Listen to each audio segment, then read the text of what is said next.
Chapter 851, Go to Seoul 6 more. His Royal Highness, the Kyushu army has come to save us. The Goryeo reformists huddled Lee Yong to the shore.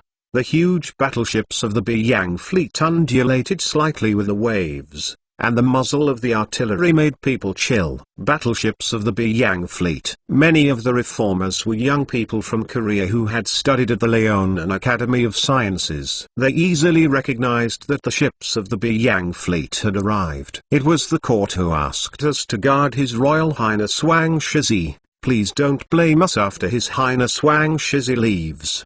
The chief guard of soldiers lowered his face and said to Liu, the defenders of Jeju Island had nothing to do with the fact that Lee Yong was taken away by the Beiyang fleet. Not to mention their 200 defenders, they could not hold Jeju Island even if they brought the most elite kings of Goryeo over. This is your duty, I will not complain to you. Liu said. Lee's eye. Long time no see. A general in a straight military uniform stepped down from the darky sailing battleship, dwarfing the slightly bloated guard general. Admiral Zheng Zilong. Zheng Zilong is under the senior level of the Kyushu army, and his status is not lower than that of a Goryeo prince. In terms of real power, Zheng Zilong is even higher than Li Yong. What about the king and prince? Deng Qianlong of the Nanyang fleet caught a lot of them. Zheng Zilong was able to have an equal dialogue with the shogunate. General Zheng, I didn't expect you to lead the fleet yourself. Li Rong knew Zheng Zilong, the commander of the Beiyang fleet. The news that you have been exiled has reached the military master in the capital. He asked me to come and pick you up, and you will all get on the boat. Zheng Zilong pointed to more than 100 reformers. Seeing Zheng Zilong signaled to take everyone away. The chief guard of soldiers couldn't help being anxious.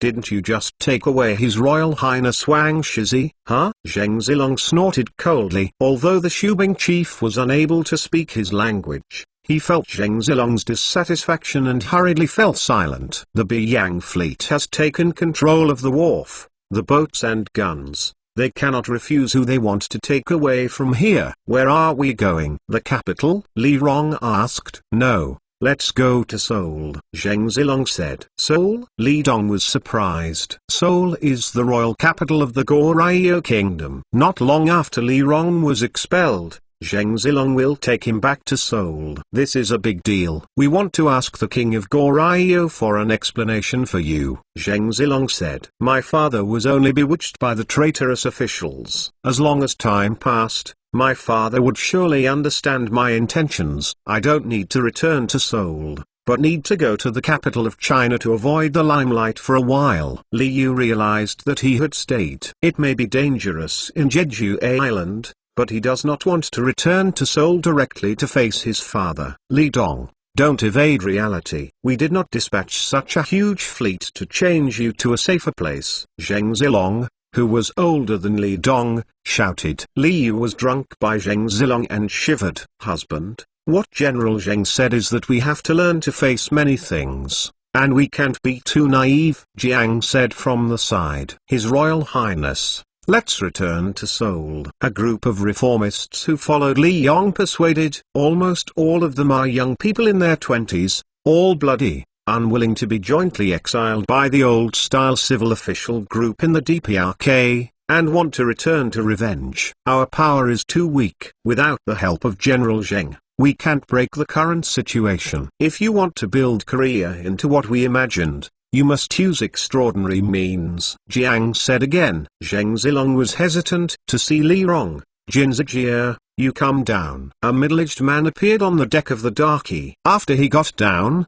he first saluted Li Rong, the sinner Jin Zijie, and did not ask His Royal Highness Wang Shizi in advance. So he went to the capital without permission to request reinforcements and also asked His Highness Shizi to give him the sin! You must have seen the military master. What did the military master say? Liu now only believes what Liu Sheng said. The commander asked General Zheng to escort His Royal Highness Wang Shizi back to Seoul, and he must confront His Royal Highness in court. Jin Zidian said. What's the confrontation? Li Rong asked. Questioned why His Majesty the King exiled His Royal Highness for no reason, and why he abolished industrial affairs and did not think about flexible things. Jin Zidian replied. I see Li Yong finally mustered up his courage and said to Zheng Zilong, General La Zheng escorted me back to Seoul. Since you have negotiated, let's get on the boat. Zheng Zilong gestured with his head sideways. We can return to Seoul. Master Jin Zidian, do you know what we are going to do when we return to Seoul this time? Will the court exile us again? Can we fight against the conservatives in the DPRK? Will the Kyushu army avenge us?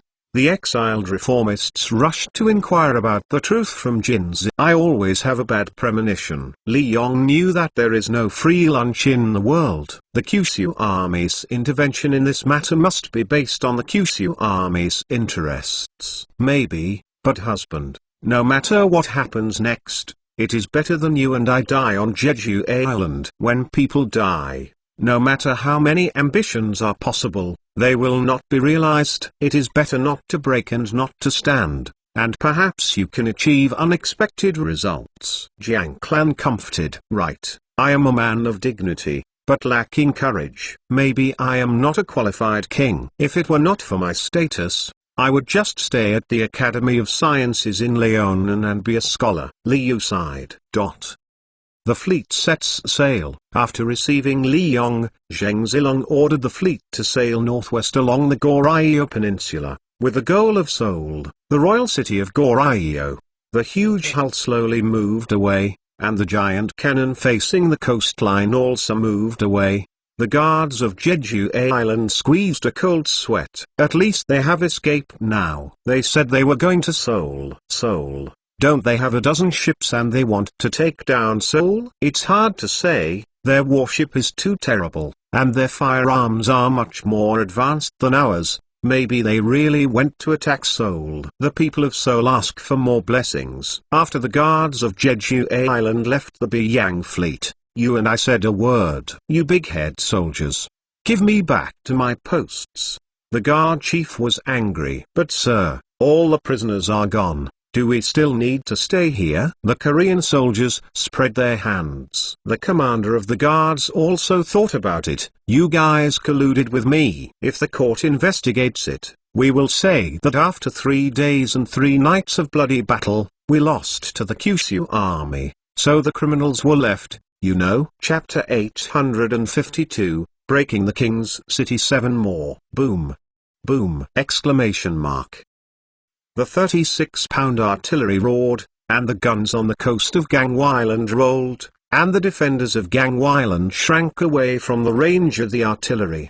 They did not dare to fight. On the other side of Gangwon Island is Seoul, the king's city of Goryeo. The Beiyang fleet bombarded Gangwon Island, shaking the entire Seoul. Standing on the battleship Darky, Wang Shizi Li Rong was in a mixed mood as he watched the defenders of Jiangwa Island be beaten. He could feel the shaking of the battleship's hull when it fired its guns. Gangwon Island is still the capital. If the Korean court does not send people out to contact us, we will begin to attack Seoul. Zheng Zilong looked at the outline of Gangwon Island with a telescope and said, General Zheng, please don't attack Seoul, which is different from Gangwon Island and has a large population. If it is shelled like this, it is likely to cause a large number of civilian casualties. Liu pleaded with Zheng Zilong. Reform is bloody. Peaceful means cannot level the conservatives. We must use artillery to deter them and make them feel fear. If it hadn't been for our Beiyang fleet to land to flatten the coalition forces,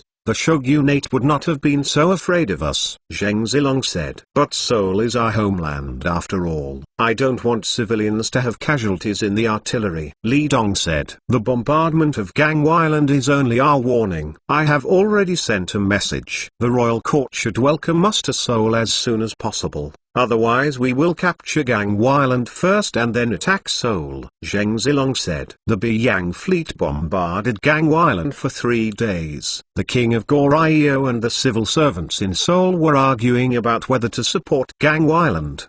They did not send a support army. On the 4th day, the Beiyang fleet landed on Gangwon Island, and on the same day it made a forced landing of 1,000 Korean defenders on Gangwon Island. On the 5th day, the Beiyang fleet began to land on the Korean peninsula and attacked the outer defenders of Seoul. The landing force of the Beiyang fleet has only 1,000 people, while the defenders outside Seoul have tens of thousands. The fleet's artillery is shelling the enemy, and the whole army is ready to prepare. Once the enemy's formation is in chaos, we will immediately step forward to defeat the enemy. Zheng Zilong personally landed and commanded. This landing force was supported by warships along the river. The artillery on the warships first bombarded the phalanx of the Korean defenders, and Zheng Zilong led the landing troops to attack. Li Dong, don't you stay on the battleship. What do you come down to do? This is the battlefield. You will die. Zheng Zilong pulled out the command knife and found that Li Dong came to land with the landing troops. I want to experience my courage, and I will show you the way. Li Yu stepped onto the battlefield for the first time, and his whole body trembled uncontrollably with tension. Zheng Zilong was a little surprised. No matter what your status is, you are a soldier on the battlefield, with no eyes on your sword, and no one can blame you if you die. Yes. Li Dong was irritated by the blood on the battlefield, shouting hysterically. Thousands of Goryeo garrisons outside Seoul were bombarded by battleships along the river, and their positions were chaotic. The skirmish line led by Zheng Zilong began to attack the positions of the Goryeo garrisons. Cannon cover. Zheng Zilong ordered the skirmish line to attack forward, and at the same time ordered the 2 smoothbore guns that had landed to protect the skirmish line behind the skirmish line. Soldiers of the Beiyang fleet in new-style military uniforms were armed with Draeser rifles, shooting while taking advantage of the terrain to leap forward. The Korean defenders still used the backward line-up shooting formation and the long gun phalanx. The matchlock itself had a poor hit rate and seemed weak in front of the skirmish line, while the soldiers of the Beiyang fleet using the new rifle gradually eliminated the resistance in the movement. Korea Department. The 10,000 Goryeo garrisons on the periphery were defeated steadily by only 1,000 soldiers of the Beiyang fleet, until the tortoise retracted into Seoul and never dared to go out of the city to fight. As the eldest son of the king of Goryeo, Li Yong, who was on the side of the Kyushu army, witnessed the battle with his own eyes. There were only a dozen people killed and injured in the Beiyang fleet, while the total number of people killed and injured by the king of Goryeo alone exceeded 200, and many more people were injured. He began to understand that Zheng Zilong said to him that the battlefield was dangerous because Zheng Zilong regarded this war as a close rivalry. But in fact the fighting power of the two sides was very different. There was almost no real danger on Zheng Zilong's side. Let those civil officials in the royal court see where the gap lies. Li Yu picked up the musket dropped by the Korean soldiers on the ground. It was a French 1777 front-loaded smoothbore musket, or a small one he bought from the Kyushu army at a high price. One of the batch of muskets. Although the Kyushu army only sold a small amount of the 1777 muskets to Goryeo, the Goryeos completely regarded these muskets as treasures and were equipped by elite troops guarding the royal capital. However, the 1777 rifle, which they regarded as a treasure, has been gradually discontinued in the arsenal of the Kyushu army.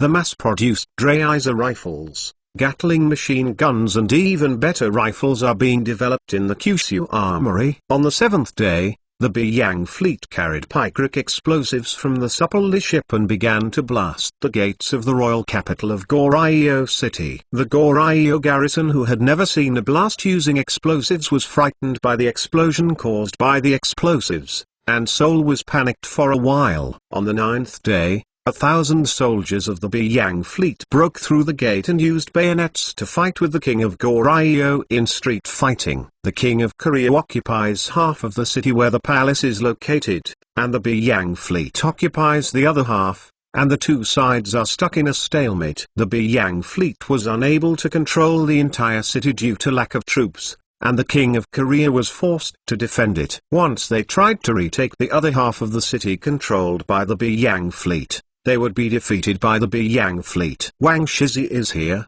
Disarm and don't kill. Zheng Zilong played the banner of Li Yong to gather the Korean army in the city, so that even if the Korean army surrendered to the Beiyang fleet, there would be no psychological burden. Although it was easy to conquer Seoul, Zheng Zilong had too few troops. The local troops outside the city to support the capital were still arriving in a steady stream. 1,000 men could capture it, but it was not easy to defend. When Li Rong's banner came out, many troops still resisting in the city surrendered to the Beiyang fleet, and Li Rong called for safety. We are not considered to have our own troops. Jin Zidian and others gathered some of the remnants in the city, about 2,000 to 3,000 people. With Li Dong's attractive banner facing Goryeo generals, the reinforcements who came to increase the number of Wang Qing had to consider the issue of standing in line. Obviously, with the help of the Kyushu army, Li Yu was about to break with the king. They came to reinforce,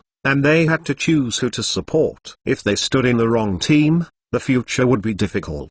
The army of Li Yu, supported by the Kyushu army, was acquainted by many military generals of the Goryeo kingdom. Some of the reinforcements turned the flag and in turn helped Li Yu. Your Majesty wants peace talks with you. Redenzu Li Su couldn't help but sent an envoy to Zheng Zilong and the others to beg for peace. Chapter 853. Abolish the king. Chapter 8. Father has sent people to ask for peace. I think we should agree to their request and end this war. Li Rong said anxiously when he saw Seoul, which had been messed up because of the fighting between the two sides. The battle against Seoul in the past few days has resulted in the death of thousands of people in the city. His Royal Highness, now is really a good time to eradicate the conservatives. The situation is great for us, and many martial artists have turned to us. The more troops gathered in the hands of the reformists, the more confident they became, and they did not intend to compromise with the civilian clique. General Zheng,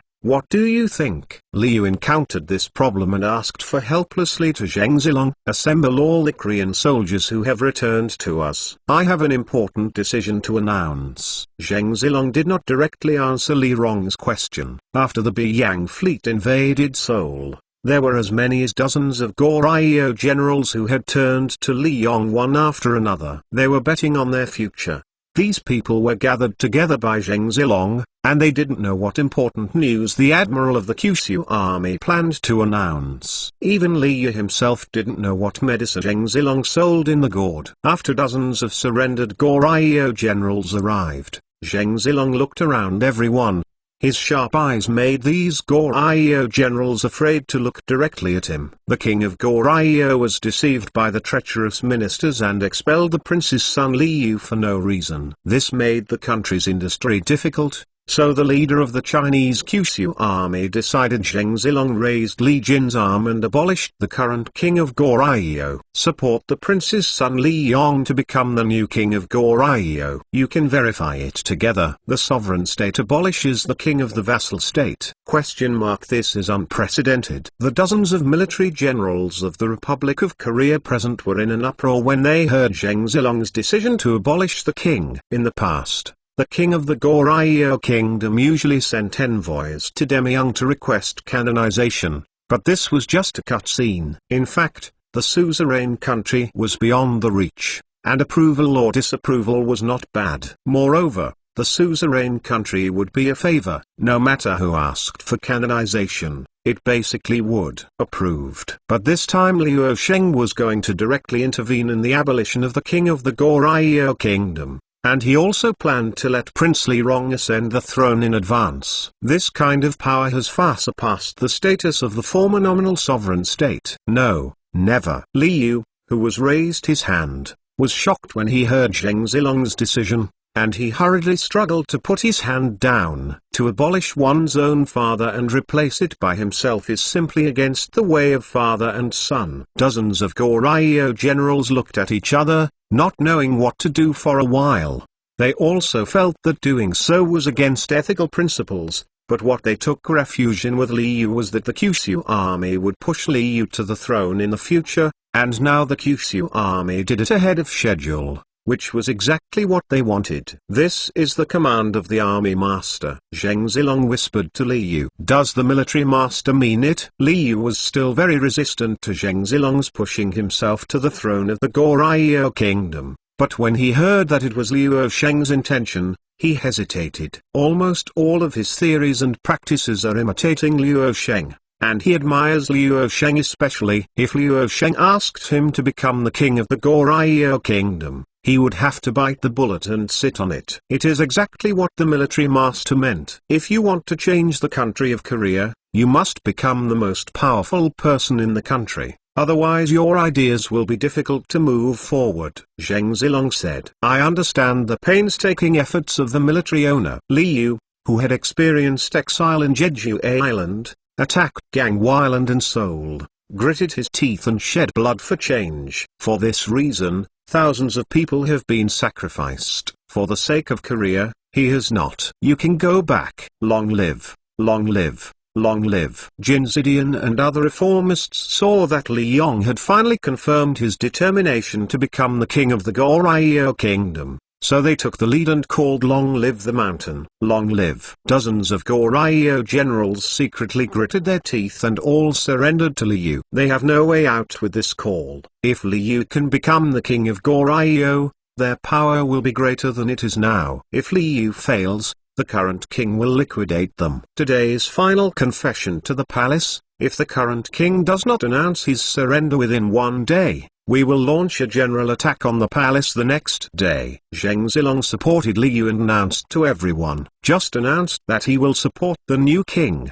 and he is about to attack the current king. The generals of Korea did not expect Zheng Zilong to be so resolute. You are divided into two teams, respectively delaying the reinforcements on the left and right sides. I personally led the main force to attack the palace. Once the palace is breached, all Zheng Zilong made the final deployment. All exiled to Jeju Island. Li Rong said quickly because he was afraid that Zheng Zilong would kill all the royal family after he captured the Korean royal family. You will be the king of Goryeo. You have the final say about the affairs of Goryeo, Zheng Zilong said to Liu. The news that Liu became king outside the royal palace reached the king's palace in Korea, making the civil servants who had resisted Liu reacted even more violently. The old king is not dead but the new king is established, which violates the rules of the ruler, father and son. If Li Rong is claiming to be the king, perhaps the power of the civil official group is enough to beat him. But Li Rong has the mighty Kyushu army behind him, especially for some warriors to see hope.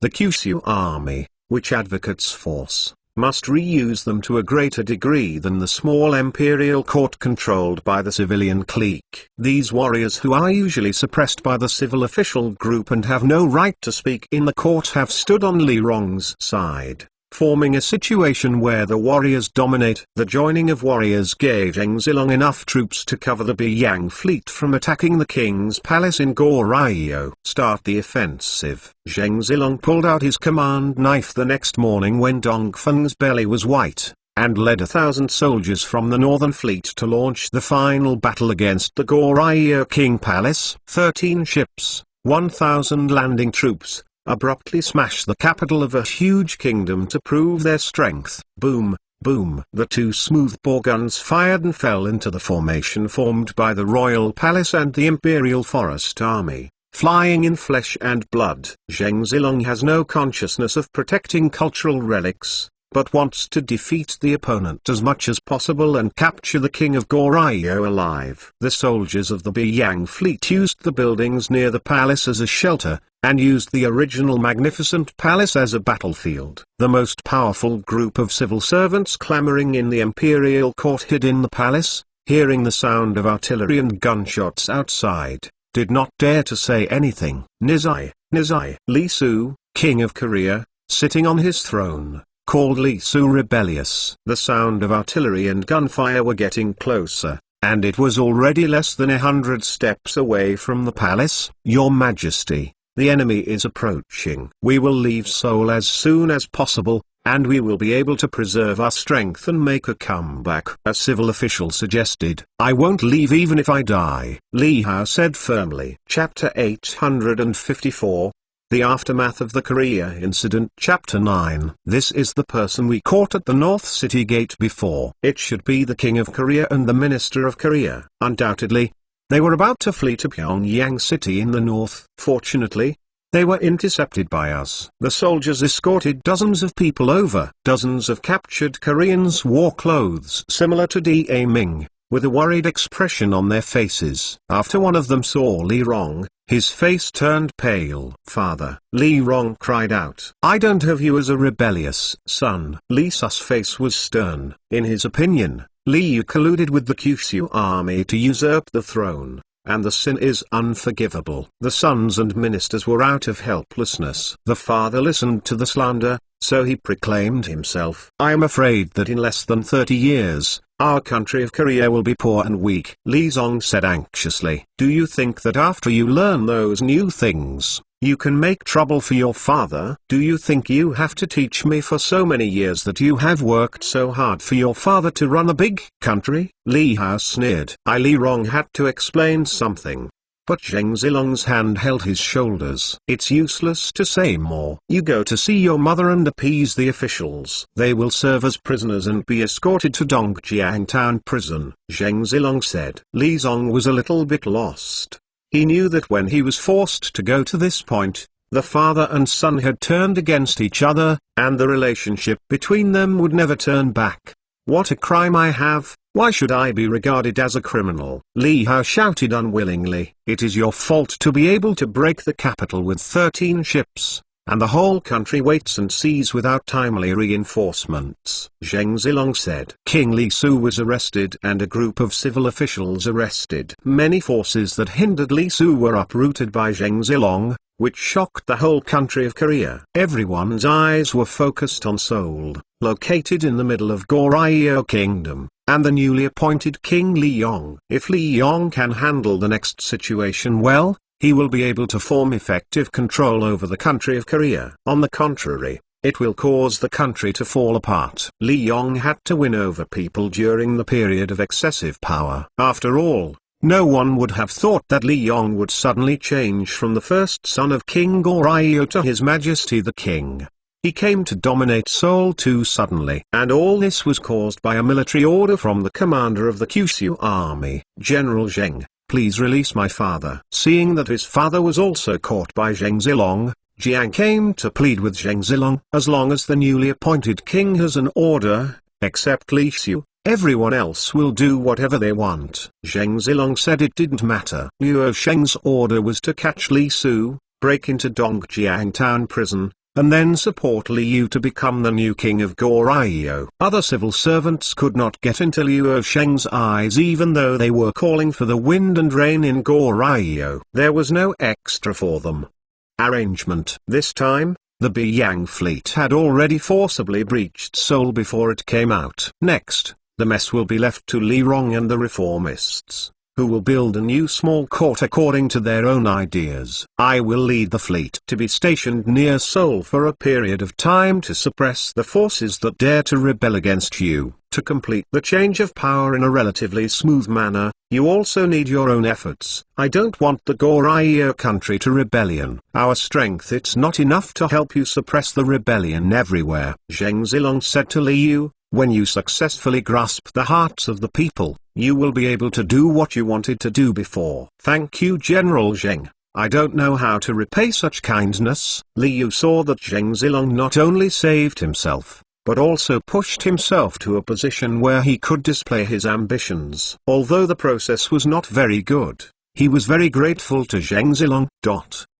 Him just following orders. "I hope you won't be indecisive, Li Rong." "Change requires perseverance," Zheng Zilong said. "To be able to match a king with a name, perhaps only the top of the Kyushu army can do it. When the situation stabilizes, I will cooperate with my concubine to visit the military master in the capital." Li Yu knew that Luo Sheng was behind Zheng Zilong. No matter what, it is necessary to accept Luo Sheng's teachings. "I think the location of Gangwon Island is quite good. I will lead the Beiyang fleet to station on Gangwon Island later. If there is a change in Seoul, I will immediately lead the fleet to support," Zheng Zilong said. "Okay, I will arrange for someone to supply you with food," Li Yu said. When he became the king of Goryeo, he realized that this king was not a good one. Although the civil servants in the court were hit by the arrest of a large number of literati, their large family still had a huge influence,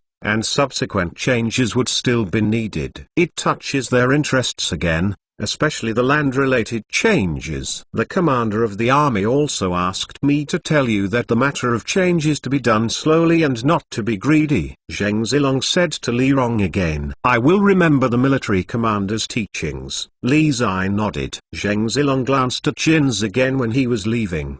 Because this person was right with Li Rong, he might have to become a figure of less than 10,000 people in Goryeo. Jin Zidian gave Zheng Zilong a look meaningfully. The Beiyang fleet used 10 warships and 3 supply ships to attack Gangwon Island and Seoul one after another, with little loss of its own, which is almost a miracle. Although the minor casualties were due to the fact that many Korean troops maintained a wait-and-see attitude in this war that was more like a civil war. The old King Li Hao and some civilian leaders who had more serious crony disputes were escorted to the prison in Dongjiang town. The Beiyang fleet is temporarily divided into 2 parts. One island stationed at Yokohama port and the other is stationed at Gangwon Island. After receiving Zheng Zilong's return, Liu Sheng felt that things went too smoothly. After arranging Zheng Zilong to take charge of this matter, he thought that the Beiyang fleet had insufficient strength after landing, so he planned to dispatch a naval formation of the Zili fleet,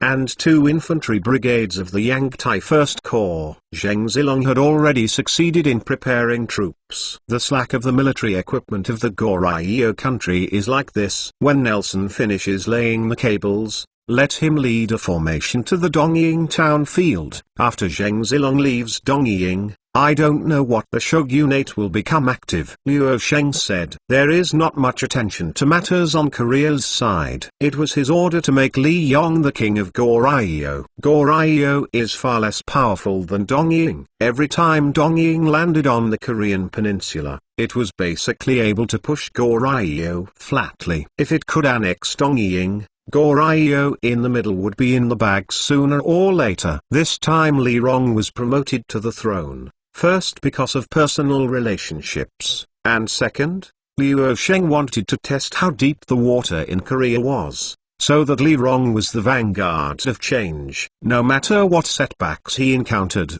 Liu Sheng would at least be able to. The identity of an outsider helped him in the aftermath. Chapter 855. The Great Crisis of Daejeon 10 more. The main force of the Beiyang fleet led by Zheng Zilong left, and only a few ships of the Beiyang fleet remained in Yokohama port, which suddenly became a lot empty. As Liu Sheng and Zheng Zilong were worried, the shogunate gradually began to let go of their hands and feet, especially when they discovered that Zheng Zilong, who had dominated Dongying for several years, had left for more than 10 days and there was no sign of returning to Yokohama port. In one of the rooms in the residence of Tadakatsu Sakai, a middle-aged man with a bandage on his face, wearing a loose samurai robe, sat opposite 2 men. The damn figure a year ago was badly beaten to me. It was not until 2 months ago that I was able to get out of bed and walk, and my handsome face was completely disfigured. And I am still wearing an ugly bandage. I must retaliate against her and torture her. The man with a bandage on his face was the man who was severely injured by Daejeon's leader a year ago. Master Zongjai, you gave us the life of our brothers. We will do what you tell us to do. The 2 men said. Behind her was the Devil King Zheng Zilong as a shield. My even scary brother was afraid of her, but now it is said that the Devil King had something to do with us. As long as we find a way to make Daejeon disappear from the world, the Devil King can't find any traces. There is no way to hold us accountable. Tadakachi Sakai took out a bottle and showed Evil Light. This is a special medicine extracted from the western mandala flower. You should stay near the Tokyo branch. On her way to the residence, use this medicine to fascinate her, and then take it to me. Come here, Master Zongjai. I know this kind of medicine. The sequelae of this thing are very serious. It is easy to be poisoned to death. If you are alive, your brain may become abnormal. Do you really want to use it on a woman? The 2 men took it. The medicine Sakai Tadashi gave hesitated. It's better if the brain is abnormal. She will run away after saving. Sakai's eyes revealed madness. He was beaten up by Daejeon's people. On the contrary, He wanted to get Dia even more. He was seriously injured almost every day in bed, all thinking about how to imprison and torture her. Since Master Zongjai wants to do this, we must bring Dia back to you. The two men looked at each other and said, at the Tokyo branch, Taduka Sakai's covetous Dia is chatting with employees in the branch about the Beiyang fleet. At first, they were surprised when the Beiyang fleet left suddenly. Later they learned that the Beiyang fleet was going to force the king of Goryeo to give Wang Shizi, and the Beiyang fleet had already succeeded in its first expedition after many years. Is General Zheng really going to be stationed in Goryeo? How long does he plan to stay in Goryeo? We seem to have only about 4 warships in the Yokohama concession. The others are either merchant ships or supply ships. Recently,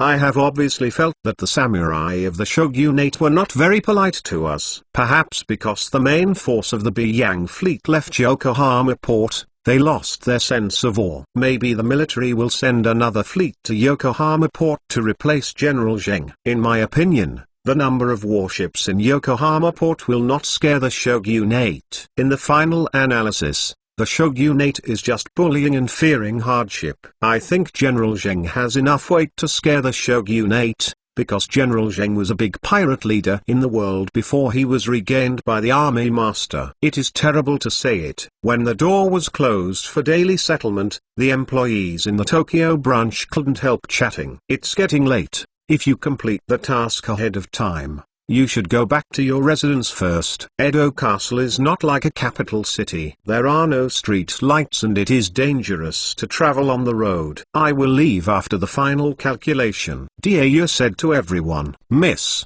you still live alone, and you usually return to your residence alone from the bank. Are you afraid of danger on the road? Do you need us to send you back? An employee asked. It's okay. Nothing happened in the past year. Dia said. You don't know that because of Sakai Tadashi's affairs, the eldest lady has become a celebrity in Edo Castle. Few people in Edo Castle did not know her. Even the younger brother of the shogunate's important minister was severely injured. Who else would dare to beat the eldest lady? Idea? Another employee said. Our eldest lady is so good looking, it's hard to say that no one has any evil intentions. Let us send it back. Some employees are still worried. Okay, you are all too noisy, go back first. Dia blasted everyone away. Recently, she is considering the matter of the company system, allowing big businessmen to conduct trade through the establishment of companies. The purpose is to make the assets of big businessmen transparent. Because the Kyushu army began to popularize mercantilism, a large number of merchants emerged. Originally, a large number of businessmen can promote production, but the profitability of businessmen makes them the best at tax evasion and tax avoidance. These people are entangled and are originally the focus of taxation. Every missed tax will cause a heavier financial burden. We must find a way to make their assets transparent. This is how the company exists. It needs to record every transaction and business, must provide an annual report to the country, and can collect taxes and control through the company. But she knew that if the company system was rashly implemented, it would immediately attract resistance from many businessmen, and she would definitely be impeached by many businessmen. No businessman wants to be known by others about the source of his income. This matter is really difficult. If the military owner removes me from my post because of the merchant's impeachment, it will be more than the gain. While reviewing the accounts, Dia wondered how to make the merchant willing to accept the company system. A better breakthrough point is that the Tokyo branch has a special trading account. Both parties involved in large transactions use the trading account. There is already a prototype of income transparency. Based on this account, it can be developed into a company. A special account records the flow of all business operations of a company. Dia thought about this, and when the account was reviewed, the sky was already dark. Outside the Tokyo branch, 2 men were observing in secret. Why the woman hasn't come out yet? When are we going to wait for her? She won't spend the night in it tonight? A man said. Idiot. Wait patiently, Master Zongjai is still waiting for our news. We must get her. The two people waited outside for a long time before a slender figure came out. Two soldiers from the northern fleet at the branch door greeted her slightly. She's out. Stop talking nonsense. Keep up. The two followed Dieu surreptitiously, but Dieu hadn't realized the imminent crisis. Chapter 856 Poisoning. Boom. Boom. The watchman tapped Zimu. If it were placed now, it would already be 7 o'clock in the evening. Miss. The lockers who are often in this street know Dieu, because she leaves the Tokyo branch every day at a regular time. For the guards who have a very low status in Dongying, it is simply unimaginable to be able to meet big people who have arrived from overseas. The two men following Dieu saw the watchman passing by, pretending to have nothing to do. The guard found these two men, but saw that they were dressed in samurai costumes and didn't dare to look at them. There is almost no candlelight in the road ahead. You are responsible for watching the wind. I will start. One man said to another man, how much do you need this medicine? Another man took out the medicine Sakai had given him. Master Zongjai said that you don't need to worry about life and death. In order to prevent the medicine from being ineffective, try to use more. When is it better to implement a company's system? The company is not a particularly magical thing, because as early as 30 years ago, the company limited by shares has appeared, and it is also a well-known company, the Dutch East India Company. At this time, the phenomenon of Chinese businessmen doing business in partnership is also very common. But the law cannot be matched in time. The law will always follow the times. When Dieu was thinking about these things, suddenly a man appeared in the darkness behind him, covering her nose and mouth from behind. Dieu held her breath for the first time, reaching out to touch the pocket of her coat, which contained the pistol that Liu Sheng gave her. Don't struggle. The man who subdued Dieu from behind pressed her hand to take the gun. Dieu desperately tried to get the gun, her right hand trembled, but the man's strength was so strong that Dieu's hand could not go further. Instead, she wanted to use her left hand to get the gun. There is a weirdness in this bitch's pocket. Another man took out a revolver from Dieu's pocket first. Seeing that the only life-saving weapon was taken away, Dieu was panicking and breathing confusion. Her heartbeat suddenly speeded up, her cheeks became hot, her head became heavy, her consciousness began to become unclear. Poisoned. Dieu realized that the other party had used poison, and she desperately wanted to maintain her sanity. If she lost her sanity, she would most likely be at the mercy of the other party. Alright, maybe someone will come over if this goes on. A man said, there is no medicine in this world that makes people faint all at once. The effect is very slow. I think this slut has a very good figure. It is better to give it to Lord Zongjai, and our brothers should enjoy it first. Anyway, Lord Zongjai, I don't know. The man who subdued Dieu smiled evilly. Hee. I think so too. The man who took the revolver saw the struggling Dieu in the night, and was also excited. They are the samurai whom Sakai Tadakichi recruited from his fief. They didn't recognize Dieu before, but now they can't help but get excited. Dieu was still struggling. Her consciousness was a little fuzzy, and she had hallucinations. She felt as if she had returned to the capital and saw Liu Sheng. There was even a sharp, piercing sound in her ears, and the picture began to be distorted. No, these are fake. Dieu kept reminding herself in her mind that sweat was on her forehead and tears flowed unknowingly. It's about to succeed. We are ready to go. The man holding Dieu's hand could feel her struggling strength gradually decrease. He removed the wet towel covering Dieu's mouth. Dieu held onto the wall with difficulty, hallucinations in his eyes and ears. She wanted to call for help, but she felt dry and hoarse, so she couldn't make a sound. It's done. Put her on her back and pretend that she was drunk. The two men were overjoyed, and Sakai had worked hard for a year, and the medicine provided to them was really effective. Two people wanted to take Dieu away. Suddenly, a samurai carrying a lantern appeared. Seeing the two people sneaky and shouting, "What are you doing?" The two men were shocked when they saw someone coming out. What to do? Someone is here. Quick, take this bitch away. We can't do this for nothing. The two men were shocked and wanted to rob Dia as soon as possible. Encircle them for me. Don't even want to leave. The rebels decapitate. The samurai carrying the lantern commanded the surrounding men. Let's leave separately. When the two men heard that there was someone at each other, they immediately abandoned Dia and ran away separately. What they did was shameful, and even if the shogunate caught them, they would be beheaded. If they still want to take Dia away at this time, they will definitely not be able to escape. After the two men left, the samurai carrying the lantern came over. The lantern swept around the wall and found a woman curled up on the ground, her body trembling slightly, and her breathing was rapid and heavy. My lord, I saw those two people sneaky. It's not a good thing. There was a guard who came out secretly. It was the person who greeted Dia just now. Except for this samurai and the watchman, there was no one else. The appearance of the samurai commander surrounded by just now was just to bluff and scare away the two men. The samurai squatted down and held the lantern close to the woman curled up on the ground. He gradually saw her pale face clearly, and was shocked. Why the lady, miss?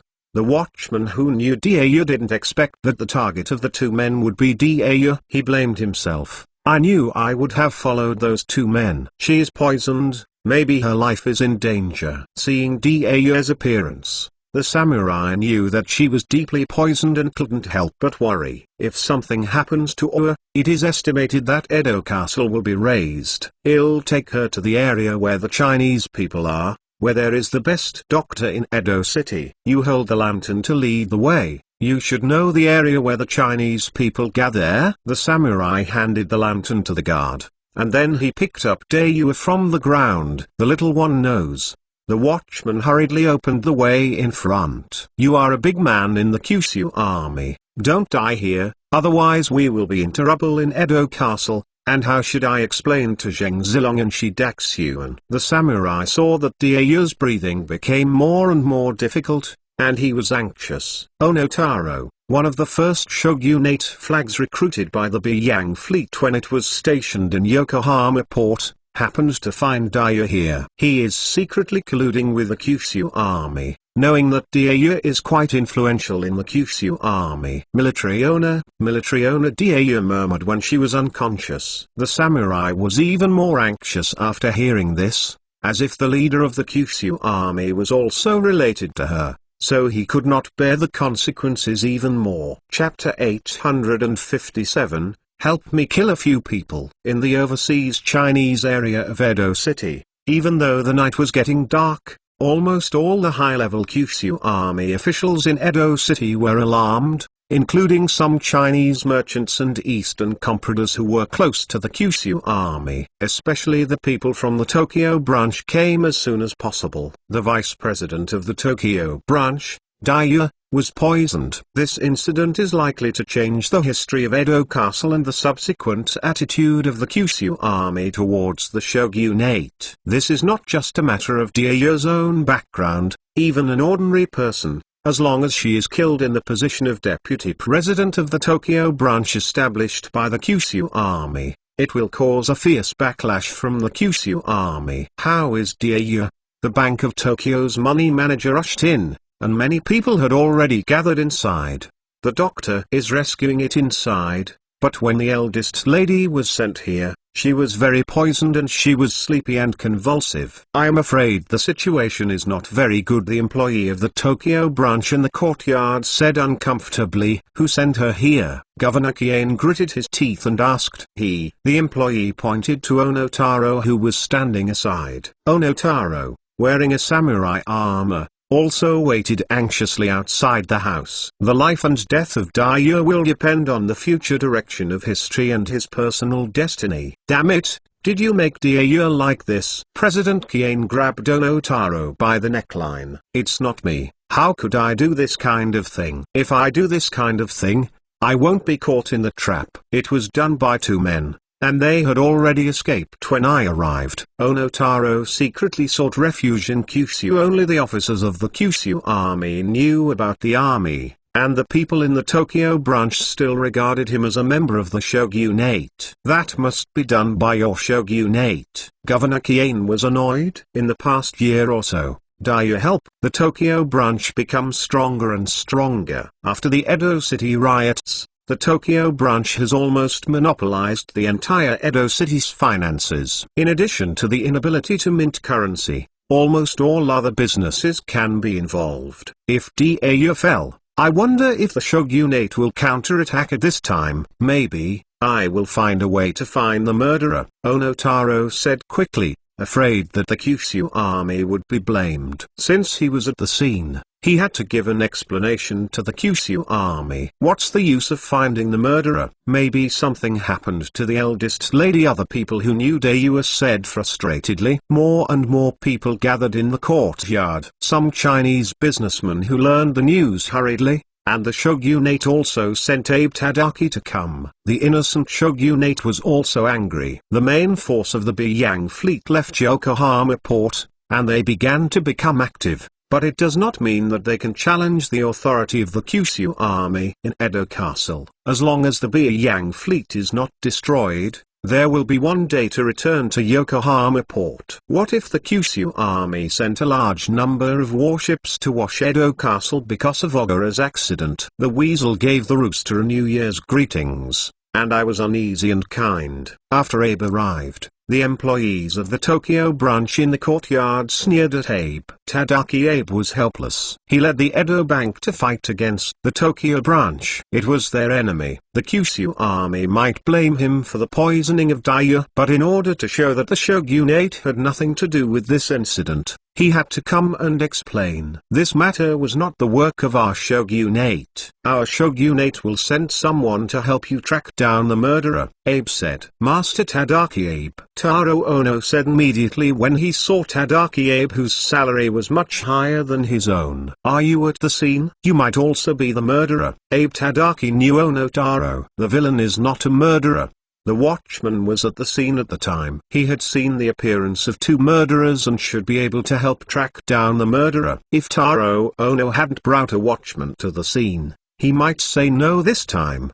Clear. The little one did see the appearance of two murderers, but it was dark and it was not clear. The groom was a little embarrassed. Everyone was worried while looking for the murderer in the courtyard, and the doctor walked out of the room. How is it? Everyone in the courtyard hurriedly asked. The poison in her is hallucinogenic, and the amount of inhalation is too large. It is very likely that she will not survive today, the doctor said regretfully. Ruined. Almost everyone felt a little choked in their hearts. This time Edo Castle does not know what will happen. Liu Sheng suddenly opened his eyes, and the cry of Linga in the next room awakened him. Having a child is really torturing. Liu Sheng lay in a daze on the bed. Military master, I will go and see Lingarella said from the side. Just let the nanny watch. If you don't worry about it, you can also go and have a look. Liu Sheng said. I'll be back when I go. Ella was still worried, and went to the next room before getting out of bed. Liu Sheng looked at the dark ceiling and couldn't sleep for a while. Since Linga turned 1 year old, she has been crying less and less in the middle of the night. At this time, crying in the middle of the night. Is it possible that she has feelings? This kind of thing is too superstitious. Liu Sheng didn't believe it. Remind the host that someone under your command is about to die. When Liu Sheng was meditating in the room alone, the voice of the Industrial Revolution system sounded in Liu Sheng's mind. Exclamation mark. For the first time Liu Sheng received a reminder from the system, who was going to die. Exclamation mark. Who is it? Liu Sheng suppressed his shock and asked. A woman named Daiyu was poisoned and will die in 7 hours, the system said. Liu Sheng was lying on the bed, and it was hard to explain how it felt like a person was about to die soon. Among the people trained in the Academy of Sciences who believed in Liu Sheng's theory, the male was Liu, the son of the Prince of Goryeo, and the female was Daiyu. Unexpectedly, Daiyu was killed in Dongying. Moreover, she was still experimenting to establish a sound financial system in the mainland, and she was killed during her work. It's not that he doesn't understand Daiyu's thoughts. Thinking of this, Liu Sheng was a little unspeakable. Tell me the murderer. Liu Sheng knew that the Industrial Revolution system was almost omnipotent in this era, So he asked. The system does not provide this service. The system rejected Liu Sheng's request. Linga cried for a long time next door before abruptly stopped. The door of Liu Sheng's room opened, and Ella returned from the next room, took off her coat and got into the bed. Linga seemed to be frightened in a dream. Ella said. Liu Sheng hugged Ella from behind. Ella seemed to feel Liu Sheng's abnormality, and her feelings were completely different in normal times. Military owner, what happened? Liu Sheng whispered beside her. Arrange the people from the intelligence department to go to Dongying and help me kill a few people. Chapter 858 Miracles. The fastest update brings the Industrial Revolution system back to the latest chapters of the Ming Dynasty. Edo Castle. The sky is white with fish belly. The heavy ministers of the shogunate Sakai Tadaki, Masuira Nobuzuno and others arrived one after another. They are more concerned about how the Kyushu army will deal with this incident. If this becomes the fuse for the Kyushu army to attack Dongying, they will face great pressure. The instigator, Tadashi Sakai, followed his brother Tadakatsu Sakai, and hid among the crowd of the shogunate. A pair of peasy eyes emerged from the bandage. After the two brothers did not succeed last night, Sakai told them to leave Edo Castle overnight. Such a little lady died like this, and it was really cheap for her. Sakai Tadakichi secretly said in his heart. According to his plan, Daiyu would never be let go so easily. Abe Tadaki waited until the day, waiting for the final news. She won't really die, right? The Tokyo branch she leads is your opponent of the Edo Bank. If she dies, Master Tadaki Abe, wouldn't you just use this opportunity to revive the Edo Bank? Sakai said on the side. If our shogunate and the Kyushu army are in balance, and we are not afraid of their revenge, this is really a good thing. But the Kyushu army is far stronger than us. Who knows if they will use this as an excuse to aggressively invade our Dongying. And Daiyu acts as an excuse. A respectable opponent Abe Tadaki was calculated by Daiyu, but he regretted that a powerful opponent had left. Tadakichi, you didn't do this thing, right? Sakai asked suddenly. I have been lying at home for a year and have almost no contact with the outside world. Today is the first time I came out. Although I really want her to die. Sakai was surprised by his brother's suspicion, but on the surface he didn't move. Sensual. If he is found out, even if he is Tadaka Sakai's brother, he might be executed. This matter has already involved the extent of destroying the situation. As long as our shogunate can find the murderer and give them an explanation to the Kyushu army, they shouldn't risk attacking us at all times. So Abe-kun, maybe this is an opportunity for us. The woman Daiyu is terrible. A person from the Kyushu army came over, and he might be fainted and destroy the Tokyo branch by himself. Sakai Tadakatsu thought about the pros and cons. In case you can't find the murderer, Tadaki Abe hesitated. Abe-kun, you are still too young. When you can't find the murderer, you will find two prisoners on death row and let them make sure that they did it. Sakai patted Abe on the shoulder. A group of people from the shogunate was in one corner of the courtyard, while the Kyushu army and Chinese merchants waited for obituaries in another corner. After the eldest lady is gone, what will we do in the Tokyo branch from now on? Those guys from the shogunate may have come back with bad intentions. The employees of the Tokyo branch were worried. You are still worried about the Tokyo branch. The key is that the lady is gone. She is still so young, and her career has just started. Some people who came to Edo City from Beijing with Daiyu looked sad, and together they followed Liu Sheng's orders. When I came to Dongying and worked hard, I dared to defeat the Bank of Edo, and Daiyu suffered such a thing. It must be done by the people from the shogunate and the Edo Bank. They are the biggest beneficiaries. One person said, yes, someone from the Edo Bank must do it. I'm going to set the Edo Bank on fire. Is anyone with me? A man said, I will go with you. I am going to. This man's proposal was quickly supported by the staff of the Tokyo branch. Governor Kiane's face was pale. I know your anger, but you should not act rashly. I will report this matter to the Ministry of Households, and then the Ministry of Households to the Military Ministry.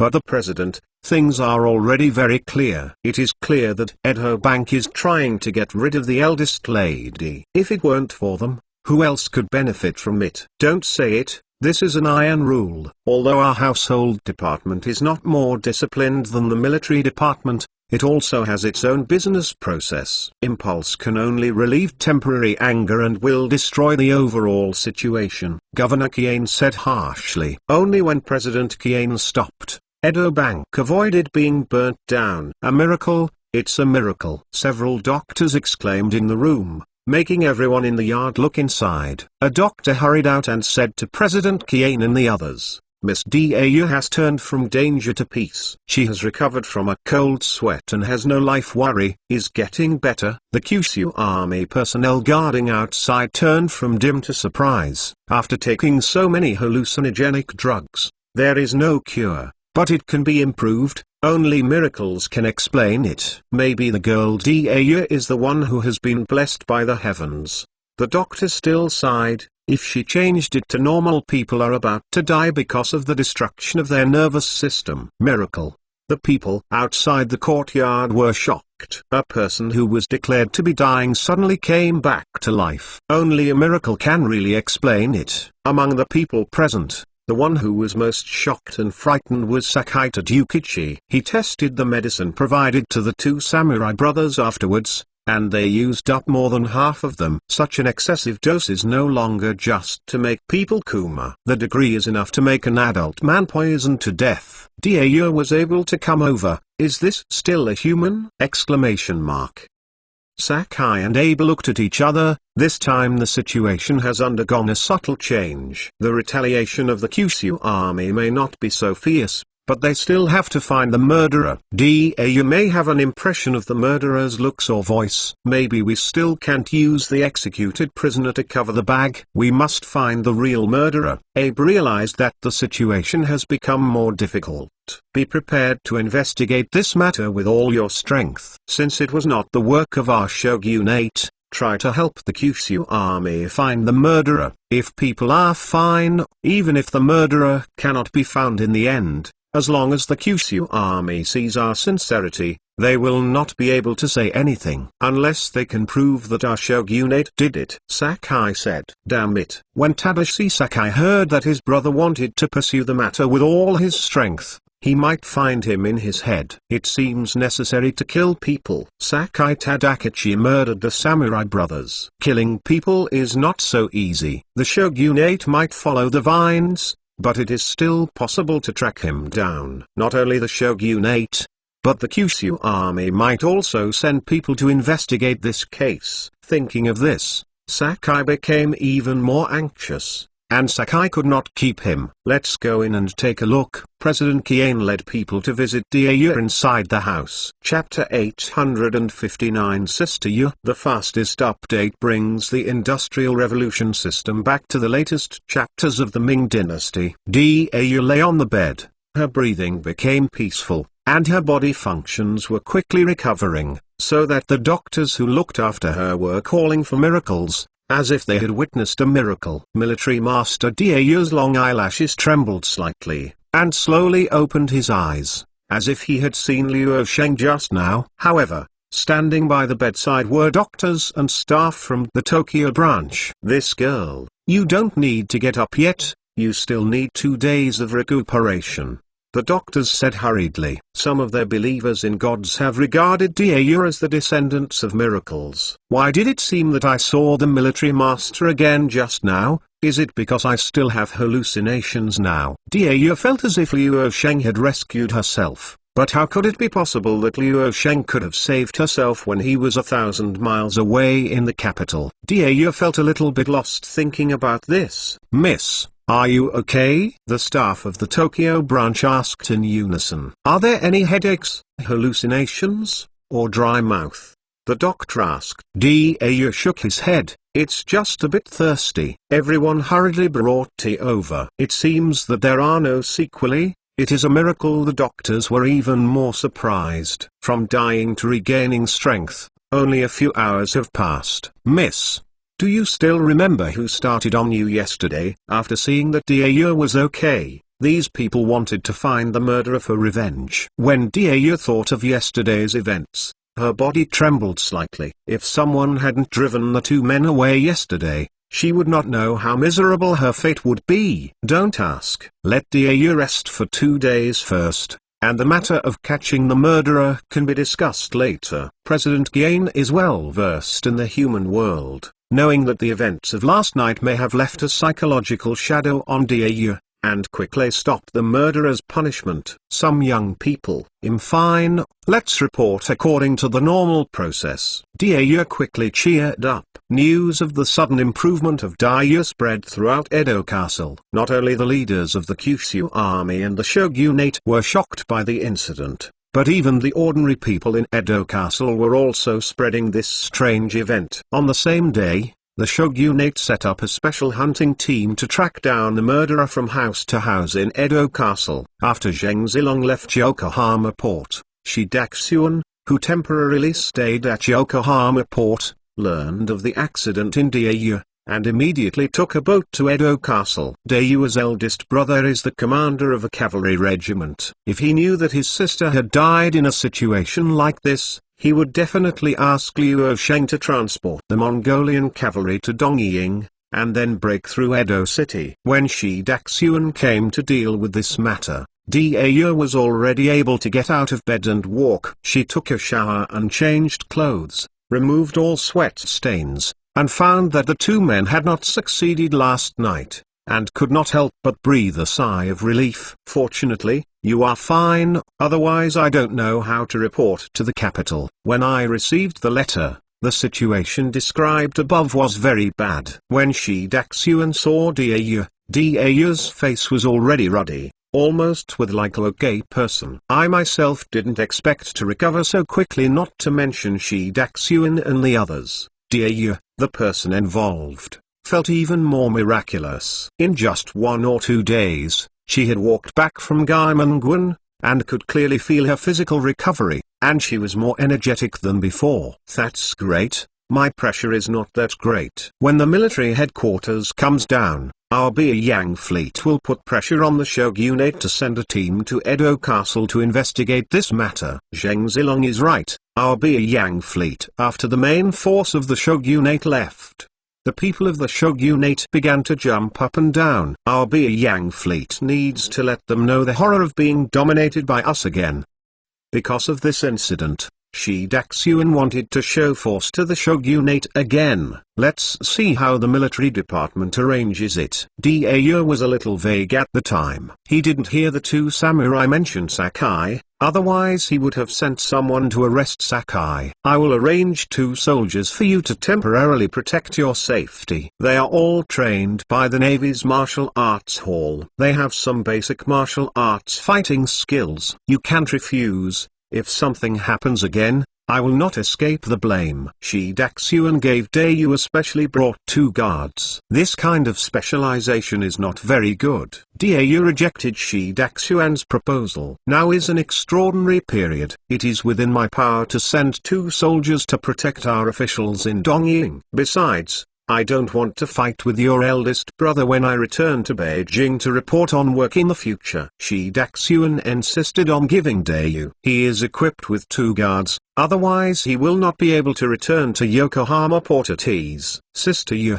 tell me who the murderer is, and I will take someone to beat them. A little boy rushed in. When Shi Daxuan saw Zheng Gong coming in, he was a little surprised. Zheng Gong, why did you come to Edo Castle? Zheng Gong waved his fist. I heard that Sister Ye was in danger, so I asked my father's guard to send me over. Little Gong, how can you use your father's guards? Dia touched Zheng Gong's hair. You don't want to fight and kill a kid all day long. I am not a kid. Zheng Gong knocked off Dia's hand, but his face was flushed. Is General Zheng stationed in Korea now? Dia asked about Zheng Zilong. Yes, Zheng Zilong was ordered by the army master to go to Goryeo to support Liu ascending to the throne of Goryeo. He wants to use this to attack the noble clique of Goryeo. He should be stationed until the situation in Goryeo stabilizes. Maybe the military will send Lord Nelson to change defenses temporarily. The submarine cable laying project he supervised should be coming to an end. Shi Daxuan said, although my father is not here,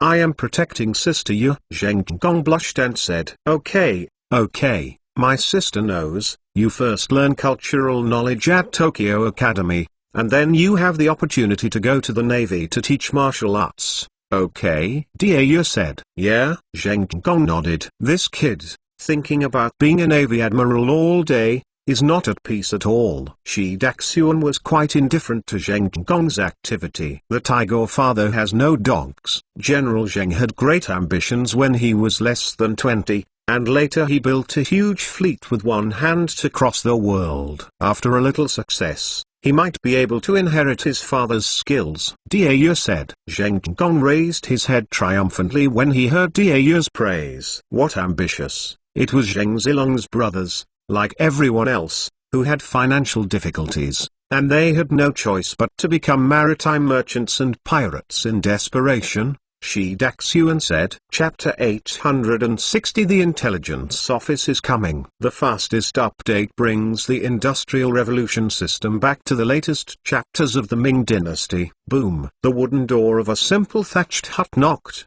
and a dry old face appeared from the crack of the door, looking at the people. The visitors were two big men wearing dongying robes. The sirs of the government, the villain has been taken back by you for questioning several times, and also went to the scene with you. The groom said cautiously. We are not from the shogunate, we are from the Kyushu army.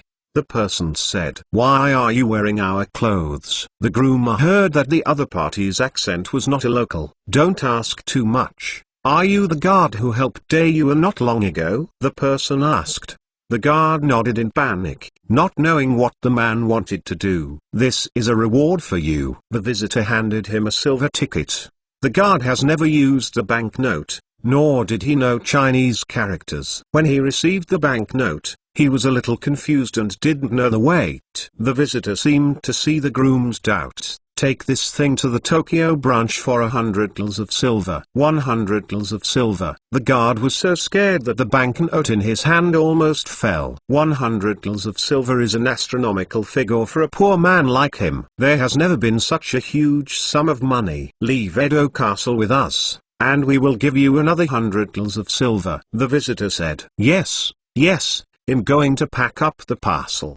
The watchman accepted the cash. The other party was a member of the Kyushu army, and he didn't dare to neglect it. We have prepared everything. You can just follow us. The person said. I'll talk to the old lady.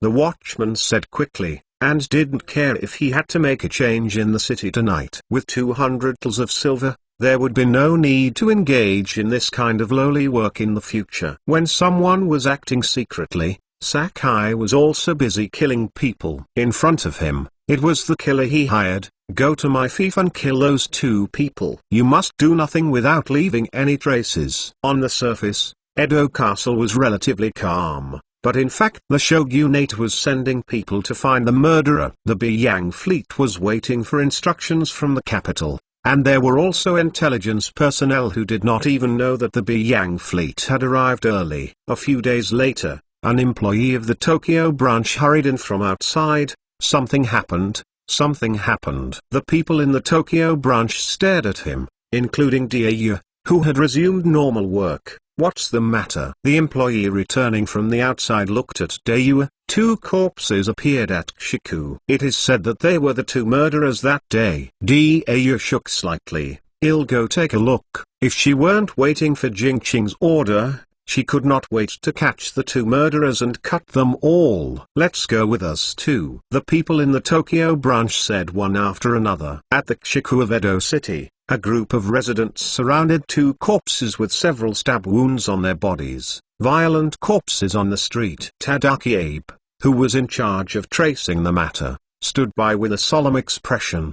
Behind him are a dozen samurai from the shogunate. Edo Castle, who has been calm for a year, has been experiencing frequent conditions recently, causing him a headache. When the two corpses appeared, it was circulated in the market that these were the two murderers who committed the murder that night.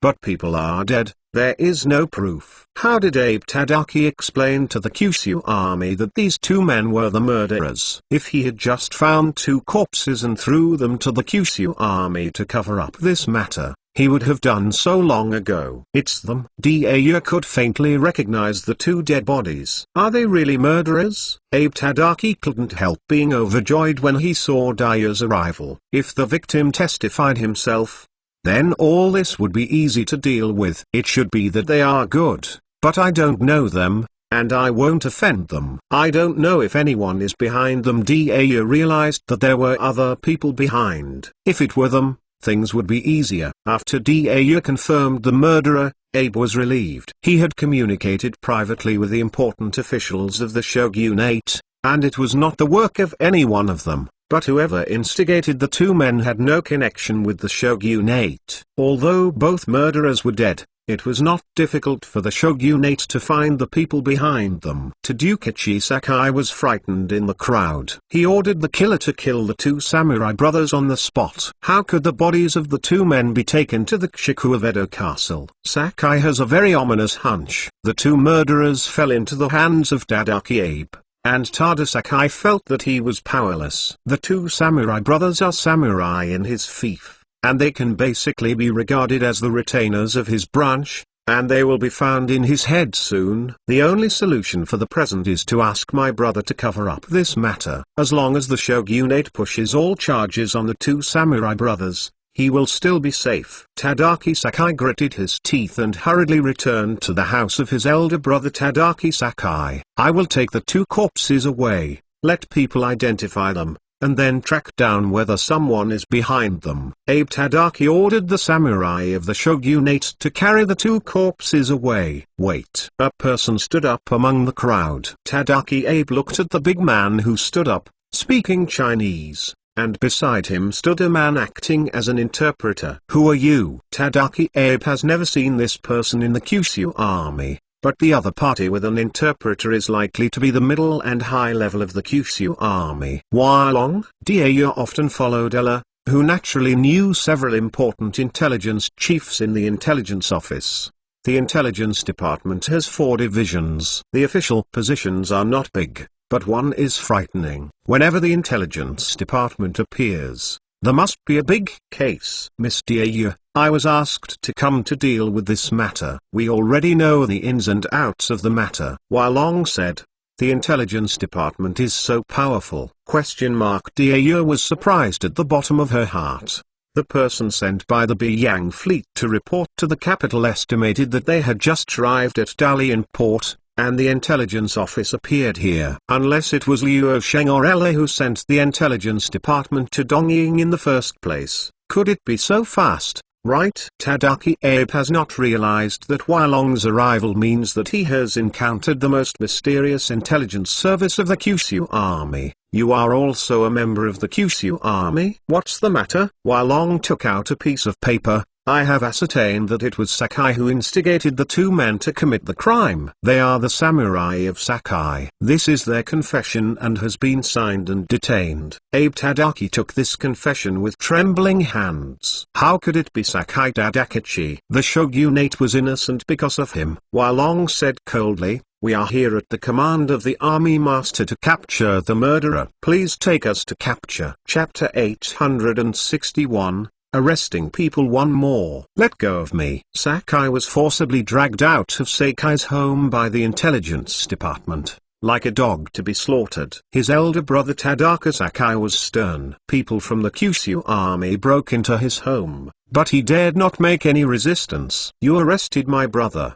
Do you have any evidence? Tadaka Sakai only dared to ask questions after his brother was arrested. Sakai-kun, this is the confession of two murderers. Abe Tadaki handed over the paper provided by Hualong to him to Sakai Tadakatsu. It's just a confession, and it can also be a trick. Such things are not uncommon. Sakai also wanted to give his brother a chance to survive. This was found in Tadashi Sakai's room. What do you think it is? Long put an object on the table. An exquisite revolver. Only the Kyushu army in this world has such a craft.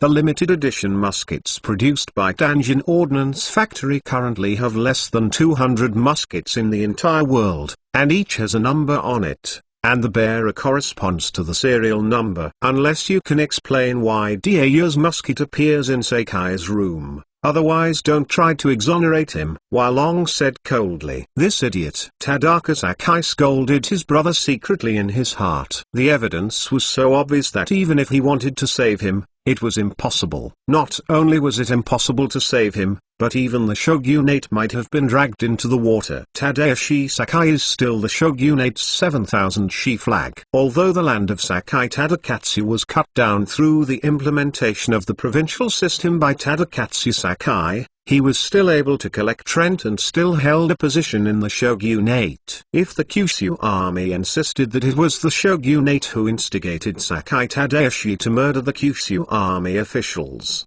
the shogunate would not be able to explain it. Sure enough, Long said, this matter has not yet passed. We will ask the shogunate for an explanation. Let's go.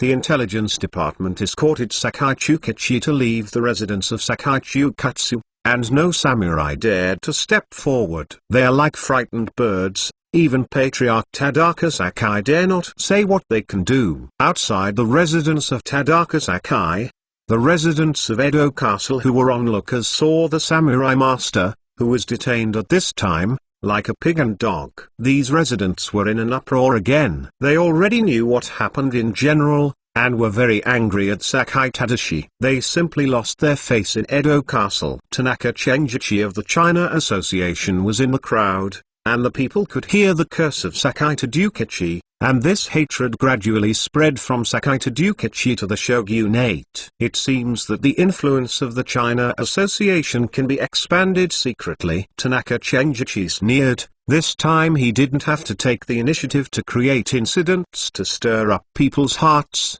and the shogunate would kill himself. The trouble is big. With the style of the Kyushu army, we will definitely find trouble for our shogunate. Tadaka Sakai, who has dealt with the Kyushu army many times, couldn't help feeling a little desperate after the people in the intelligence department left.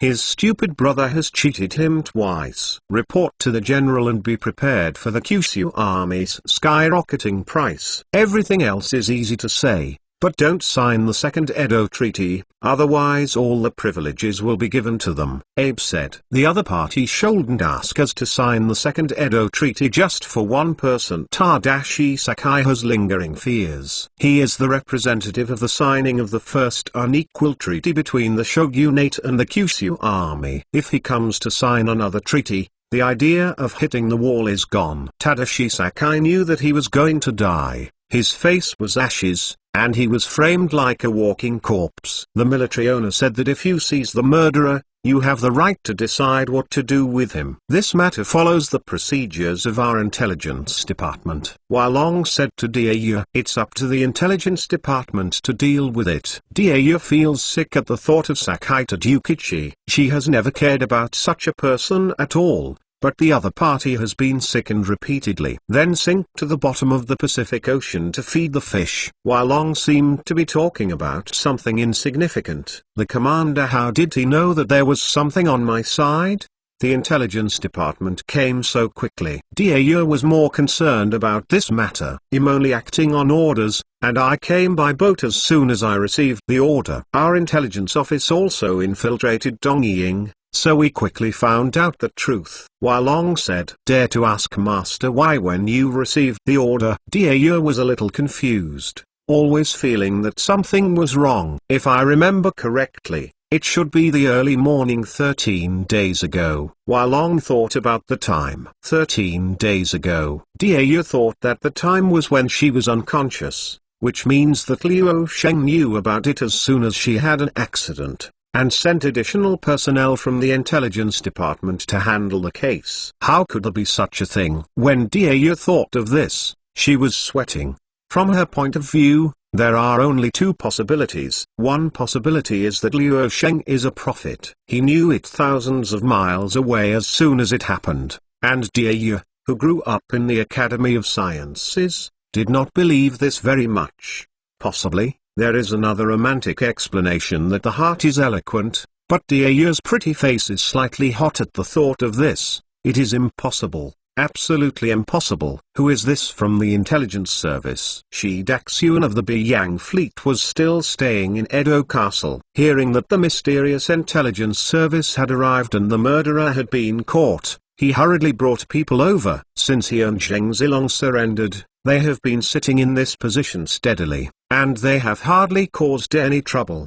The intelligence department has never found the door, and they have been in Liaoning and Dongying all the year round. So naturally they don't know Wai Long. Wai Long from the intelligence department. Wai Long said to the senior of the Beiyang fleet, "I'm meeting for the first time. I'm glad to see you. I am Shi Daxuan from the Beiyang fleet. I would like to ask for your advice in the future." Shi Daxuan met Wai Long, one of the 4 intelligence chiefs, for the first time. Even though he was already a senior in the Navy department, he was a little nervous. It's better not to give advice. It's too late for ordinary people to avoid our intelligence department. Wai Long laughed at himself. Yes. Shi Daxuan also found that he was not right. If the intelligence service invites him to drink tea every day, it means that he is in trouble. This time the matter is not over. I will report the cause and effect to the military leader later. The Ministry of Ritual and the Ministry of Military Affairs will formally submit diplomatic rhetoric to the shogunate, asking the shogunate to compensate us for our losses. Wai Long said, "What is the compensation from the shogunate?" Dia couldn't help being curious. "I don't know. If you don't let the shogunate release some blood, don't you suffer in vain." According to the military leader's statement before I set off, at least 1 million kls of silver will be blackmailed from the shogunate. Wai Long said, 1 million kls of silver? Dia whispered. Even selling her is not worth 1 million kls of silver. Chapter 862 Take the blame and resign 2 more. The main hall of the shogunate, the shogun's general Tokugawa Iemitsu, and several ministers are sitting here, and a shogunate is reading a diplomatic order from the capital of China. The shogun's personal letter to the officials caused great physical and psychological trauma, and affected the enthusiasm of all our officials stationed in Dongying, and undermined the friendship between the 2 countries since the Han Dynasty. Our officials should be compensated for their mental losses and medical expenses. A total of 100 silver. The shogunate in charge of foreign affairs stopped abruptly when he read this, swallowing the consternation stuck in his throat. "It's okay if you only pay for the silver liang, the medical expenses. 100 liang will be paid to them." Tokugawa Iemitsu said. The rest of the shogunate nodded. 100 kls of silver can calm the anger of the Kyushu army, which is simply the tolerance of the Kyushu army. "Your Excellency, not 100 kls, but 1 million kls," said the shogunate who read the diplomatic order. 1 million too. Everyone present was shocked. Not all 1 million kls can be used to arm an army.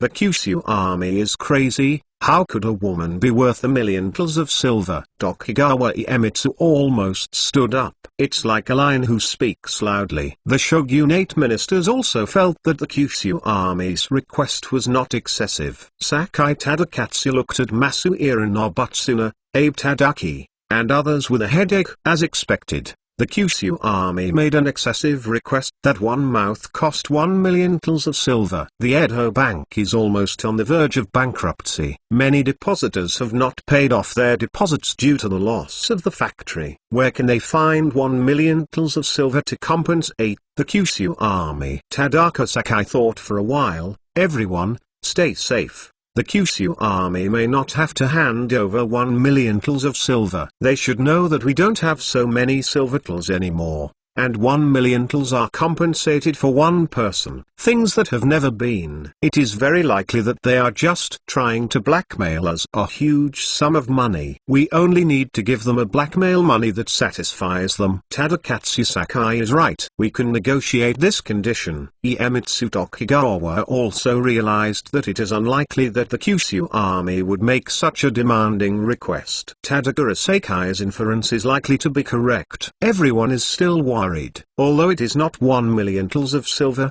the Kyushu army's request for 1,000,000 tals of silver shows that the Kyushu army's appetite is definitely not small. Sakai-kun thinks how much silver tal can satisfy the extortion of the Kyushu army. Abe asked, at least 10,000 tals of silver, maybe less. Be prepared for 100,000 tals. Sakai said, lost 100,000 tals of silver for a dude? Tokugawa Iemitsu collapsed somewhat, and the shogunate's financial situation was already very tight. Spending more than 100,000 tals of silver may make the shogunate's finances worse, and even bankruptcy. It's not just that the shogunate, who read the diplomatic order, said again. Everyone is quiet. Seeing that the Kyushu army had other conditions, the Tokugawa family stopped the noise. All people want to know what harsh requirements the Kyushu army has. The Kyushu army requires Tadakatsu Sakai, the brother of Tadashi Sakai,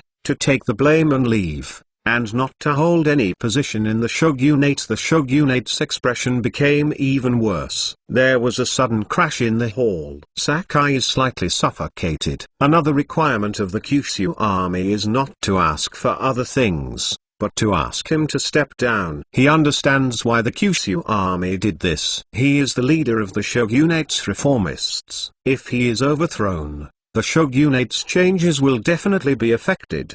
Do you want to agree to the conditions of the Kyushu army? Everyone looked at Sakai Tadakatsu. It was his younger brother who triggered this series of incidents. The Kyushu army targeted him with this incident and stood at the commanding heights of morality. It is really difficult for Sakai Tadakatsu to get out of this incident. Tadakatsu Sakai is an important minister and cannot agree to the request of the Kyushu army at will. Tokugawa Iemitsu was a little angry. Almost all officials in the shogunate were his retainers, but the Kyushu army actually asked his retainers to resign. This is simply blatantly provoking his control over his courtiers. However, Tadaka Sakai was involved in this incident because of his relatives, and Iemitsu Tokugawa wanted to refuse the request of the Kyushu army. It is estimated that it would take a lot of work. The minister chose to sue the old man and return home. Sakai did not resist, but compromised with the Kyushu army. The ministers of the shogunate were even more surprised. They didn't expect that Sakai Tadakasa didn't even mean to resist, and instead chose to surrender to the field! Now is the critical period of change. You are the leader of our shogunate's reform. The Kyushu army first bought our factories on a large scale, and then asked you to take the blame and resign. Obviously, they wanted to prevent our shogunate from making changes. You must not tell the old man. Homecoming. Tokugawa Iemitsu was the most surprised. He can't let Sakai Tadakatsu leave. Sakai Tadakatsu has the deepest understanding of the Kyushu army. He leads the shogunate with the greatest success rate. If Sakai resigns, the power of the reformists will be greatly damaged. Sakai-kun, you have to think twice before you act. If you resign, we will be more embarrassed and difficult to face the offensive of the Kyushu army. Other reform dispatch officials have persuaded Tadaka Sakai is their current leader, and he might make a comeback as soon as he leaves conservatives. When the Kyushu army made this request, there was no possibility of compromise, and the minister did teach his family to be helpless and was attacked by the Kyushu army. The minister has nothing to say. Sakai reached out his hand to Tadaki Abe.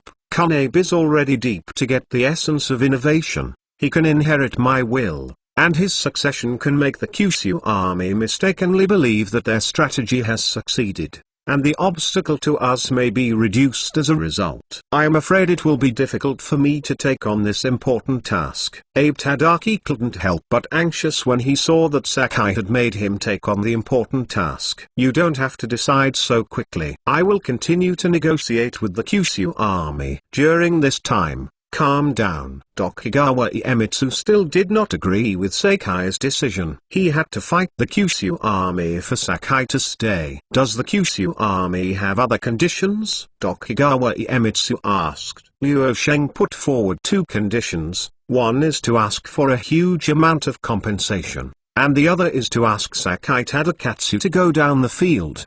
Both conditions are embarrassing him. Tokugawa Iemitsu could not bear other harsh conditions. No more, but the other party mentioned at the end that Sakai Tadashi will be executed by them. Don't think that he will survive, said the shogunate who read the diplomatic letter. For this, everyone present, including Tokugawa Iemitsu, felt indifferent, and Sakai was originally to blame. Only Tadaka Sakai was the most depressed, and he most hoped that the shogunate could become stronger, but he was miserable. Chapter 863, Movement Against the Privilege of the Samurai. 3 shifts. The shogunate and the Beiyang fleet held a 3-day negotiation. The shogunate sued financial difficulties and finally decided to compensate 50,000 taels of silver. At the insistence of the Beiyang fleet, Tadagura Sakai officially dismissed the shogun, no longer hold any position in the shogunate. Before the shogunate introduced the provincial system, Sakai was a heavy minister of the commander's 120,000 shibai. He was less than 50 years old and could continue to serve for the shogunate for at least 20 years. In 20 years, he might be able to lead the shogunate toward prosperity. However, the leading figure in the reform of the shogunate was overthrown by the Kyushu army's use of daiju. After Tadakatsu Sakai explained something to Tadaki Abe, he stayed at home and didn't step out of the house for the time being. After Tadaka Sakai was dismissed, the Huaxia society led by Tanaka Chenjichi was greatly encouraged. Seeing that the shogunate's transformational forces had weakened, they began to move from the secret to the bright side. Using the Kyushu Daily News as a medium, Tanaka Naichi published an article that strongly criticized the samurai, demanding that all samurai must restrain their behavior, abolish the samurai's privileges, and enhance the voice of civilians. These articles were widely promoted by the people of the China Association in Edo Castle, and roused a lot of responses from the citizens. If given the opportunity, of course they want to cancel the privilege of the samurai. Moreover, in recent years, the Kyushu army has frequently beaten the shogunate in the face, leaving the samurai class almost faceless. It also broke a scandal like Sakai Tadashi, and even caused the samurai class to fall from the temple. The citizens of Edo Castle have already begun to learn, revolt against the shogunate. In the past, when the Kyushu army was away, the shogunate was able to send samurai to suppress civilians under its control, but after some of the Kyushu army's industries took root in Edo Castle, the shogunate did not dare to use force easily. Samurai are worms. They are lofty, collect land rent and commercial taxes, and also enslave our civilians.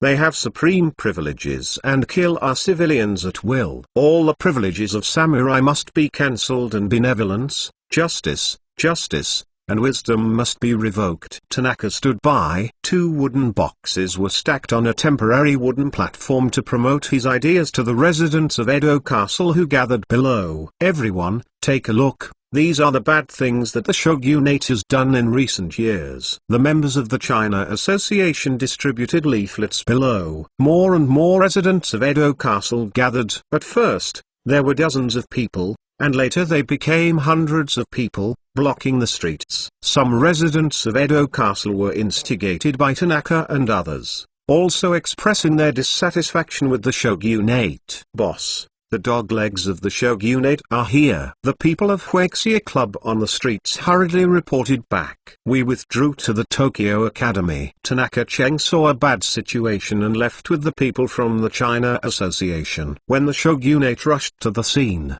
the members of the Huaxia Club had disappeared. leaving only leaflets all over the floor. Damn it! These people from the China Association actually want to incite the people in Edo City to raise an uprising, for fear that there will be no chaos in the world. The guy Tanaka Seiichi is getting better and better, and more civilians have joined the Huexia Club. This is no way to continue. We must get rid of this person. The samurai who rushed to the scene discussed in private, and since the fall of Sakai Tadakasa, they were all overwhelmed by the increasingly active Tanaka. The movement against the privileges of samurai began in Edo Castle, and it intensified. The outlying members of the Huexia society climbed from a low of 10,000 to 50,000. These people not only cover the Edo Castle area, but also operate in other parts of the Musashi country. There was also a small-scale conflict with the shogunate, and a small number of people were injured in the conflict. Under the order of Tokugawa Iemitsu, the shogunate's travels began to converge, and they did not dare to be extravagant for fear of causing mutiny among the residents of Edo Castle. Seiichi Tanaka is really a talent, and he even organized the China conference. I heard that even the shogunate can't help him. In the Tokyo branch that resumed normal operations, employees talked about recent events in Edo Castle. After the Daiya incident, Tanaka Seiichi took the opportunity to gather people's hearts, and the movement against the samurai privileges was gaining momentum and became another sensational event in Edo Castle. Edo Castle finally stabilized for a year, and finally became the eye of the storm again. Huaxia will do the things of the Huaxia Club. They will not hinder our work. Daiya didn't care much. After Zheng Zilong supported the China conference,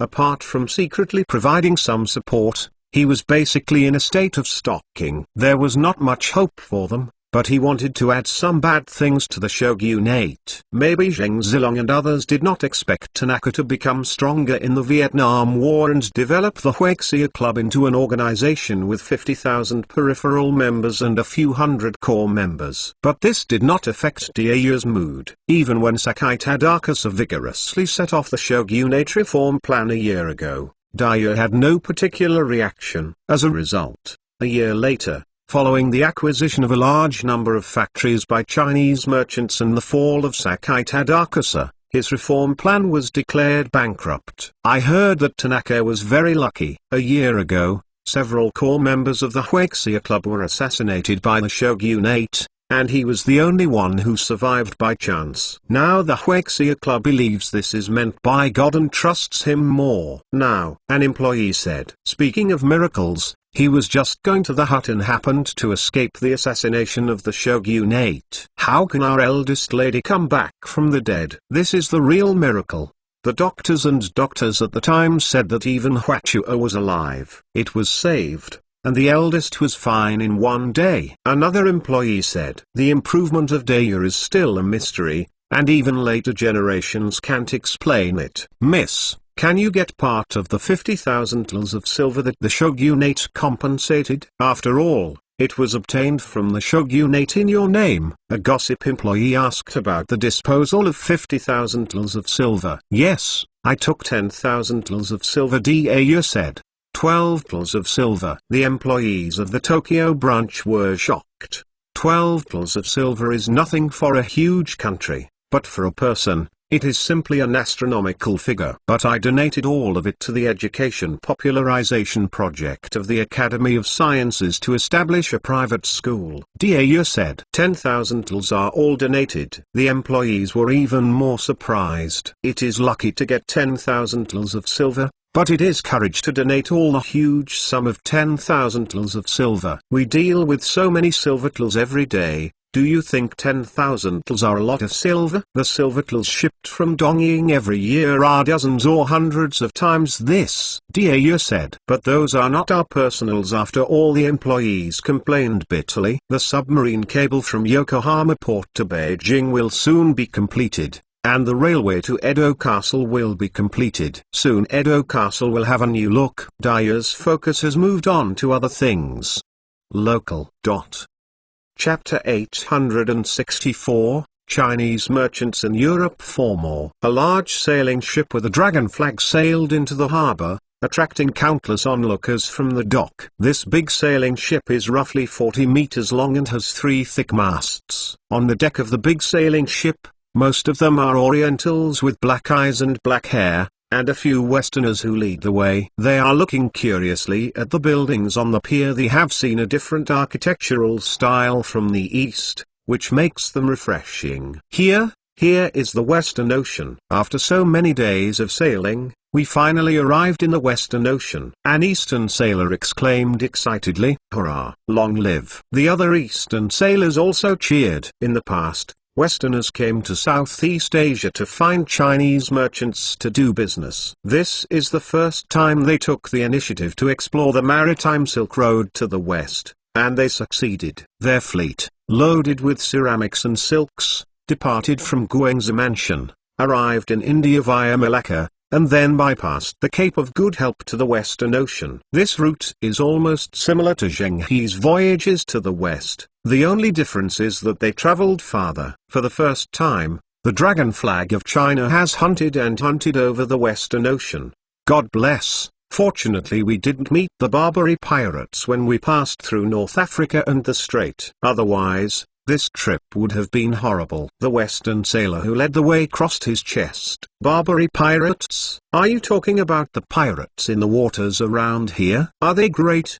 The Chinese merchant who led the team asked. They are a pirate kingdom in North Africa with the backing of the Ottoman Empire. They will rob merchant ships of various countries they encounter. When they are short of money, they will even take the initiative to looting coastal villages and towns. Those captured by Barbary pirates will become their slaves. We can buy and sell slaves. Our Royal Navy has attacked them several times, with little effect. And since the previous king reduced the navy budget, our Royal Navy has been greatly weakened, and there is almost no counter-attack ability against Barbary pirates. There were dozens of them. Years ago, our Royal Navy defeated the Spaniards' invincible fleet, but unfortunately it is not as powerful as decades ago. The Barbary pirates have all hit the coast, said the Western sailor who led the way. Barbary pirates. It seems that if you want to completely open up the trade route between the East and the West, you must eradicate the Barbary pirates and the Austrian Empire behind them. The Chinese merchant said. He is certainly not an ordinary businessman, but he believes that if the military master wants to make the trade route of things smooth, he should send several large fleets to wipe out these nasty Barbary pirates. In the past, the big pirate leader Zheng Zilong was settled by the army owner. These Barbary pirates shouldn't be difficult to deal with. The Ottoman Empire was not easy to deal with. They were powerful and controlled the traditional trade routes from the west to the east to a large extent. Therefore, we Western countries have only worked hard to open up new routes in the past 200 years. We have found 2 routes to the east. One of the new routes is the Cape of Good Hope route and the other is the Tierra del Fuego route, breaking their monopoly. But now the Ottoman Empire is still very powerful. They can mobilize 200,000 soldiers and auxiliary troops at one time, with hundreds of artillery pieces. Often attacking Europe has caused headaches for many European countries. The Barbary pirates are the semi-independent kingdoms they support to deal with us, said the Western sailor. There are really many Western countries. How many people do you mean in the Ottoman Empire? The Chinese businessman was a little confused. He is not a member of the Kyushu army, but a wealthy businessman in Fujian. Since the Kyushu army has liberalized the sea ban, their businessmen have increasingly frequent trade with Western and Eastern countries. Hearing that one run of cargo can get several times or even dozens of times the profit, and every man is taking risks, he started to come to the West without much preparation. So he hired a few who knew Chinese. The Western sailor of China led the way and sent his best merchant ship out for this adventure that was more adventurous than trade. Even many Chinese businessmen didn't know that he came to the West secretly by himself. At that time, businessmen had very little knowledge of the West. Sometimes they simply referred to all Western countries as Francis or Hong Mao. They were barbarians anyway. After he arrived this time, he found that there are many countries here, some called Ottomans, some called Britain, some called France, some called Spain. It seems that the power is not weak, and the situation is staggered. And he didn't know that there were Barbary pirates, nor did he know that in addition to Barbary pirates, there were also European pirates. It was a fluke that his merchant ship without armed artillery could reach here safely, and even the Western sailors who led the way secretly pinched a cold sweat. "There are about 20 million people in the Ottoman Empire," said the Western sailor. 20 million people, so many. Wealthy businessmen in Fujian did not expect that there are countries with more than 10 million people, such as Annano, which has a population of just over 2 million. In his impression, the Western countries should be similar to the Southeast Asian countries. The explanation of the Western sailor is a bit subverting his perception. The other country is almost 10 times as powerful as Annan. "How many people are there in your kingdom?" asked a wealthy businessman in Fujian. "More than 7 million, the Western sailor replied. "Although you are not as good as the Ottoman Empire, you are much stronger than Annan Kingdom." Wealthy merchants in Fujian measure their strength by population. China has the largest population, and it must be the most powerful. And the other side has a population of more than 7 million, which should be better than Annan Kingdom. It's great, but you still have to flatter the other party so that they don't feel embarrassed. Western sailors saw that the wealthy merchants in Fujian compare his country with a weak Annan Kingdom,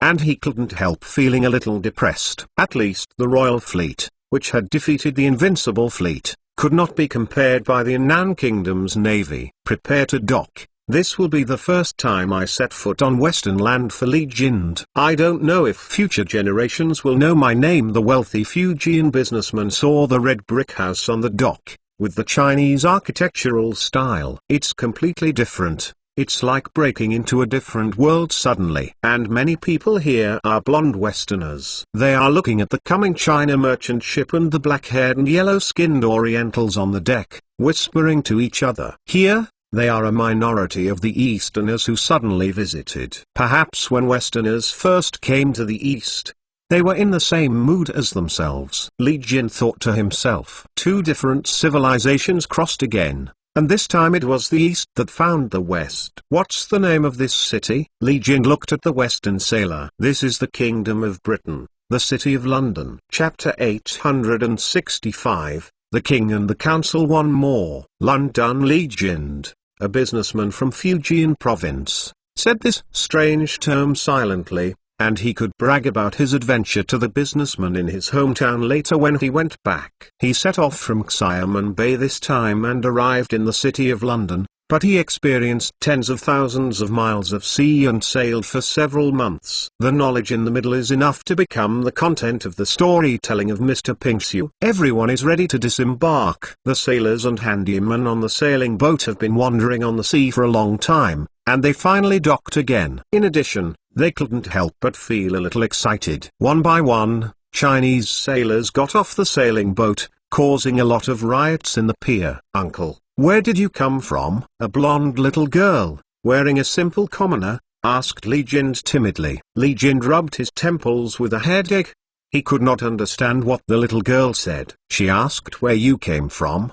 The British sailor hired by Li Jind explained to him. "We came from Huaxia in the east." Li Jind knelt down and said. However, the little girl's mother pulled the little girl back, for fear of dealing with Li Jind. Li Jind stood up helplessly and shrugged. Obviously the other side's mother didn't trust them. "It was the same when we went to Nanyang and China in the past," said the British sailor. "After all, this is our initiative to send merchant ships to come. We will get to know each other frequently in the future. Long live free trade." Li Jind didn't care much. If he sees a person with completely different hair, skin, and clothing for the first time, he will also be wary of each other. In the dock area, the British customs officer saw a merchant ship from the east, and when he was surprised, he immediately dispatched an official to negotiate with Li Jind. The incoming merchant ships have to pay taxes. The two sides communicated through the British sailors. These British sailors were active in Southeast Asia and the southeast coast all year round, and they were hired by Li Jind at a high price. Being able to master two languages is a rare talent in this era. Zheng Zilong's ability to mix well in the southeast coast is due to his proficiency in Dutch, Japanese, Chinese and other languages. Your tariffs are too heavy. After discussing the tariffs, Li Jin complained to the British sailors. As you know, our king is very short of money, so he transferred the charter right of customs duties to the merchants. Every year, the merchants have to pay a huge fee to the Royal Treasury Department, which is said to be more than £160,000. These merchants do to make up for the loss. In addition to levying tariffs, some other fees must be charged, which naturally appears to be heavier. The British sailor said, "I hope that our ship of silk and porcelain will sell well." Li Jin's merchant ship brought fine silk and porcelain, which were luxury goods that nobles wanted to buy in Britain. You can definitely sell it for a big sale. You can sell it to the king and those dukes and earls. They like Oriental silk and porcelain the most, and the Orientals personally come to buy them, and they will soon run out. The British sailor knew this. The good silks and porcelains on a ship are in short supply, and they are still branded as Chinese merchants. They are definitely better to sell than the British merchants transporting silk back from the East, advocating the goods sold by overseas merchants, even if they are common in different civilizations. A large carriage passed by at the London dock, and inside was a middle-aged couple. "My dear, why are there so many people on the dock?" the woman asked the man. "Let's go and take a look," the man said. When the middle-aged couple came to the dock, they were surprised to see that it was a group of Chinese sailors from the East. It's rare to see such a sight. The big sailboat Li Jin took was stopped on the Thames. The hull was huge, no less than the best merchant ship in Britain. Moreover, Li Jin's galleon was produced by the Leonan shipyard, borrowing from the British shipbuilding skills of the 18th century, and it is actually 100 years more advanced than the current British sailing technology. Oriental people are come. Many heard from businessmen who went to the Eastern trade that China has risen in recent years, and even the strongholds in the Spice Islands of France, the Netherlands, Spain and other countries have been taken away by them. Especially the powerful Netherlands. They originally occupied the most benefits of the Spice Islands, but Governor Cohen took the Batavia's fleet and fled back briefly on the route of South America. At that time, it caused a huge sensation and Cohen was also killed by the Nepalese. The Parliament of the Federal Republic of Tehran was demoted to civilians. The man said, "The rise of China has interrupted the Netherlands and Spain's monopoly on Oriental spices, silk, and porcelain. Instead, the cost of our British merchants going to the East for trade has been reduced. Isn't this a good thing?" the woman asked, puzzled. "Tao, Elizabeth, you have only seen the short-term benefits that Britain has gained from it, but not the long-term impact. It is said that China's size is more than 10 times larger than ours, and they attack Nanyang to expand their trade scope. When the market is saturated, they will expand to our west. Compared with Nanyang, our western market is not known how many times larger. Don't look at them now that they only have one merchant ship coming. In less than 10 years, more and more merchant ships will arrive in the city of London. China's products will be dumped on our market. At that time, a large number of farmers will go bankrupt and handicraftsmen will lose their jobs. The little businessman is trying to survive," the man said. "Their arrival would mean so many things," said the woman called Elizabeth. "The East has awakened, and our King Charles is still doing the reverse, heavier taxes, and the royal family's expenditure is too complicated. The royal power must be contained," the man said. "But King Charles only disbanded the parliament a few years ago, and you returned to your hometown as a member of the counts. Now the parliament has no way to contain the king," Elizabeth said. "Yes, the king's power is getting stronger and stronger, and even the parliament can be dissolved at will. But the current King Charles is very short of money, and the business people behind us are not very short of money. King Charles still owes us a lot of debts. We the parliament may be able to use this opportunity to control the king in turn. I have not seen many old friends of the parliament for a long time. This time I came to London to discuss this matter with them," the man said. "Will King Charlie really compromise with the merchant for lack of money?" Elizabeth asked. "Yes. The power of money is invincible. Cromwell firmly believes this. Let's go." let's meet the old friends of the Parliament. Since the dissolution of the Parliament, we haven't seen each other for several years, the man said.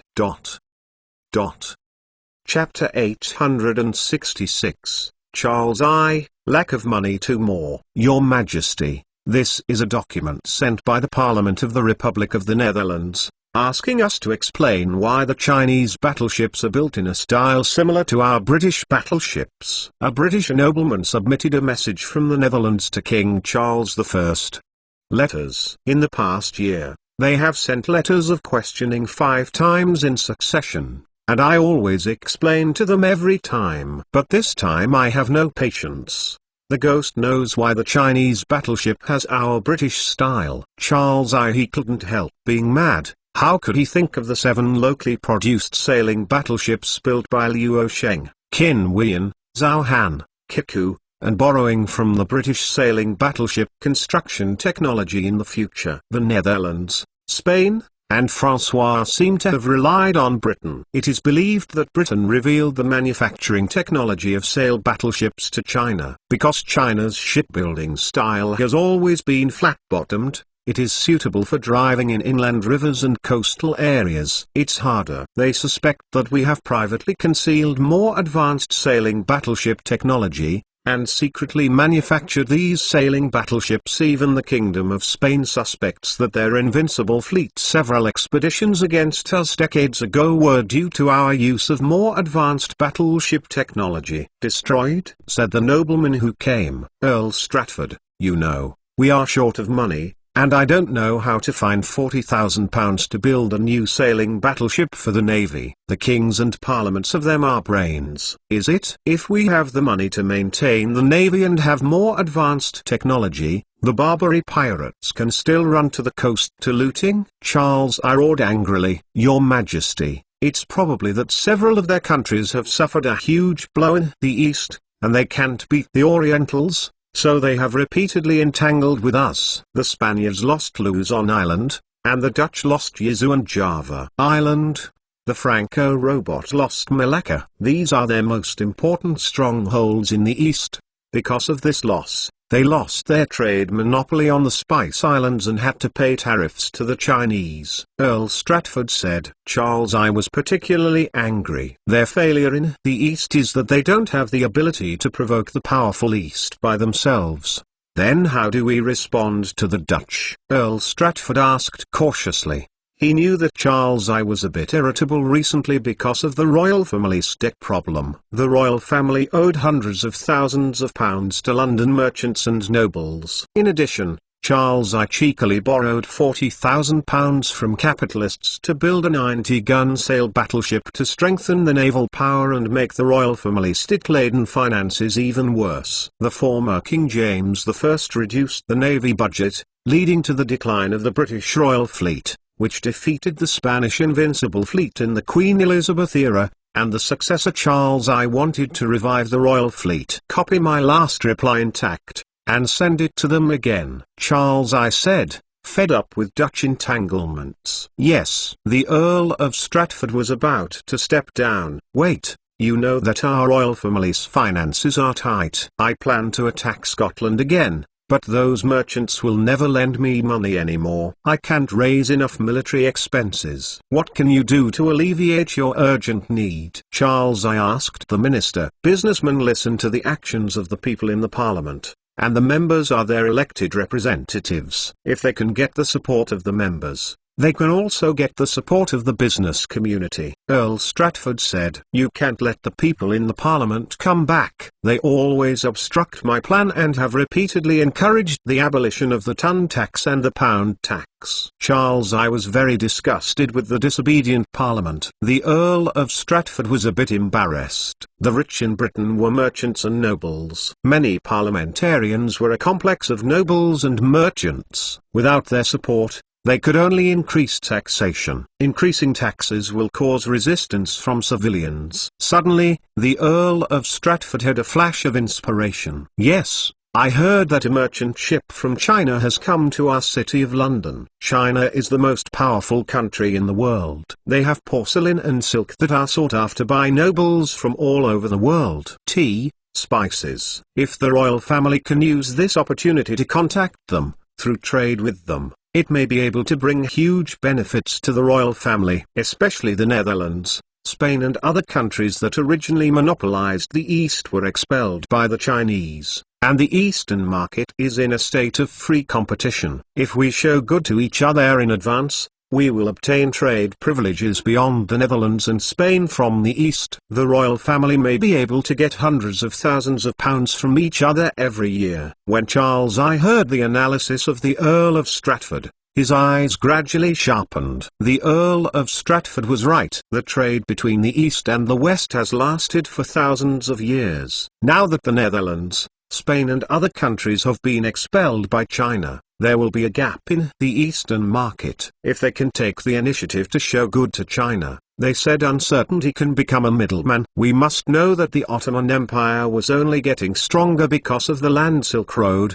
which monopolized the trade between East and West. If Britain can become a middleman on the maritime Silk Road, it will not be impossible to make a profit of hundreds of thousands of pounds every year. Especially the Netherlands, Spain, Francois and China are at war. It is inevitable that there will be gaps and estrangements between them.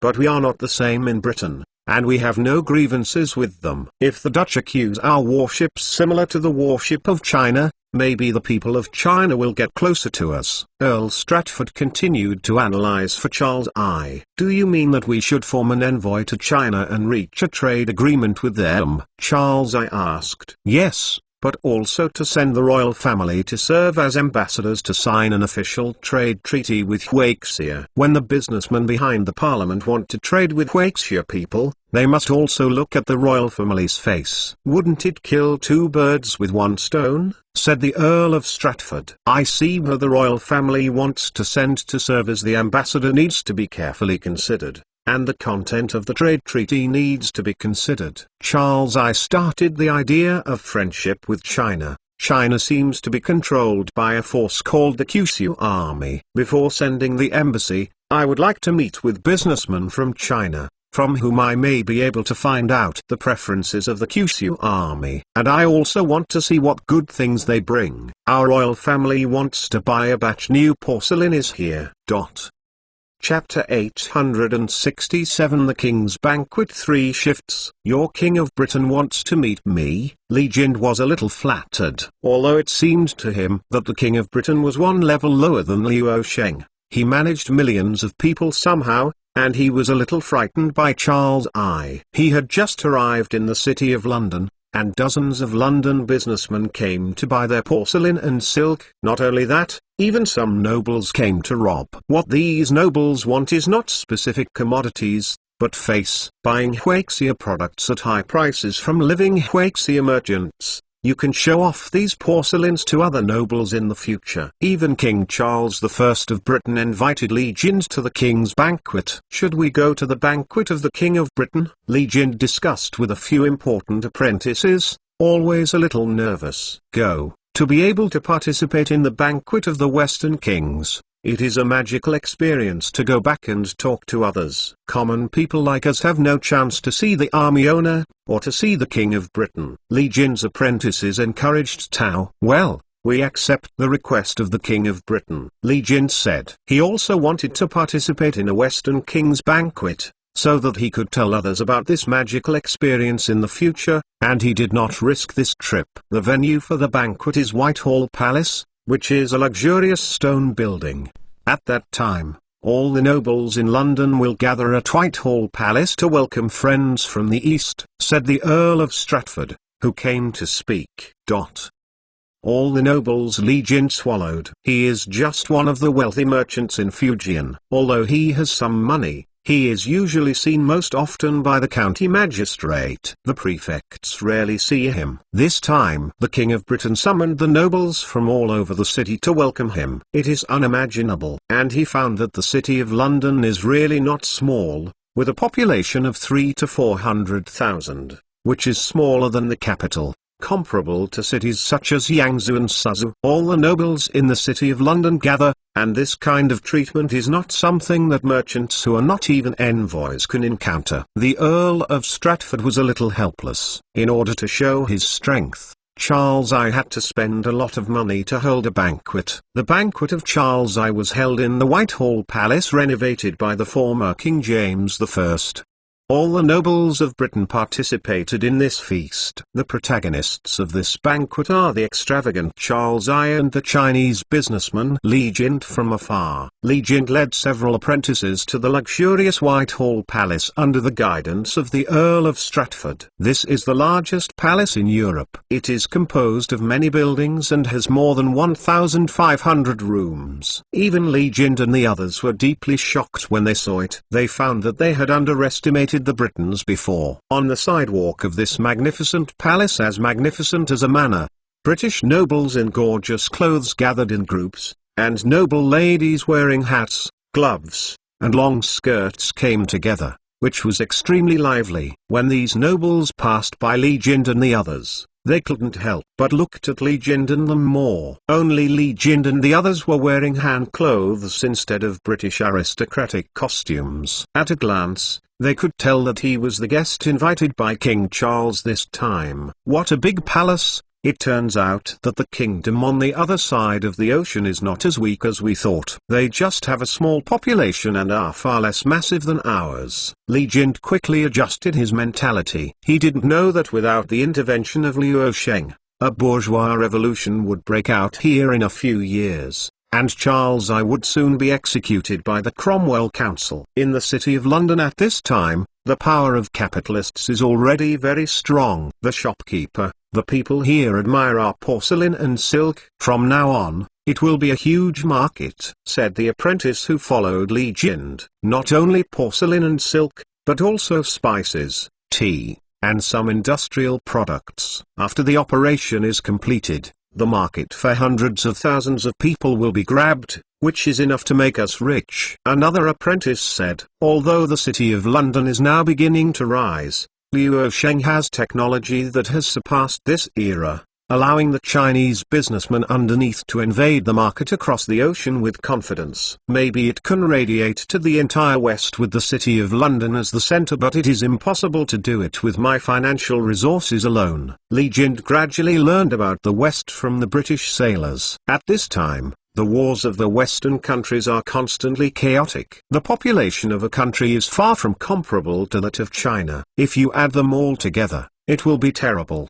The market is not smaller than that of China. After we go back, we will report to the Far East Trading Company. We may be able to obtain official support and let us Fujian merchants act as vanguards in opening up western routes. Have you forgotten that the British sailors said there were Barbary pirates on the sea? The sea route to the west is not very peaceful. Maybe several armed merchant ships can be organized to escort the caravans. Some of our merchants have bought armed merchant ships from the military department. Otherwise, let the military department come over to fight against these pirates. Under the guidance of the Earl of Stratford, several people came to the state banquet hall where the banquet was held. While discussing in a low voice, several people in Li Jin appeared in the state banquet hall. Hundreds of nobles looked at them with all their eyes. For them, the appearance of Li Jin and others was rather strange. In the eyes of Li Jin and others, these hundreds of gorgeous and strange nobles also looked strange. Welcome, friends from the East. Charles I held the scepter, and the nobles consciously gave way to him. Li Jin was a little confused. He didn't know the etiquette of Britain, and he couldn't understand what Charles I said, so he was at a loss for a while. This is Our Majesty King Charles, and this is Li Jin, a Chinese businessman. The British sailors hired by Li Jin broke the siege in time and introduced each other to each other. I came to your country for the first time, thanks to the kindness of the king, sincerely fearful. After Li Jin understood it, he respectfully bowed to Charles I. This is the etiquette of the East, to show respect to the king, and he panics at your interview. The British sailor explained to Charles I understand that it doesn't matter if you use Eastern etiquette. Charles I actually didn't understand, but in front of many nobles, he couldn't let the king's prestige fall, and he appeared to be generous. When Charles I was talking with Li Jin, there was suddenly another uproar among the hundreds of nobles. A noble whispered in private, Princess Sophia is here too. Chapter 868 The Oriental Folding Fan. One more. I have long heard that the distant East is full of gold and prosperous. In the past 200 years, our European countries have been looking for a new route to the East. Unfortunately, we are one step behind the Franco and Spain, and the time to contact China is also very short. I deeply regret this matter. Charles I was eager to solve the problem of royal debts through trade with the East, and he was relatively humble in his words. Gold everywhere. Maybe we have some misunderstandings about both sides, said Li Jind, who only figured out the difference between the Kingdom of Britain and other European kingdoms not long ago. If it were not for these misunderstandings, adventurers 200 years ago would not necessarily be willing to find a new route to the East. Charles I said. When they talked, Charles I noticed the commotion of the nobles. He had a headache when he heard the nobles say the name Sophia. A woman with blonde hair and a long velvet skirt entered the state banquet hall surrounded by some nobles. Brother, I heard that Chinese merchants have come to our city of London. She quickly noticed Li Jind next to Charles I and several apprentices he had brought. It turns out that this is what the Chinese people look like. They are different from the Arabs and Indians. The woman who arrived held a beautiful folding fan. My fan was brought back by the merchant from the Far East. This girl, can you let me take a look at the folding fan in your hand? Li Jind was a little familiar with this fan, and was intrigued. The British sailor conveyed Li Jind's meaning to the woman. The woman hesitated and gave Li Jind the favorite folding fan. This is a common blackbone lacquer fan, with gold leaf as the base, and colors on the top. The blackbone lacquer fan in each place has different characteristics. Looking at the texture and workmanship, it should be made by a Suzhou workshop. The blackbone gold fan is naturally good, but this is only for ordinary people. As a girl, it is very likely to be a royal family. If you can have a calligraphy painter painted on the fan, it is the best. Li Jind. The folding fan was returned to the woman, with some regrets. The British sailor who was in charge of the translation broke down a bit. How do I translate the blackbone gold fan? He had to explain to the woman that it was a golden fan from the prosperous city of Suzhou. I don't know where to buy the fan of the calligraphy you mentioned. The other party seemed to be very interested in folding fans. Li Jind gritted his teeth and said to the woman, I have here a blackbone gold fan painted by Wen Zhengming, one of Wuzhong's 4 talents. It is very valuable. I originally wanted to be the treasure of the ship, so I might not buy it.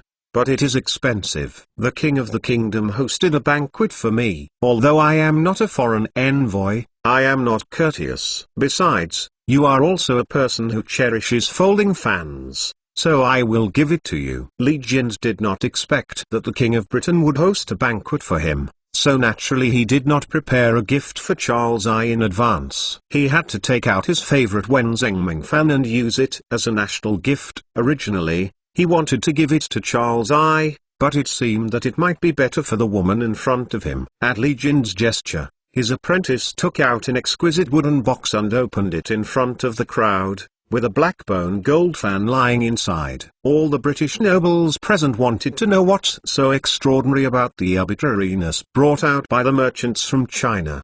The British sailor didn't know who Wen Zhengming was, so he could only add his own understanding to explain to the woman, this is a fan painted by the most famous painter in China. It has a price but no market. He wants to give it to the princess. There is no market. The nobles made a sensation. Silk, porcelain, and fans from China are luxury items used by the nobles. Even if the fan to be presented to the princess is priceless in the place of origin, it is really not an ordinary gift. The blonde woman solemnly took over the wooden box and opened the folding fan with Wen Zhengming's calligraphy and painting in the wooden box. On it was a pair of ink and washed river landscape soil, as well as Wen Zhengming's poems and seals. They looked pretty, compared to what she had bought before. The fan went up more than one step.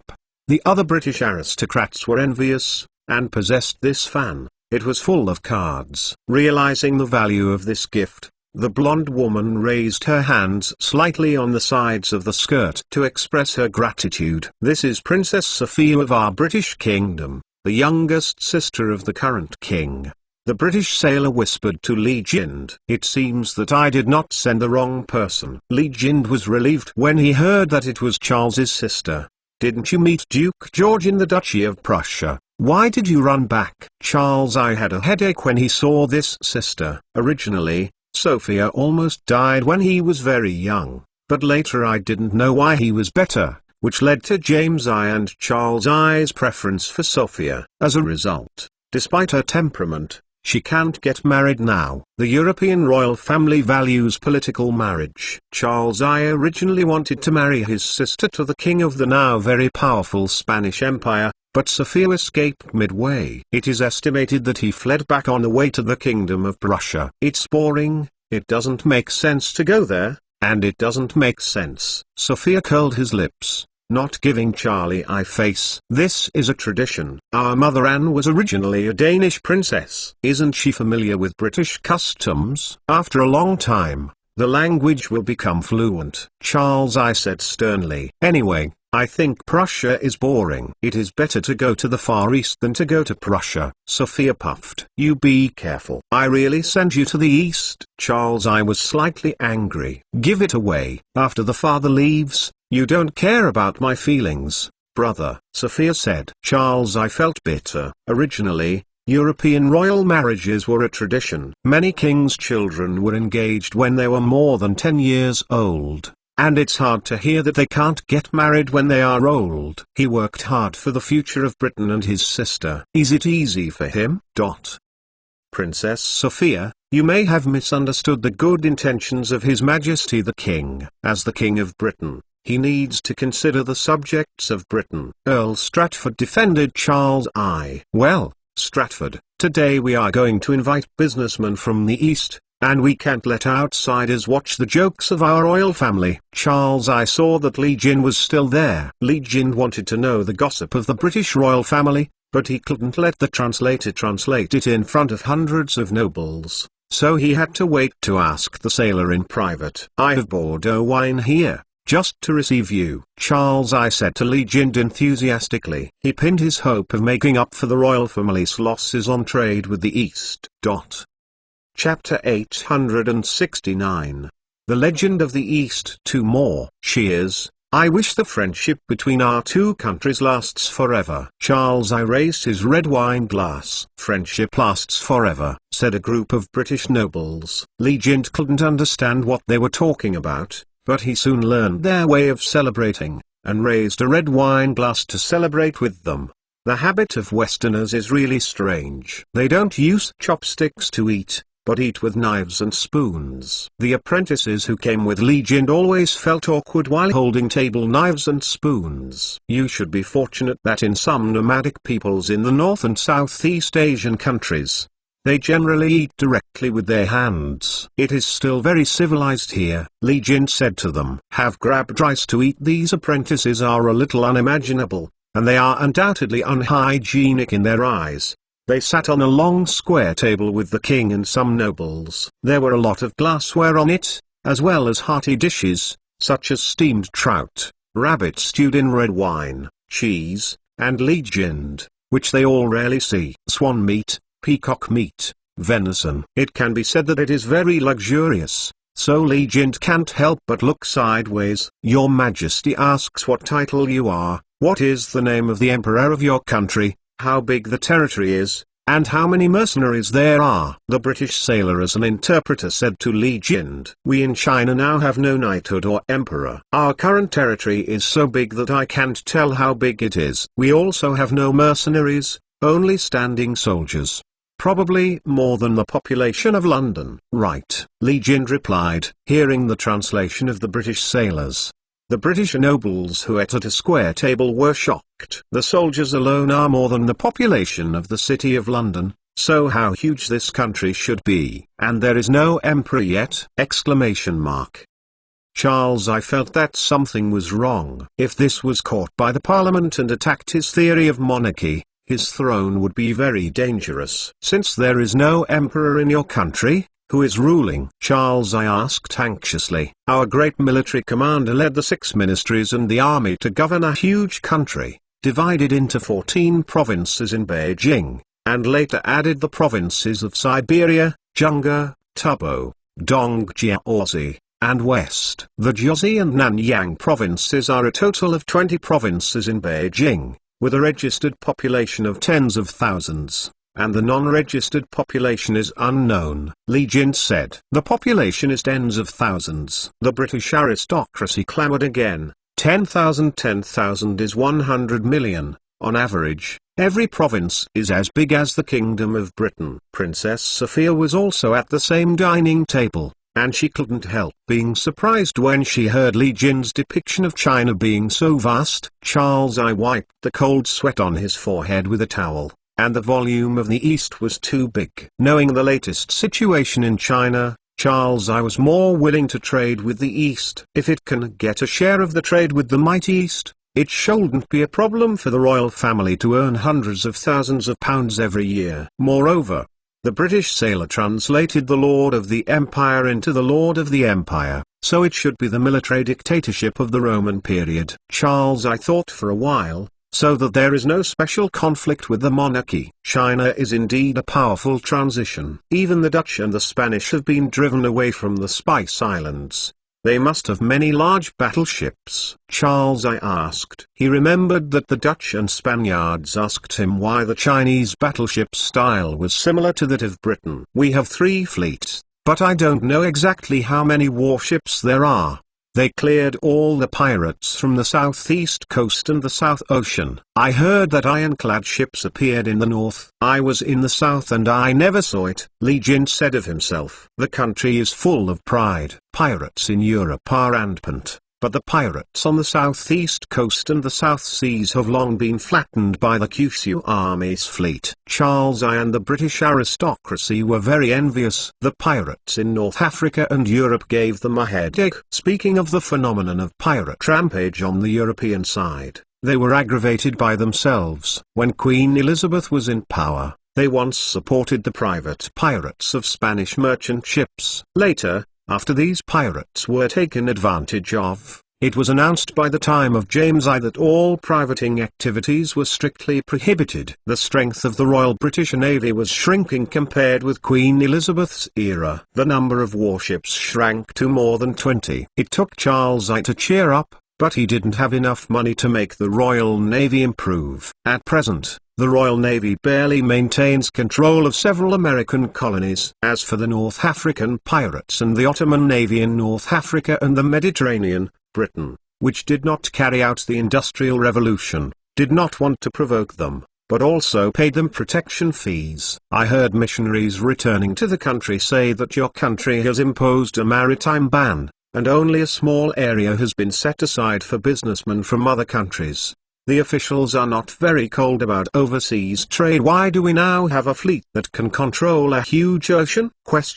Charles I was still a little puzzled. Our military owner has ordered the permanent abolition of the sea ban and the establishment of customs to manage overseas trade affairs. These 3 huge fleets were also created by the military owner. He values the sea more than land, and has a special admiralty. We maritime merchants, his foreign trade has become legal. He is really a legend, especially the people on the southeast coast. We are grateful for him, Li Jin said. Because of the existence of the Nanyang fleet, the pirate disasters along the southeast coast are almost extinct, which is a great thing for the local people, and there is no need to sneak out to sea for trade. The development of foreign trade has made the lives of civilians on the southeast coast become rich again. He was able to come here, was invited by the King of Britain, and had an indirect relationship with Liu Sheng. When Charles I heard Li Jin telling about Liu Sheng's deeds, his blood boiled over. Isn't what Liu Sheng did exactly what Charles I wanted to do? It is the desire of all sea power kingdoms in Europe to make the royal fleet strong again and then control the trade between the Atlantic Ocean and the Mediterranean Sea. Princess Sophia's beautiful eyes are shining. For the first time she heard that in the Far East,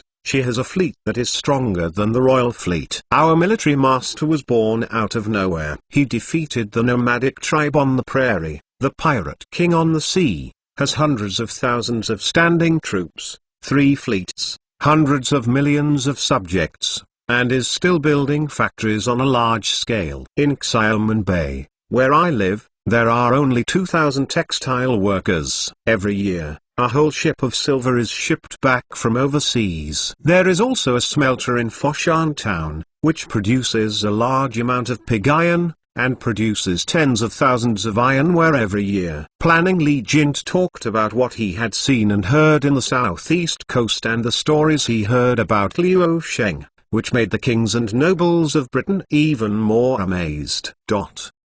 Chapter 870 Royal Mission 3 Shifts. I decided to form a royal envoy to China as soon as possible. Charles I stood up drunk and patted Li Jin on the shoulder vigorously. Hearing that the East is strong, he is even more eager to become Liu Sheng of the West and also build a great empire. Britain now cannot compete with Spain and the Netherlands. Li Jin was also overwhelmed by the banquet held by the British aristocracy, and his head was a little groggy. He heard Charles I say that he would send a royal envoy to China, and said without much thought, if the British royal family sends an envoy, our army the Lord should express a warm welcome. Brother, are you going to send an envoy to the distant East China? I want to be an envoy. Princess Sophia said. Going to the East? Let's go.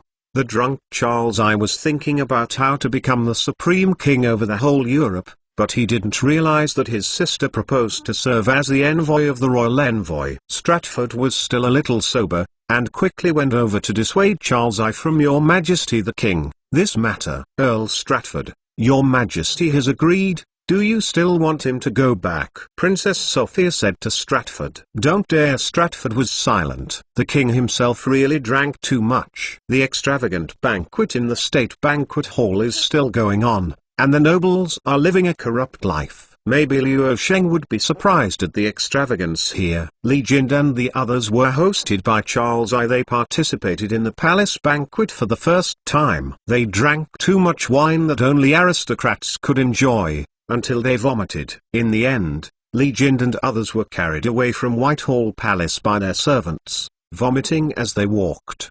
The next day, Li Jin got up from bed with a splitting headache. His apprentices were lying on the floor arrogantly, and there was a lot of vomit on the floor. Apparently after the servants brought them back last night, they had a fight again at night.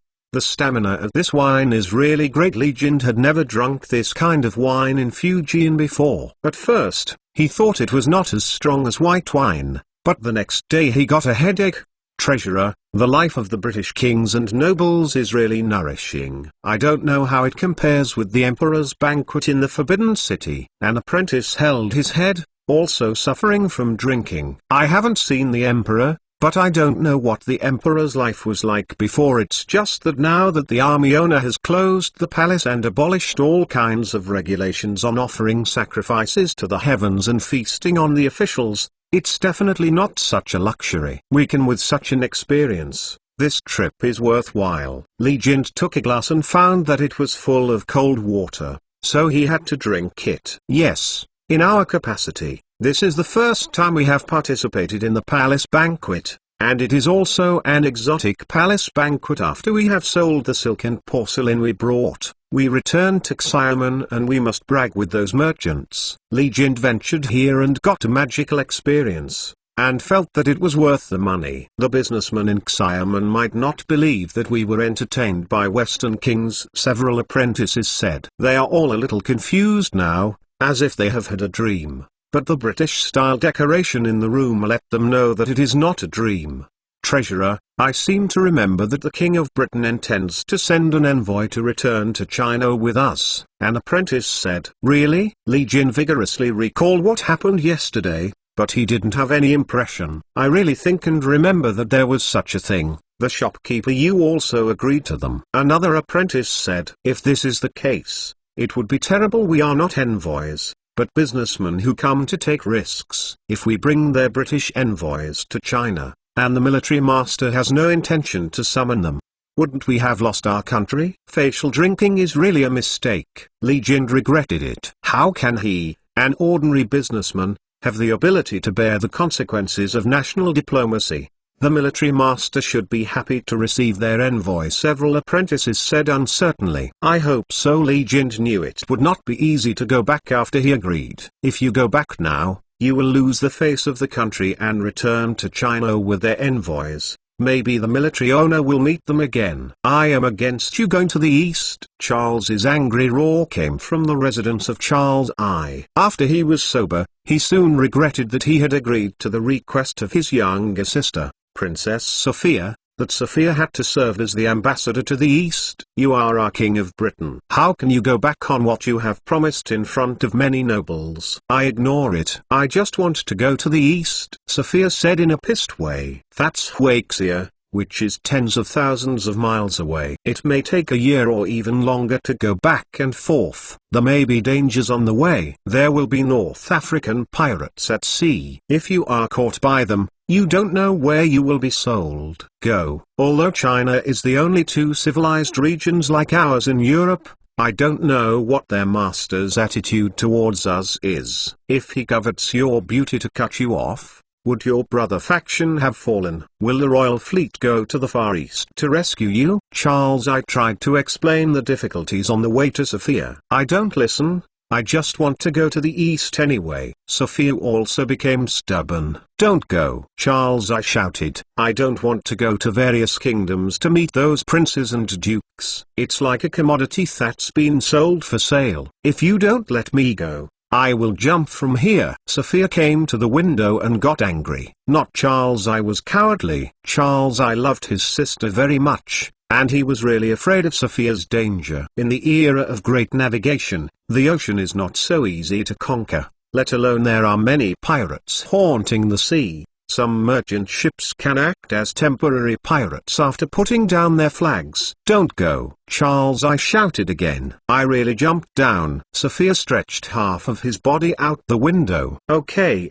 I'm afraid of you. Let you go to the east. Charles I was threatened by his sister, like a frustrated balloon. You can't go back on it, Sophia said. Charles I was helpless. I will let Sir Greenville lead the battleship Prince and several merchant ships to protect you from visiting China. By the way, let these merchant ships load our British goods to sell in the East, and pray that God will make this voyage smooth. Chapter 871 The University of Cambridge. One more. I heard that the king wants to buy a batch of silk and porcelain from us. This is a batch of fine porcelain and silk that we reserved for the king. The porcelain is from the Jiangxi official kiln, and the silk is from Suzhou embroidery. The price is 90% of the market price. That's it. Li Jin heard that Charles I also wanted to buy porcelain and silk from him, so he readily agreed. Charles I hosted a banquet for the upper-class nobles. Li Jin was very grateful for this. In addition, China had a tradition of reciprocating peaches since ancient times,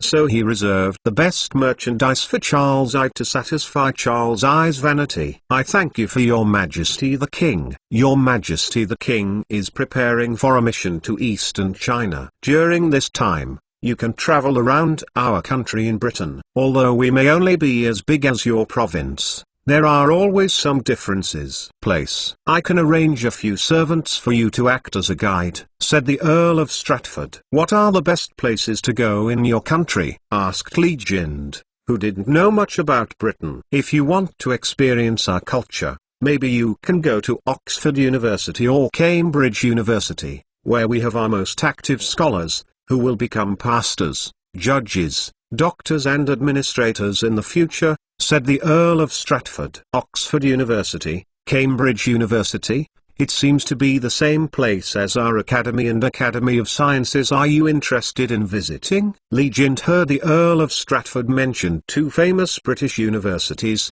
and couldn't help talking to the Academy and Academy of Sciences. Reminiscent, it seems that people from the Academy of Sciences will also serve as judges, doctors, and administrators. Of course, the Academy of Sciences also trains engineers and nurses, which is more comprehensive than the universities here. Of course in going, I'll come back to Britain. It won't be useless to know more about this trip. Several apprentices agreed. They also want to see what schools in Europe look like. Oxford University is to the west of the City of London, and Cambridge University is to the north of the City of London. I don't know which university you want to visit. The Earl of Stratford asked. Go to Cambridge University and have a look.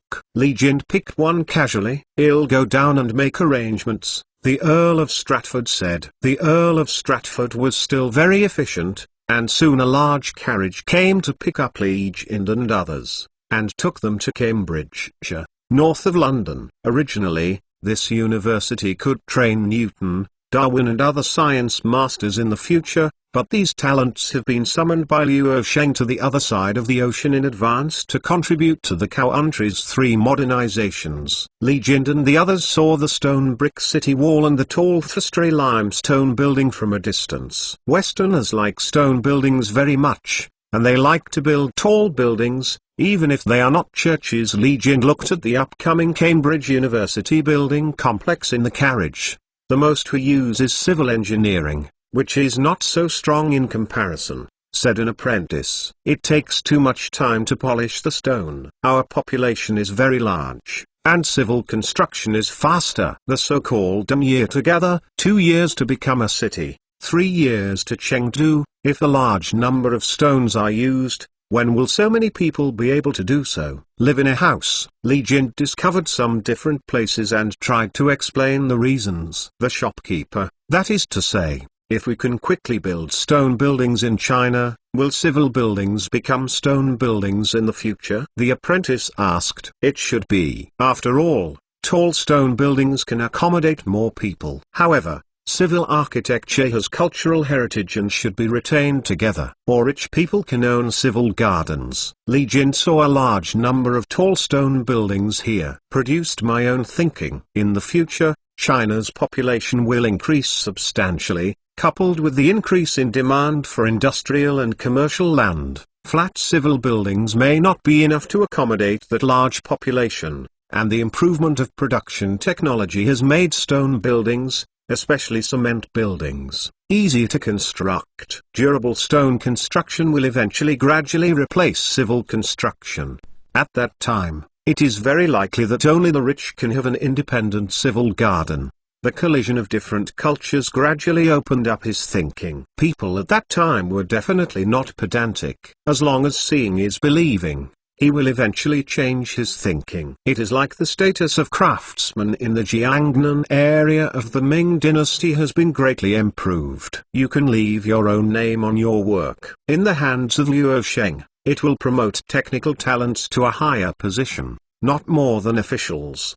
Lo, here, this is the Peterhouse College Chapel at Cambridge University. It was only opened a few years ago. The translator, as a guide, introduced them to the new building. Legend looked up at this tall stone building that combined Renaissance elements and Gothic style, which was somewhat shocking. The pastors and scholars in the University of Cambridge saw a few people wearing hanfu come and cast strange eyes. Most of them did not know that a Chinese ship had arrived in London. The arrival of Legend and the others caused quite a stir at Cambridge University. Many pastors and scholars came to meet the legendary Chinese people. They are guests from faraway China, aren't they? It's a bit like the image portrayed by the missionary, but it's a little different. Their language is different from ours and should not understand what we are saying. A group of scholars gathered together to comment on Legend and others. Legend and others don't care anymore. In this month, their group has become a celebrity in the City of London. Every day, citizens haunt their residences. They want to see what the clothes of the strong Eastern countries look like. The University of Cambridge is made up of different colleges. I will take you to tour buildings of different colleges and then go to the cafeteria to have a meal. The person sent by the Earl of Stratford is a guide, said to Legend and others. It's hard work. Legend clasped his fist. His actions attracted a lot of commotion from Cambridge University scholars, and he became more curious about the East. In the eyes of Europeans at this time, there are only 2 civilizations in the world. One is European civilization, and the other is Chinese civilization. Even the powerful Ottoman Empire is barbaric in the eyes of Europeans. Where do those people come from? A female noblewoman holding a parasol saw Legend and others who were watched by scholars, and asked the servants around her, Miss Selina, Allow me to go and inquire about it, the servant said. After a while, the servant turned back and respectfully said to the female nobleman, "They are guests from the Far East, the Chinese region. They were invited by His Majesty the King a while ago to a banquet, and now they are visiting Cambridge University." Chapter 872, Does a Dog Know a Syllogism? 2 more. There are 4 major divisions of theology: literature, medicine, and law. The usual courses include philosophy, Greek, dialectics, arithmetic, geometry, astronomy, and music. The way this Trinity College trains talents is mainly based on Aristotle Dodd's theory. In the past, universities train many priests, but now they have gradually become suitable managers, doctors and judges for the kingdom.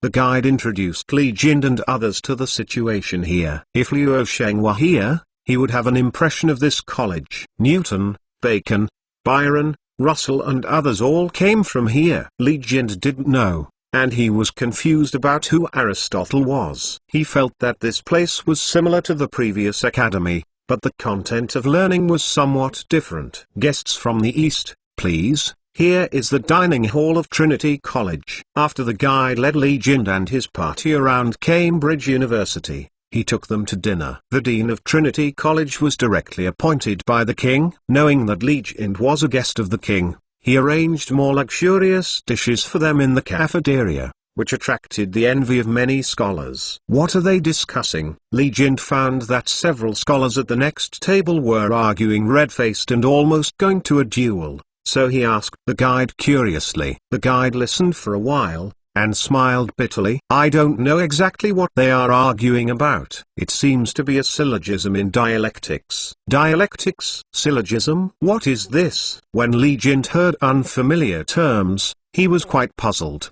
just as difficult to understand when Westerners heard Confucianism. Syllogism is a theory put forward by Aristotle, which is divided into major premises, minor premises and conclusions. Let me give you an example. If everyone is mortal and I am a human being, then I am mortal, guide said. The truth is very simple. Li Jin heard the example given by the guide and quickly understood what the syllogism was about. The syllogism is only the basis of logic, on which very complicated things have evolved. And my knowledge is limited. The wizard said helplessly. Maybe he didn't know that the development of logic would affect the subsequent fields of mathematics and computer. They were discussing a question raised when the predecessor, His Majesty the King, stayed overnight at Cambridge University 30 years ago. Will a dog think about syllogism?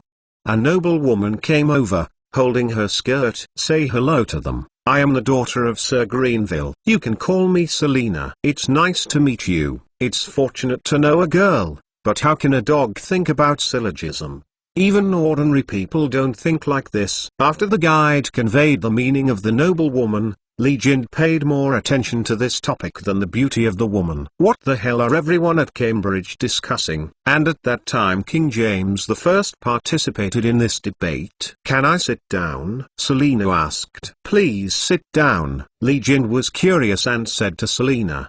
At that time, the scholars participating in the debate in the university were divided into 2 groups in response to this issue. One group believed that dogs would think about syllogism, and the other group believed that dogs would not think about syllogism. No, it can be divided into 2 factions like this. Li Jin was surprised. The school that supports the dog's syllogistic thinking, their argument is like this. Suppose the owner goes out, and the dog chasing the owner's smell comes to a fork in the road. The dog will think, did the owner take this path or that path? Then the dog smells the owner's smell on one of the roads, and the dog thinks that the owner is not on the other road, so he concludes that the owner is on the scented road. This is the dog's syllogism. After listening to Selina's explanation, Li Jin straightened out the sequence a bit, and immediately discovered the problem. If the dog is only pursuing the smell and does not think that the owner is walking the other way,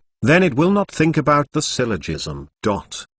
Exactly, This is the view of the school that opposes dogs thinking about syllogism. Selina said, how do people know what a dog thinks if you are not a dog? Such a debate is really a waste of time. Li Jin thought that Westerners are really leisurely enough that even such issues can be disputed. However, Li Jin immediately thought that in the Warring States period, when 100 schools of thought contended, they would also argue about some seemingly insignificant things. Debates often failed to reach correct conclusions. At that time, although scholars thought that dogs could not syllogism, the former king believed that his hounds could think syllogisms, so scholars turned the conclusions into royal hounds that could think syllogisms. And other dogs won't. Selina said. Real. Li Jin and the others smiled knowingly. It seems that the scholars have a strong desire to survive. Anyway, they can't come to a conclusion. In the end, it is enough to make the king happy and conclude the debate successfully. Is Miss Selina also a student of Cambridge University? Li Jin patiently explained the interesting story Does a Dog Can Syllogism to Selina, and finally turned the topic to Selina. Cambridge University does not admit female students. Just boring to go shopping here. After visiting more often, I can learn a lot about the university. Selina said regretfully. It seems that the difference between men and women in the West is also quite serious. Our previous women did not have the opportunity to go to higher education institutions, but in recent years they have begun to encourage women to go to school. Our Academy of Sciences in Beijing may be even bigger than here, and there are many girls and some female officials began to be active in the officialdom. Li Jin said. He also heard about the Academy of Sciences from other businessmen, and never went to the Academy of Sciences in person. From the descriptions of other businessmen, the Academy of Sciences in Beijing is many times larger than Cambridge University here, and has more advanced concepts and disciplines. And more. I didn't expect the distant China to be so open, like Plato's ideal country. Is there really such a country in this world? Selina was a little surprised. If you have the opportunity to come to our East, you may be able to see our Academy of Sciences, which may be much more prosperous than Cambridge University, bringing together the brightest talents from Beijing and 20 provinces, with thousands of students. Li Jin said. Really? Maybe I can have the opportunity to go to the East and see the Academy of Sciences you said. When Selina heard Li Jin's description of the Academy's grand occasion, she immediately became interested. Li Jin still didn't know that this aristocratic woman was the daughter of Sir Greenville, who was about to go to China with him. His description of the East made a Western woman curious about the East. Chapter 873. Go to China 3 shifts. Li Jin and others stayed in the city of London for less than a month. Almost all the silk and porcelain they brought were sold out by the enthusiastic British nobles. This is the first time that a Chinese merchant has come to sell silk and porcelain. The products they sell must be completely authentic Chinese goods, so they are especially sought after by the local nobles. During this period, Charles I was busy preparing for the establishment of a royal envoy and recruiting ships to go to China for trade. Li Jin and the others are struggling to ride a tiger, and it is difficult to reject Charles I. They can only wait anxiously for the formation of the royal envoys, and then return to China with them. We collect some oil paintings, woolen products, glassware, and wine, and then ship them back to Xiamen Bay. We will bring the envoy of the King of Britain to promote this magical experience. It will surely be a big seller. Learned Haipan thought of the possibility of profit. Not only can you make money by selling porcelain and silk to Europe, you can also make money by transporting some European novelties back for speculation. Of course, it is possible to lose money. Li Jin is taking risks, but there must be the first person to eat crabs in the world. Li Jin and others rushed to search for some rare commodities in China or slightly inferior to this side in terms of skills, and transported them to merchant ships, and prepared fresh fruits, vegetables and fresh water for the sailors, ready to return to the voyage. Originally, Li Jin planned to go to France, Spain and other countries to see what happened. But he heard that pirates in North Africa and Europe were rampant, so he dispelled this idea. His merchant ship was not an armed merchant ship equipped with artillery. It would be miserable if they encountered pirates being captured and used as slaves. Everyone, the embassy is ready. This time, led by Princess Sophia, Sir Greenville, accompanied by the battleship Crown Prince, and 3 armed merchant ships, they will carry our British goods to the distant China for trade. The Earl of Stratford found Li Jin and said to them, "Does the princess we saw in the palace go to China last time?" Li Jin had a headache, but the other party sent a princess. This is already a country-level diplomacy. If the other party can't see Liu Sheng, his old face is about to be lost to the west. It is Princess Sophia. She is the youngest daughter of the first king. You must be optimistic about her safety in China. Please, Earl Stratford said to Li Jin and others. I will try my best. Li Jin told the safety of a princess, and could only do his best to keep her, otherwise, wouldn't he be a sinner in the future? The sailing battleship Crown Prince was returning to the City of London from the North American colonies to protect the merchant ships, and it received the order of Charles I to protect the mission to the distant China. Sir Greenville also came from his place. On the surface, Princess Sophia has the highest status, but in fact it is Sir Greenville in command. The Crown Prince is a 3-deck battleship with more than 50 artillery pieces. It is similar to the 7 sailing battleships built by Liu Sheng on the mainland. The performance may be slightly weaker, but it has been very fierce in the sailing battleship era and has been in service until Britain compete with the Netherlands for maritime supremacy. 3 armed merchant ships also arrived in the City of London. They were all British merchants who voluntarily went to China trade. Each merchant ship had about 10 artillery pieces. Both the number and the artillery were incomparable with warships. However, such a fleet can already allow the pirates to retreat. Pirates are also afraid of death. Unless they want to die, they will not challenge the fleet of the Crown Prince and 3 armed merchant ships. More than a month after Li Jin and the others arrived in the City of London, Charles's royal envoy finally confirmed the list of personnel, and the Crown Prince and the armed merchant ships were also prepared. Nobles such as Sophia and Greenville brought dozens of servants to the pier, dressed in gorgeous clothes, attracting tens of thousands of Londoners onlookers. The King of Britain has a tradition for hundreds of years, and the citizens of London have a kind of respect for the royal family. The citizens of the City of London knew that the youngest daughter of the former king was going to serve as an ambassador to China, which was tens of thousands of miles away. Princess Sophia, the Crown Prince, has already vacated a cabin, and the servants have already arranged it for you in advance, which will absolutely guarantee your safety. The captain of the Crown Prince said to Princess Sophia. Princess Sophia just nodded slightly.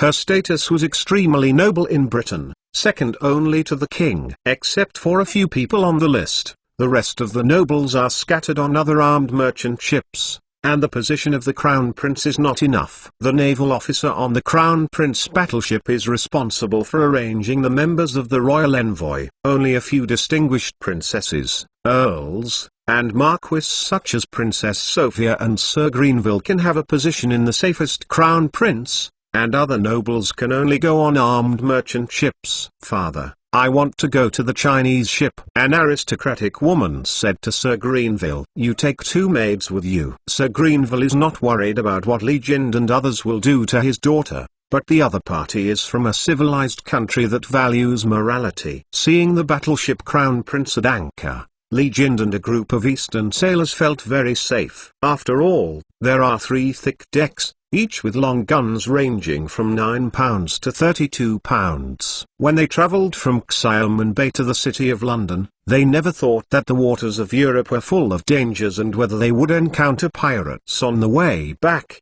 but they saw that the British royal family sent a sailing battleship and 3 smoothbore guns. After arming the merchant ship to escort, they were relieved. There is no reason for ordinary pirates to take the initiative to attack a fleet with such firepower. Have you noticed that this British warship is very similar to the battleship that the Nanyang fleet patrols in Xiamen Bay from time to time? An apprentice discovered that the battleship Crown Prince was somewhat similar to the Darkin. Maybe a warship with this structure is more suitable for fighting on the ocean. This is convergence. Li Jin thought for a while. You said that when we returned to Xiamen Bay with the Western princess? Would it cause a huge sensation in Xiamen Bay? The apprentice asked. It's not a question of whether it will be or not, but it will certainly be. This is unprecedented, Li Jin said. The treasurer, there is a noble lady who is going to board our ship, a sailor called. Sure enough, Li Jin saw a woman rushing into their merchant ship with 2 maids, and he couldn't help being surprised.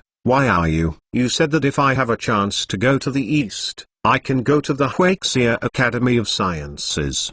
Wouldn't you welcome me? This woman is the female noble Selina that Li Jin met at Cambridge University.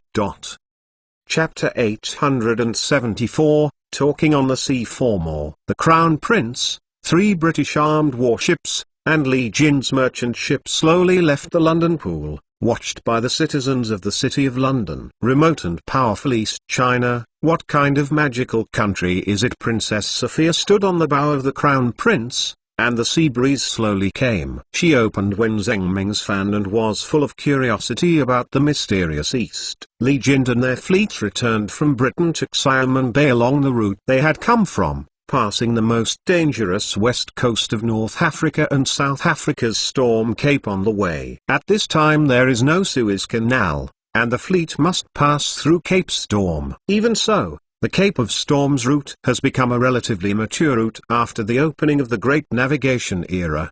The British East India Company is taking this route. The East India Company is conquering India. They do not lack sailors who are familiar with this route. This world is really big. One voyage takes several months, and it is still under the premise of knowing the route. Li Jin left the City of London and embarked on the route back to China. He needs to experience the long sea route again. At this time, there were already some trading stations along the coast of the African continent, serving as supply stations for ocean-going ships along the way, and some European countries engaged in the criminal slave trade. It takes a year for a round trip. Ocean is really not easy. If you weren't the shopkeeper, who would come to Xang? We have a vast land and resources, and we have everything we need to be self-sufficient. What we transported back from them, it is not a necessity for us. An apprentice looked at the boundless ocean and couldn't help but sigh.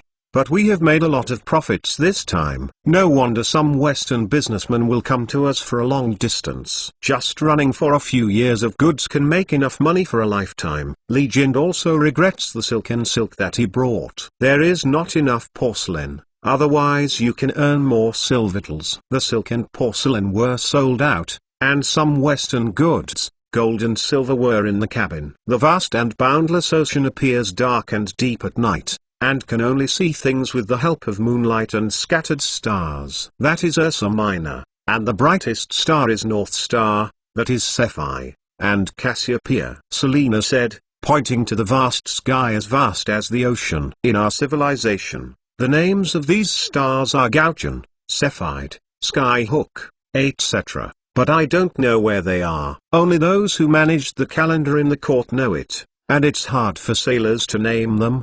Our official naming is not vivid enough, so it's hard to remember. Li Jin was leaning against the bulwark and it was painful to see the sky full of stars.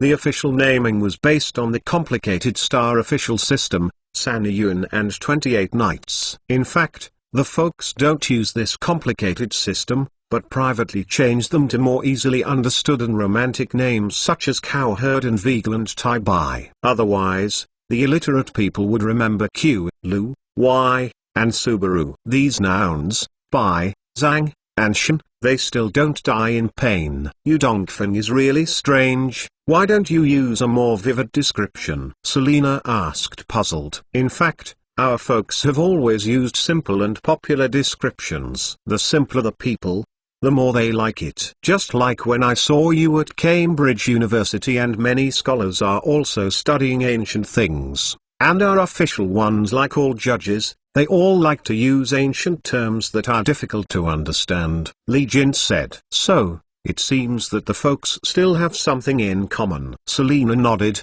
What is your life in the East like? How can I describe this? My birthplace is called Fuzhou, which is the capital of Fujian province. Later, after the development of Xiamen Bay, I moved to Xiamen City. It is a newly emerging city, with Nanyang, Western, etc. Local merchants are engaged in trade and are increasingly prosperous. When they are busy, they go to sea to trade, and when they are free they can listen to storytelling and watch dramas in the city of Xiamen. Li Jin said. Then where is the Academy of Sciences you said? Selina asked again. Of course it is in the most prosperous capital city, where it is the capital of the empire. There are a lot of businessmen who are richer and more powerful than me. Li Jin said. We have four most prosperous areas: Liaonan, Beijing, Jiangnan, and Fujian. In Guangdong, merchants in the south of the Yangtze River are the richest, and merchants in the capital are the most powerful. Can you organize a big ship to come to our London city trade?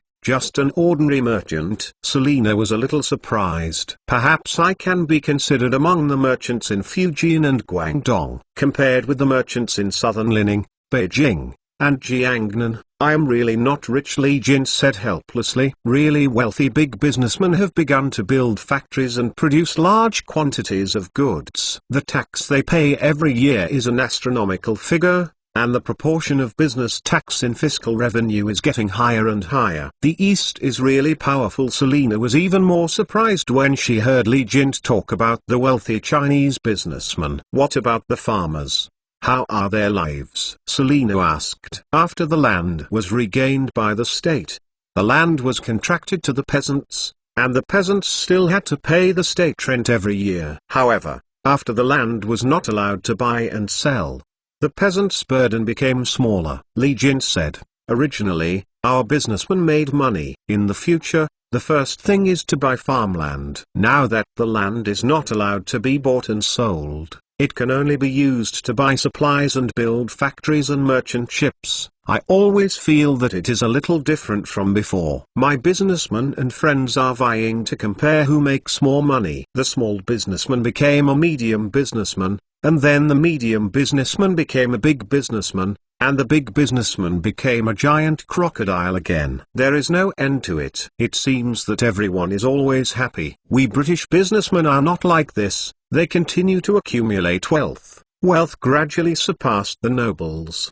Even the words are more confident than the nobles. Selina said, are you going to follow your father to the capital? Li Jin asked. I'm going to the capital. What you said is even greater than Cambridge University, the Academy of Sciences. Selina said, I will also go with you to the capital. If there is a chance to meet the military master of our empire, I will be lucky for Sanxing. Li Jin said with longing. He saw the King of Britain, thinking that if he could see the military master again, his life would be worth it. How could ordinary people easily see two rulers of different countries in the East and the West? Military owner, is that the founder of the Academy of Sciences? Selina asked. That's a legend, Li Jin said with emotion. Li Jin and Selina talked all night on the deck, causing the British sailor as the translator to suffer very much, but after Li Jin secretly stuffed him a Spanish silver dollar, he regained his spirit. Chapter 875, arrived in Xiamen Bay 5 shifts. Li Jin's merchant ship took the Royal Sailing Battleship and 3 armed merchant ships to Xiamen Bay after a long voyage, which caused a commotion in Xiamen Bay customs. Since the Nanyang fleet cleared the southeast coast of pirates and the warships that expelled western countries, there have been no warships other than the Nanyang fleet. As the hinterland of the current Kyushu army, Xiamen Bay has dismantled the old fort, and has no new fort, and the navy is used to fend off the enemy outside the country. But now there are battleships with the flag of the British state appearing, making the officials and people in Xiamen Bay think that an enemy is coming. Hundreds of officers and soldiers stationed in Xiamen Bay hurriedly evacuated the workers on the pier, pulled out 2 artillery pieces, and prepared them. Preparation for the defense of the island. Let our ships go through the customs declaration first,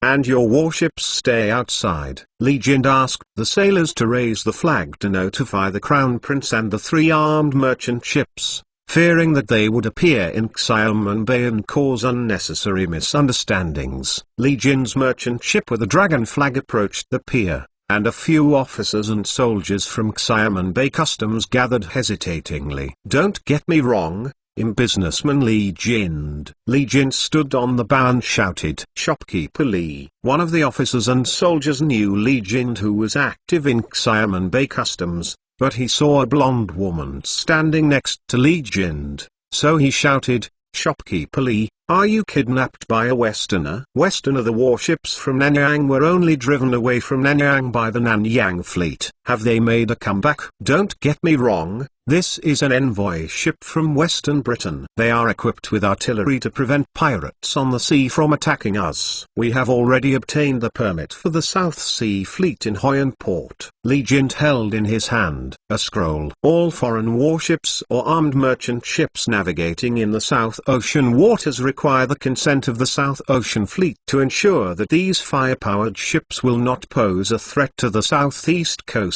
If it breaks in illegally, the Nanyang fleet will not only do its utmost to sink these ships, but will also deny ships from these countries into the South Ocean. Li Jind disembarked the merchant ship alone, explained the ins and outs of it to the officers and soldiers of Xiamen Bay Customs, and handed them the navigation permit order for the South Sea Fleet. And Xiamen Bay Customs calmed down. Your experience is really incredible. If it weren't for you to bring a Western fleet, we wouldn't believe it. After hearing Li Jind's experience in the West, officials and soldiers in Xiamen Bay almost thought that Li Jind was just talking about it. Don't talk about you. I'm a little dizzy now myself. Li Jind also said with emotion. You have goods brought back from the West on your ship. You still need to fill in the customs declaration form and pay the customs duties in time. We will conduct random checks on the content of your customs declaration. Xiamen Bay Customs officials said to Li Jind. This is natural. Since the establishment of Xiamen Bay Customs, I, Li, have not evaded taxes. Li Jind said confidently. We will inform the capital of the imperial envoy through a telegram. You can live in Xiamen Bay temporarily. After the capital has a reply, you can go to the capital. And you and others, you must not disclose it to the people before the capital responds. News, so as not to cause unnecessary trouble. The customs officials heard that Xang had sent a princess as the head of the envoy, and knew that this had risen to the level of national diplomacy and had to deal with it carefully. Excuse me, sir, Li Jind said. After communicating with officials, officers and soldiers in Xiamen Bay, the battleship Crown Prince and 3 armed merchant ships sailed into Xiamen Bay. Is this one of China's several customs? Princess Sophia came down from the battleship Crown Prince with her skirt and set foot on this strange land for the first time. It doesn't look much different from our port, but their architectural style is very different from ours. Their houses are very flat and short, but their port is more peaceful, and the government is carefully managing the border. It seems that there is no trouble of pirates and thieves. Sir Greenville, leaning on a cane, is also full of curiosity about the land of the East. There is no difference between yours here and our port. Selina saw Xiamen Bay, comparing Xiamen City and London City. Because Xiamen City is still developing, the real prosperous place is Jiangnan, and if you want to see the most distinctive place, you may have to go to Beijing. Li Jind said. There was a Spanish merchant ship staying in Xiamen Bay. They were surprised when they saw a British ship sailing into Xiamen Bay. Have the Britons also come to the east looking for business opportunities? That ship seems to be a battleship of the Royal Navy. Maybe Britain has sent some big man. The Spaniards on the merchant ship started talking. Because their monopoly on eastern trade with the Netherlands was broken, Britain can now come to trade with integrity without the permission of them and the Netherlands. The merchants and common people in Xiamen Bay are not uncommon for Nanyang and Westerners, because every month there are merchant ships from Nanyang and Western on the southeast coast. However, it is extremely rare for Westerners to come to 4 ships at once, and the nobles of the royal envoys bring servants, big boxes and small boxes, which are really eye-catching, allowing the people in Xiamen Bay to speculate about the purpose of these people. The officials of Xiamen Bay prepared a place to live for the members of the royal envoy, especially the Princess of the Kingdom of Britain, and they did not dare to neglect. In the past, these officials did not know the difference between Western countries, But Liu Sheng had begun to gradually popularize the Western structure in order to attack Europe. Officials have also gradually realized that the national power of Western countries is obviously stronger than that of Southeast Asian countries. You live here, and our officials will contact the capital by telegram. If our military commander is willing to meet you, he will reply to you immediately, 1 day or 3 days slower. Li Jin said to Princess Sophia. Selina, Sir Greenville and others said, "How far is the capital from Xiamen Bay?" Princess Sophia asked. "According to your distance unit, there are about 1,000 miles. Li Jin said, "It only takes 1 day if it's more than 1,000 miles fast." Princess Sophia, Selina, and Sir Greenville shouted in unison. "If you use a telegram, the long distance is only a momentary matter. The reason why you say it will take 1 to 3 days, you also need to consider when the military owner can see the telegram." Li Jin said naturally. Submarine cables have connected the main cities along the southeast coast in series. Xiamen Bay serves as the main customs, and of course there is also a telegraph station. What is a telegraph? Princess Sophia and others found that Xiamen Bay seems to be no different from the port of London City, but it is actually a bit different. But it is very important.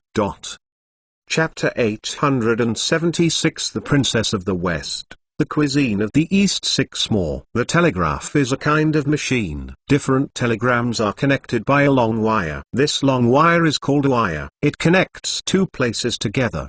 The wire from Xiamen Bay to the capital is buried under the sea. Those who use the telegraph can start from here, send the message to the place where the other telegram is located. Li Jin struggled to explain to the people of the royal delegation. Telegram, wire? Princess Sophia and the others were confused. No matter how Li Jin explained, they couldn't understand. In this era, only China has the concept of electricity. Perhaps Xiamen Bay is not much different from the ports of many other countries on the surface, but in fact it has begun to use technology beyond this era. This is what makes Xiamen Bay truly unique. The magical country seems to hold a power that we can't understand. Princess Sophia had no choice but to attribute the electricity to a mysterious Eastern power. If you can communicate through wires, what is the prospect of application? Although Sir Greenville did not understand the principle, he knew that if what Li Jin said was true, its value would be immeasurable. We have streetlights on the wharf and main street of Xiamen City. They will glow at night. That also uses electricity. Li Jin hesitated and said. He knew that if he talked about another light bulb, the other party would definitely be more confused. Street lamp? Sure enough, Princess Sophia and the others looked at each other. You first listen to the officials' arrangements. They will arrange your meals soon. I have my own business and need to deal with it. Please allow me to leave for the time being. Li Jin said to them. Mr. Li, can I go with you? I want to see the truest life in the East. I will pay you the same amount of money that disturbs you. Selina said.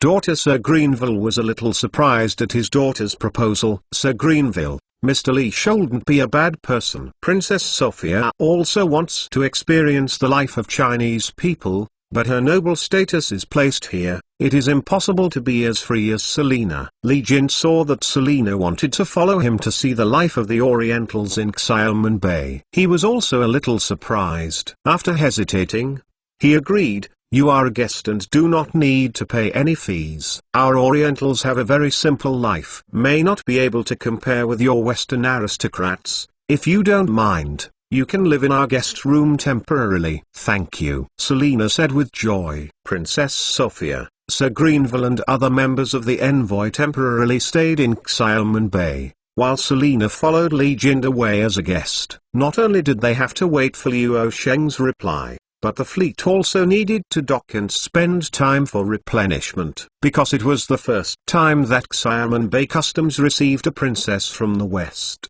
The officials of Xiamen Bay Customs arranged a garden for wealthy merchants for Princess Sophia to live in. When Princess Sophia saw the garden-like residence in the south, she was full of freshness. For the first time, she experienced the artistic conception of 1 punch for the mountain and 1 spoon for the water, and she walked around the garden tirelessly. What would Western princesses like to eat? What seasoning?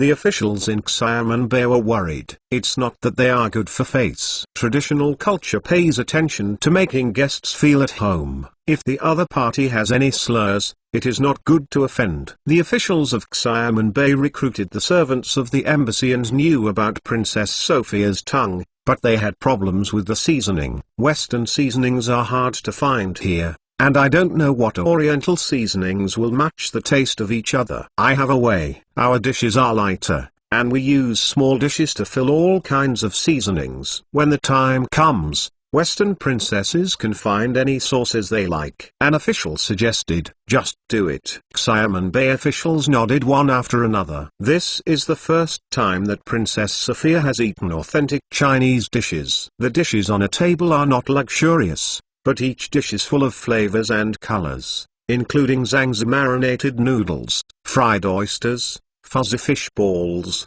white snow chicken, and drunk pork ribs, changting dried tofu, shrimp shumai, and there are also small plates filled with various sauces. This is soy sauce, hoisin sauce, vinegar, santi sauce, chili sauce, cumin. The Fujian chef who was in charge of preparing meals for Princess Sophia introduced her to these sauces. There were so many types that it was difficult for the translator to translate them. It looks delicious. Princess Sophia screamed out of her stomach when she heard the scent of Fujian cuisine, which made her and the chef who arrived a little embarrassed. Are there any knives and forks? Princess Sophia took the chopsticks, but couldn't use them. So she asked the servant she brought for help. His Royal Highness, wait a moment, the little one will go and find a knife and fork in the suitcase, the servant said quickly. While waiting for the servant to bring the knife and fork, Princess Sophia tried to use chopsticks to pick up the dishes. With a snap,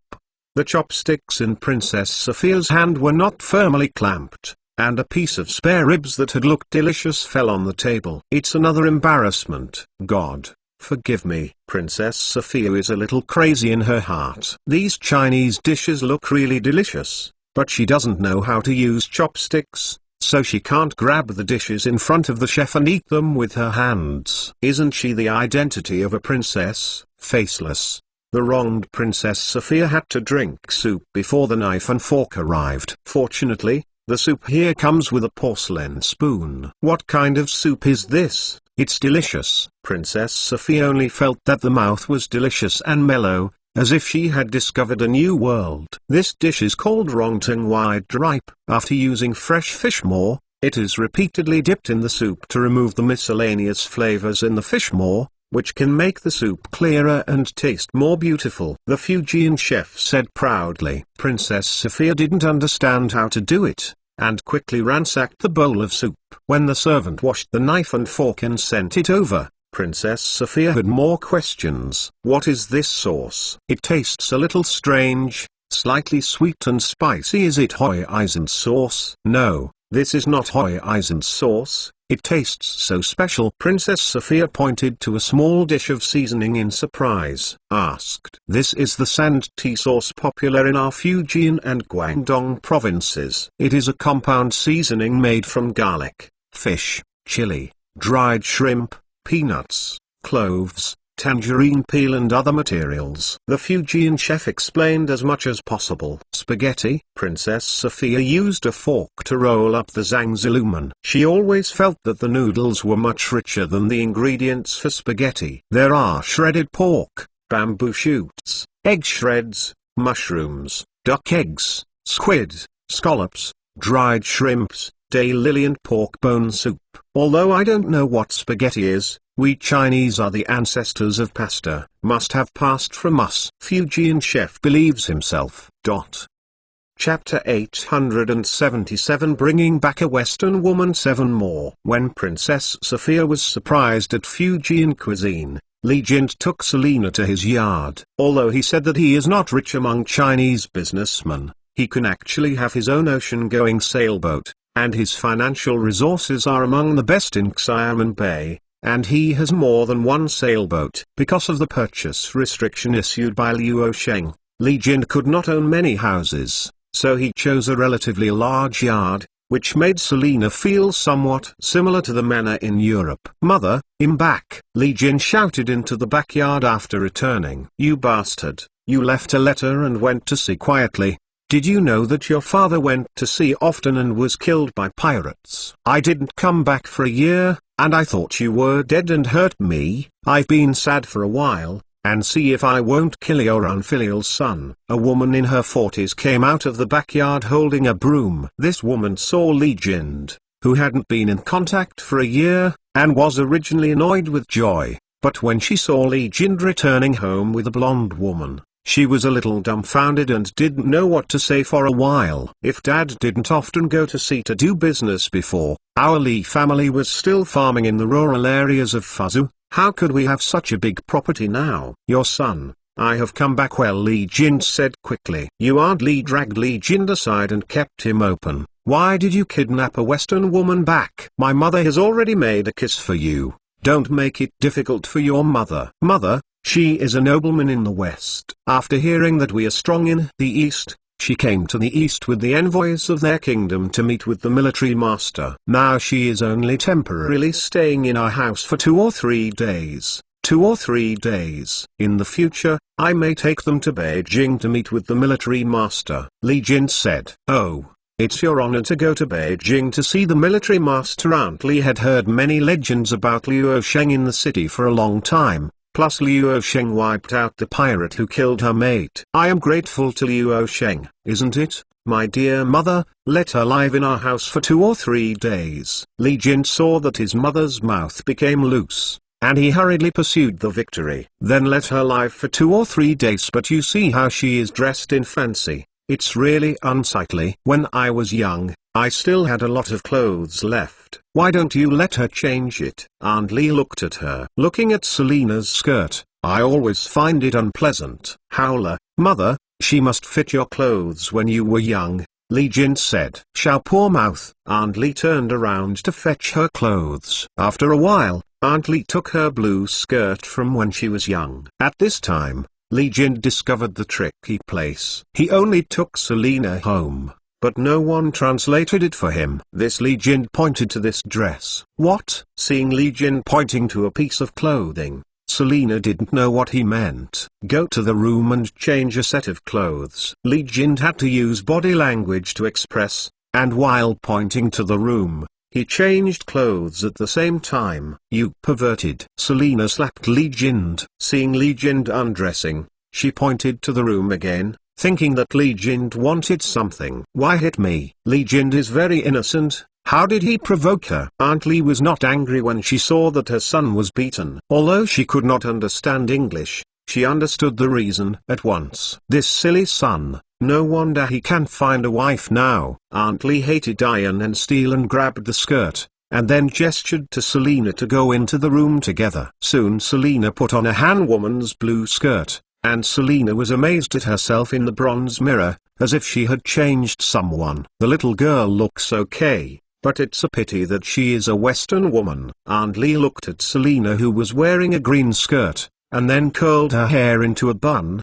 feeling a little amazing. Moreover, Selina was a nobleman, and if she were placed in the Central Plains, she would be the child of a large family, which made Lianti feel a little sorry. Selina didn't realize Lianti's care, but stood up and turned half a circle. Seeing her appearance in the bronze mirror, she felt more and more novel. "Sorry, I misunderstood you." After Selina came out after getting dressed, she understood that she had misunderstood Li Jin, so she apologized to him. Li Jin roughly knew that Selina was apologizing to him, so he waved his hand. "It doesn't matter, it's because I didn't express it properly. Since there are guests at home, your adversary is back, so I will cook a good meal." Aunt Li saw the arrival of guests from far away, and she became motivated. "Mother, you won't really make an appointment for me when I'm out?" Li Jin couldn't help but worry when he thought of what Aunt Li said to him. "Of course it is true. The second girl next door, Tan,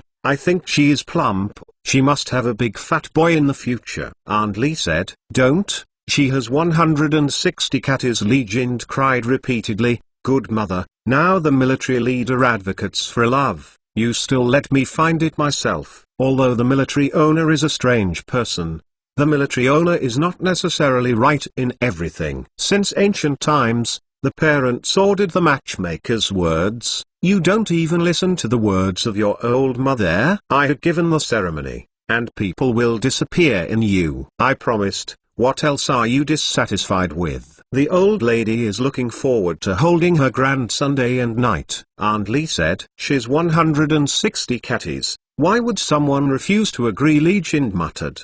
What are you muttering? Aunt Lee asked. It's nothing. Li Jin was a little afraid of his own mother, thinking that he would disappear for a while he was going to the capital, and wait until the limelight of the matter passed before coming back. My mother is going to buy vegetables. You will wait at home first, and I will definitely cook you a great meal. Aunt Lee left after speaking. Alas, 160 catties. Li Jin had a headache thinking about it, and then look at Selina, who was curiously looking around in the yard. This gap is really different. I finally understand why the military owner advocates free love. Li Jin said to himself. At the very least, the spouse of my choice cannot be blamed for regrets in the future, and once the parents arrange an 106 Taijin object, what will happen to my future life? Li Jin was sighed. Do you have any troubles? Selina asked Li Jin with a long sigh. Li Jin still couldn't understand Selina's words, and it was even more troublesome. In addition to the distressing matter of dating, the language barrier here is also a thorny issue. Chapter 878 Learn to use chopsticks. 8 more. You have to eat more, son, and this girl, you should also eat more. Seeing that you are thin, you won't be able to give birth to a fat son in the future. Aunt Lee gave Li Jin and Selina some food. Mother, I don't necessarily think that's the way people think in the West. Li Jin said depressed. Which Western? Oriental? Nanyang, where women don't want to have fat sons. Aunt Lee glared at Li Jin. Li Jin didn't know how to refute his mother. Selina couldn't understand the conversation between Li Jin and her son, but she couldn't resist Li Auntie's cooking skills. The table full of good dishes made her index finger move. But she encountered the same trouble as Princess Sophia. She can't use chopsticks. What is even more troublesome is that she is not like Princess Sophia, who carries her own tableware with her. Selina struggled with chopsticks to pick up the dishes. The first time she used chopsticks, she couldn't pick up the food in the bowl. Why are Westerners so stupid that they can't even use chopsticks? The clothes they wear are layered layer by layer, which is really cumbersome, Aunt Lee said disgustingly. They don't use chopsticks. Li Jin explained. Do you use your hands without chopsticks? Aunt Lee was a little surprised. They used knives and forks. Mother, I'll tell you about my experience of going to the West. I also met their king. The king invited me to a noble banquet. Li Jin said. When you see the king, you are not afraid that your cowhide will be blown. Aunt Lee didn't believe that her son and a merchant would see the king, let alone attend a king's banquet. Before you hold the chopsticks, you must align the tips of the 2 chopsticks. Li Jin patiently demonstrated to Selina. Selina couldn't understand Li Jin's words, so Handan learned how to use chopsticks like a toddler. The way she uses chopsticks is indeed a bit clumsy, and it is still difficult to pick up the food. Let a lady teach you. Aunt Lee reluctantly taught Selina like a child. Thank you. Selina was flattered, learning how to use chopsticks very seriously. With the earnest instruction of Li's mother and son, Selina finally brought the food to her mouth, and tears burst into her eyes. This is not only because the Oriental food is delicious, but also because of the hardship of learning to use chopsticks. Why is this silly girl crying? Seeing Selina burst into tears, Aunt Lee couldn't help looking at Li Jin. I don't know. Li Jin shook his head. After the night of Xiamen City, it showed its difference from this era. There is a neat row of telephone poles and streetlights on the wharf and the main road of the city to illuminate the porters on the wharf and the pedestrians on the main road. On the far coast, there is a lighthouse, and a strong searchlight shoots out a spreading parallel beam, indicating the direction of the ship in the dark. Selina stood in the yard, looking at the light beam from the distant lighthouse. whose intensity and distance were definitely not comparable to the old-style lighthouses in Europe. It's really a magical country. Is this the power of electricity? And it must have used more advanced lenses. The night breeze hit, and Selena's skirt swayed slightly, looking at the light beam from the lighthouse in the distance. Daze. Son, why is that woman standing in a daze in the courtyard? Aunt Lee asked Li Jind in the inner hall. I don't understand her. How do I know why she is in a daze? Li Jind complained. You don't understand her? Why did you bring her home? Tell me if you want raw rice to cook mature rice. The old lady tells you. Don't even think about it. You can't use chopsticks and can't speak. If she enters after the family, I don't think I need a grandson anymore. Taking care of her is enough for me to worry, Aunt Lee said angrily. Why would I have such an idea? Li Jind was said by Aunt Lee, which really moved some other thoughts. If his mother really forced him to marry Tan Eun-yu home, he would simply cook rice and mature rice with other women outside. It would be best to give birth to the child. When he has his own mother and grandchildren, what else can he say? Did not see, you asked her to sleep in the room. I was busy all night, and my back was sore. I went back to my room and gave your father 3 sticks of incense and told him that you came back safely from overseas. Aunt Lee returned to have a headache about his son's marriage. His son brought home a Western woman with a completely different language and said that he had seen a Western king. The whole thing was the same as the opera. Aunt Lee couldn't help it for a long time. Mother, go back to the room and rest first. Li Jind sent Aunt Lee back to the room. Don't be in a room with her tonight. Aunt Lee was still a little worried. Don't worry, absolutely not. Is your son like that? Li Jind promised again and again. I hope you are that kind of person, but if you are, my mother has already embraced my grandson, Aunt Lee said with an aversion to iron and steel. This is a question of whether to be a beast or a beast. Li Jin thought to himself that being a man is really tiring. After sending Aunt Lee back to the room, Li Jin came to the courtyard and looked in the direction of Selena's eyes. She was looking at the Xiamen Bay in the distance, and the lighthouse had been activated for more than a year. Are you looking at that lighthouse? I have seen your lighthouse. It is not as bright as our lighthouse, because we use electric lights and clockwork, and there is a new type of mirror called a lens, just like this. The same thing. Li Jin took off the jade pendant on his waist and explained to Selena what a lens is. I went to see it last year. The lens is a special kind of glass, which is more transparent than this jade. However, Selena didn't understand what Li Jin was trying to express. When she saw him holding a delicate-looking stone, she gestured to her. She didn't know the jade culture here or the value of jade pendant. She thought Li Jin wanted to. I wanted to give myself an interesting stone, so I pointed at the jade pendant, pointed at myself, and asked, are you going to give it to me? Do you want it? In Li Jin's opinion, Selena's questioning action meant to ask for the jade pendant, and she couldn't help but hesitate. The gift of jade pendant in China has far-reaching implications. Huh? Selena turned her head, wondering why Li Jin didn't nod or shook her head. Does this guy hate me for being stingy and even unwilling to give her a jade pendant? Li Jin misunderstood again, gritted his teeth, and handed jade pay over. Okay, let's give it to you. What is this? Selena took the jade pendant as a delicately carved stone. This time Li Jin inexplicably understood the meaning of her question. Fish. Selena learned to pronounce jade. Jade. Li Jin corrected. Rain. Chapter 879. Agree to be interviewed. 9 more. Treasurer Li. The military commander sent a telegram from the capital to agree to receive the royal envoys from the Kingdom of Britain. The Xiamen Bay customs officials came to Li Jin's home for the first time after receiving Liu Sheng's reply the next day. My lord, you just happened to be here. We are having a meal and we will add a pair of tableware for you. Li Jin was active in Xiamen Bay, and he still wanted to make friends with the officials of Xiamen Bay Customs. I have eaten.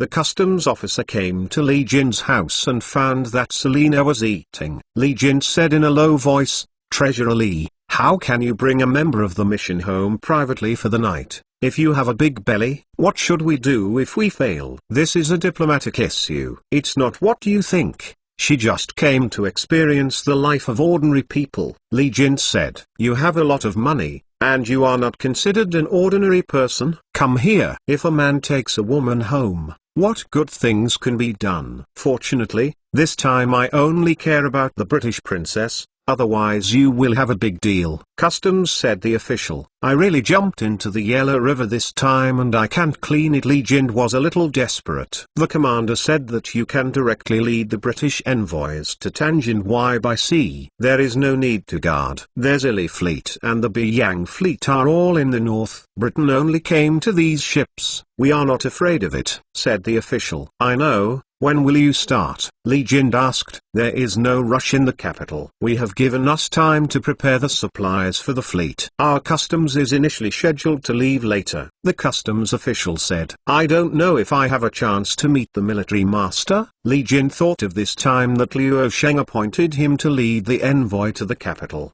Full of expectations, the commander ruled over 1 capital and 20 provinces, and seeing the commander was more bragging than seeing the King of Britain. "I don't know. It is very likely that the military owner will only meet a few people from the royal envoy. You should know that the military owner doesn't like to see too many people at once, because it feels too crowded," the customs official said. "I have heard about this." Li Jin nodded. "That's the end of my message. You have to remember, don't kill anyone," the customs officer reminded. "My lord, please go," Li Jin said helplessly. Aunt Li saw Li Jin blasting away the customs officials, and said, "Why did you blast away the official? Our people and officials must have a good relationship, so that we can handle things easily in the future." "Mother, what do you know? This guy is always teasing me," Li Jin said. "I'm going to take Selina to the place where their envoy is located. At the very least, I will find an interpreter to tell her that he'll be in 2 or 3 days. I'm going to take them to Beijing to see the Lord Military Master."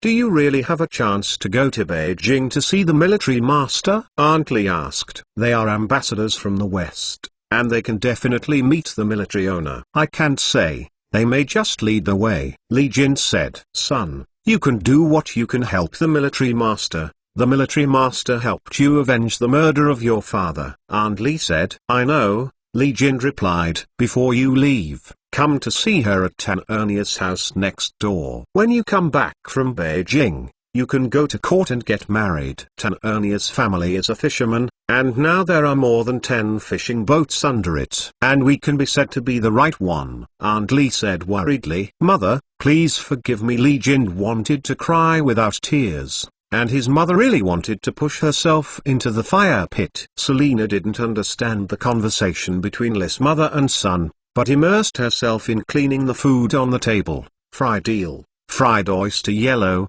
brine shrimp, etc., so that she could feast on her. After eating hastily, Li Jin didn't know how to explain to Selina, and ignored the protection of men and women. He grabbed her wrist, escaped from his yard, and took Selina to the royal envoy to temporarily settle down. The place you let go. Selina was clasped with her wrists clasped, and she protested quietly, not knowing what Li Jin wanted to do. "Sorry, please follow me to the place where the envoy is. You must let you know that we are going to the capital the day after tomorrow." Li Jin released her wrist and pointed to the direction of the dock. "I understand." Selina knew roughly where Li Jin wanted to go. The two people could only rely on temporary tacit communication, and went straight to the merchant ship hired by Li Jin, and found a British sailor who could translate. The two talents were finally able to communicate normally. "Is the master of your empire willing to receive our royal envoys in Britain?"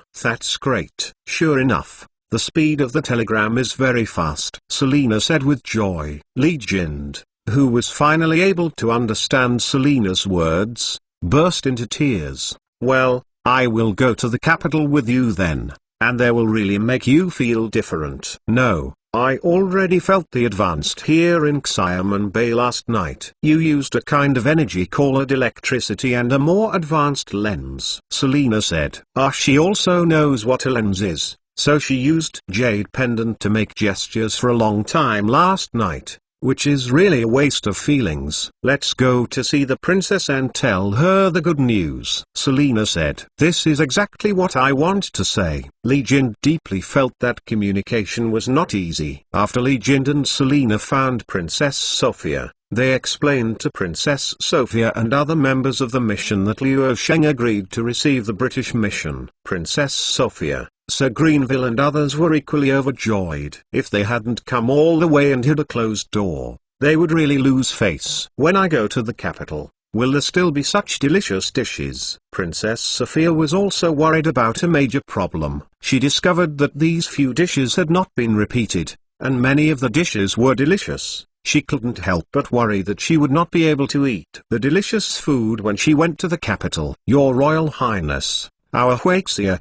is too big, so that each place has a lot of its own special dishes. The north also has no shortage of delicious food, and the capital is also a gathering of chefs from all over the country. You can eat all the empire in the capital, the local cuisine," Li Jin said. "There are other features. Well, we will set off the day after tomorrow and go to the capital." Princess Sophia heard that there were more dishes in the capital, and she was full of hope to go to the capital. "Daughter, didn't you last night?" Sir Greenville, seeing his daughter put on a hanfu, asked his daughter in private if there was an accident. Selina shook her head. "The men in the East are very reserved and don't know how to do that. You have to remember that we are on a mission this time, and when we complete our mission, we will return to Europe." Sir Greenville said. "I see, father," Selina replied. Chapter Table of Contents Chapter 880 Misunderstanding is even bigger. 10 more. You must have a smooth journey to the capital this time. Aunt Li sent Li Jin aboard at the port. The routes to the capital are all along the coast. There is no possibility of accidents, so don't worry, mother, Li Jin said. Bah. Don't say these unlucky, Aunt Li said quickly. Thank you for your hospitality these few days. Your clothes will be returned to you when I return. Selina came to say goodbye to Aunt Li. Aunt Li looked at Selina with complicated eyes, especially the jade pendant that Selina hung on his son's waist, which made her even more difficult to care about. After hesitating for a long time, Aunt Li gave a red wooden box to Selina. You finally learned how to use chopsticks in our house. Even if we are fate, you can accept this gift. Selina was flattered. She spent a few days at Li Jin's house and was able to receive a gift from his mother before she left. She opened the wooden box and found a jade bracelet wrapped in silk. Mother, what are you doing? Li Jin whispered to Aunt Li. This jade bracelet is her favorite jewelry. Don't think that the old lady didn't see the jade pendant on her waist in the past 2 days. It is clearly yours. My wimpy son is really good at going to the Western Ocean. The other party can catch up with what you say even if you can't understand it. Although I think she doesn't speak the language, and the aristocratic lady can't do housework. She will have a headache in the future. But my son has done this. I am a mother who can beat the Mandarin ducks or the 2 girls of Naruto. I will fix it. You have to remember that no matter where you marry a woman, as long as your descendants follow our Han surname, then that is our Han. Do you understand? Aunt Li said. Not that I don't have, Li Jin said anxiously. Okay. The boat is about to leave. You are on the boat and all the jade bracelets of the old lady are sent out. There is no reason to take it back. If the old lady can't hold your grandson in a year, the old lady will waste you as a waste. Aunt Li hurried Li Jin boarded the ship. Mother, I'll explain to you when I come back from the capital. Li Jin saw that the misunderstanding was serious, and the battleship Crown Prince was approaching. So he had to shout, your mother is really a good person. Does this thing have any special meaning? Selina took out the emerald green jade bracelet and put it in the sun to look at it, and it was more crystal clear, as if spring was full. Tell her there is no meaning, just an ordinary gift, Li Jin said to the sailor in charge of translation. Treasurer, this translation would violate my conscience. The sailor in charge of the translation has obviously already understood a lot of Chinese culture. Give you 2 cents of silver and 2 wages, and you will pass it on as I said, Li Jin said. Yes. When the sailor heard about processing money, He didn't care about his conscience. But this is the second gift I received when I came to the East. I still have to cherish it. It may become a precious memory when I return to Europe. Selina put the jade bracelet back into the wooden box. Back to Europe. Li Jin sighed secretly. He spent a year traveling to and from Europe. I am afraid that he may not be able to go to Europe again in his life. After going to the capital this time, the two may never see each other again. From the stern of the battleship Princess Sophia looked at the Xiamen Bay lighthouse, which was gradually becoming insignificant. Xiamen Bay is only a halfway stop of her trip, but she has noticed 3 special places here: telegraphs, lighthouses and street lamps that can communicate with people thousands of miles away, as well as gourmet food. There seems to be another place, and that is Hanfu. Princess Sophia noticed that Selina had gone to the countryside to change into Hanfu as she did, and she wanted to change into cumbersome costumes. Sir Greenville, I want to buy a few sets of Hanfu when I get to the capital, Princess Sophia said to Sir Greenville. The royal embassy is the highest as Princess Sophia, and it is actually Sir Greenville in charge. Your Royal Highness, the minister does not object to your proposal, but we need to see the master of the Chinese Empire before you can change your costume. Sir Greenville said. I see. Princess Sophia said. The distant East China, like their people, is subtle and hidden. On the surface, their port is similar to ours, and the small houses appear to be more primitive. In fact, their gardens are very delicate, and many of us are hidden in the dark. Techniques that you don't know will only be revealed at night. Sir Greenville's experience in Xiamen Bay made him admire Oriental China to the extreme. If Liu Sheng heard him, he would be so angry that he would wind a wire around his neck. It's not that Liu Sheng didn't want to exhibit the power of the industry, but that things like wires were originally hanging on telegraph poles in obscurity. As for showing their skills at night, who would turn on lighthouses and streetlights during the day? We know too little about this land. We only noticed North America and India. Those weak and backward places can't be compared with here. Princess Sophia said. Yes. The minister suggested that some local books and goods should be collected and shipped back to Europe together to learn the advanced technology here. Sir Greenville said. Approve. Princess Sophia said. I don't know what kind of shock will be brought to us by Mr. Li's most advanced capital in China. Princess Sophia and Sir Greenville looked at the coastline of the southeast coast. It's really too vast here. They have been sailing in the hinterland of China ever since they entered the South Seas. And here is different from colonies such as America and Africa. Although it has a vast territory, it has a dense population, which is a considerable population welfare. On the calm and vast Bohai Sea, the huge steam ship Vostok is laying submarine cables, and several chimneys are billowing black smoke. The laying of the submarine cable from Edo Castle to Beijing is about to be completed, which means that Edo Castle can be incorporated into China's instant messaging system. Secretary of the Navy Nelson stared at the sinking cable nervously, really afraid that the cable would break in the final stage and let this major project go to waste. It's only tens of nautical miles away, the crew member observing the direction said excitedly. As long as they connect the submarine cable to the telegraph station of Tianjin, they will be able to connect to the capital. This is the longest section of submarine cable laid by the Kyushu Army and Navy. The submarine cable along the southeast coast is not as continuous as this crossy cable, but first from Hangzhou to Fuzhou, Quanzhou, Xiamen, and Guangzhou. Nelson did not know that the fleet of the British Royal Envoy of the era bypassed the Shandong Peninsula and sailed into the Bohai Sea. Chapter 881. The shock brought by the 10,000-ton giant ship. That sailboat is on fire, the sailor on the deck of the Crown Prince exclaimed. On the sea, a ship with a mast standing far away was billowing black smoke. The people on the Crown Prince, the 3 armed merchant ships and even the legioned merchant ship all got out of the cabin and looked at the smoky ships on the sea. Why, it's on fire, go to the rescue with full sails, Legion said to the sailor anxiously when he saw that his boat had an accident. Princess Sophia looked at the smoking ship in the distance, and also gave the captain an order to rescue the ship on fire immediately. It was normal for ships to catch fire in the sailing era.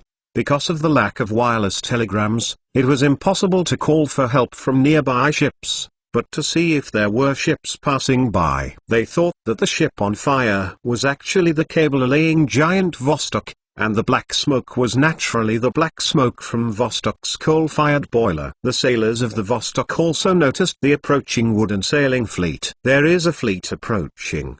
There is a gunboat. A sailor holding a telescope to observe told the crew on the Vostok. There is no reason why gunboats will appear in the hinterland like Bohai. Is it our fleet? Get my telescope. Nelson took the telescope given by his deputy and looked at the Crown Prince. The flag of the Royal Navy. Nelson, who was also from the Royal Fleet, could see the flag hung on the battleship Crown Prince, the British Royal Fleet more than 100 years ago in his era. He has been supervising the laying of submarine cables at sea for a long time recently, and has not received any news about the British Royal Envoy. When he saw the Royal Navy's ships and flags appearing in the Bohai Sea, his mood was a bit complicated. Nelson was summoned by Liu Sheng to come to this era. He has already registered in China's household registration. In addition, he has almost nothing to do with Britain in this era. It is definitely impossible to serve Britain again. What's more, Liu Sheng also has a system to guarantee the absolute loyalty of the summoned person. Don't worry, it's not the enemy. Nelson put down his binoculars and said, he knew that it was impossible for Britain in this era to send special battleships to expedition to the east, because the Royal Navy simply could not get out of it in order to maintain the North American colony, let alone spend half a year to the east. Perhaps the arrival of these ships is the limit of this era. The Crown Prince battleship, the Legion merchant ship, and the 3 armed merchant ships gradually approached the Vostok, only to realize that the on-fire ship they wanted to rescue was a long and narrow steel monster. In addition to the tall mainmast, this monster also has several thick chimneys. The black smoke that everyone saw just now came out of the thick chimneys. With a hull of more than 50 meters in length, the Crown Prince battleship, which is large enough to dazzle many ships, looks so small in front of the Vostok, less than half of the Vostok, and Legion's merchant ship is only 1/3 of Vostok. The battleship of the Crown Prince passed by the Vostok, and all the sailors on it looked at the huge steam ironclad ship dumbfounded. Although the Vostok is not a warship and does not have a cannon, the shock brought by the use of advanced technologies such as steam power,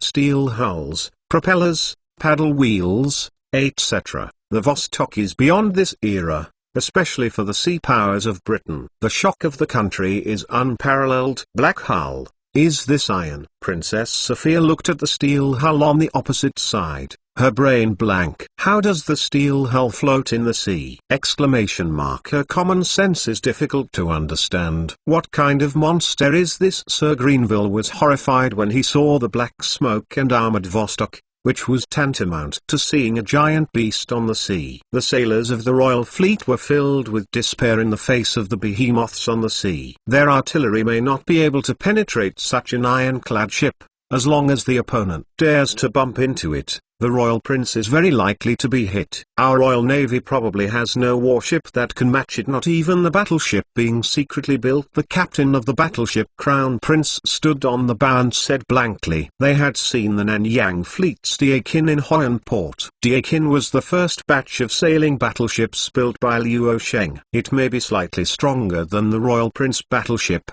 but the gap is not big, and it is still understood by the British. Within range, the steam ironclad ship, a behemoth that has escaped from the era of sailing ships, is completely incomprehensible. Is this still a sailboat? Selina looked at the body of the Vostok on Legion's merchant ship, shocked. No, don't look at it with sails, it's actually a steamship. Before I went to the west, I heard that a steamship Yongqing appeared in the north. But it is absolutely impossible to be this huge. I should have disappeared. It was built during this period of time. Li Jin left China for a year.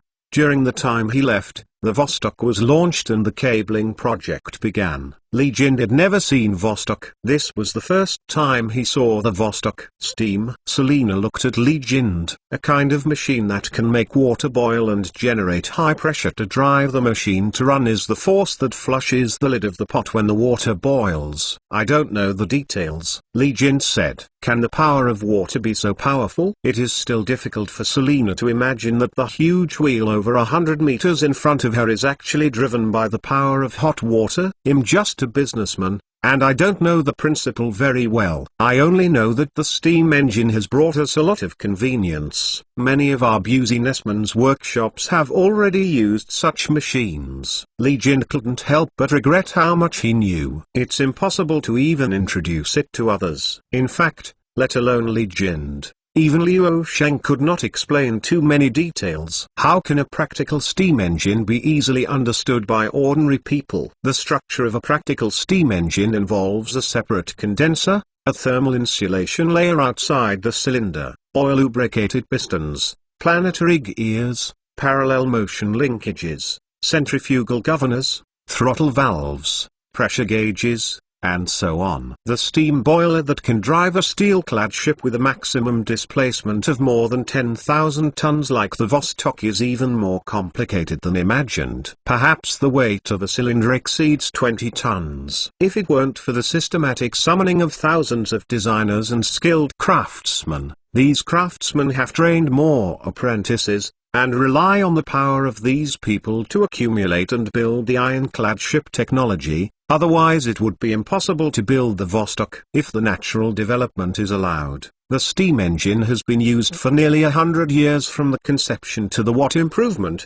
and it has been used on steamboats and locomotives for decades. Unless it is a steam engine engineer who lives in an era where steam engine technology has matured, it is impossible for a traveler to build a steam engine on his own without any accumulation of steam engines.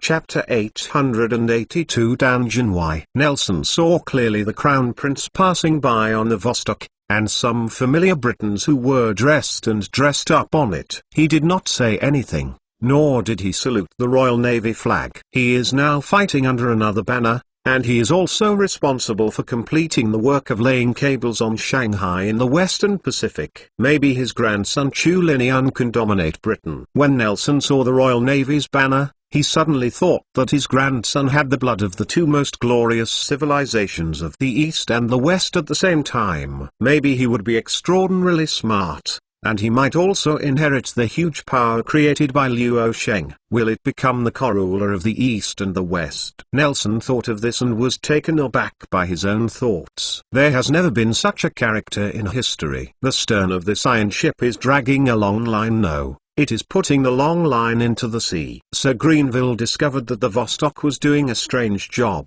Could it be the wire that Mr. Li said? Princess Sophia had heard Li Jin say that the wire would be put into the sea. At this time, seeing the Vostok was just laying the cable, she couldn't help but think of it. It's very likely that this is the wire. Oh my God. Wouldn't it be 1,000 miles long? What kind of craftsman would it take to produce more than 1,000 miles of wire? Sir Greenville's scalp was tingling. Maybe it is the Eastern power that we don't know, and their huge population. Princess Sophia can only temporarily call steam, electricity and other crossage things as mysterious Eastern power, because the Vostok cable-laying vessel was still burying the submarine cables under the Bohai Sea in a slow place. The Crown Prince fleet quickly passed Vostok. The shadow of the Vostok was getting smaller and smaller, and the Royal Navy soldiers were still shocked.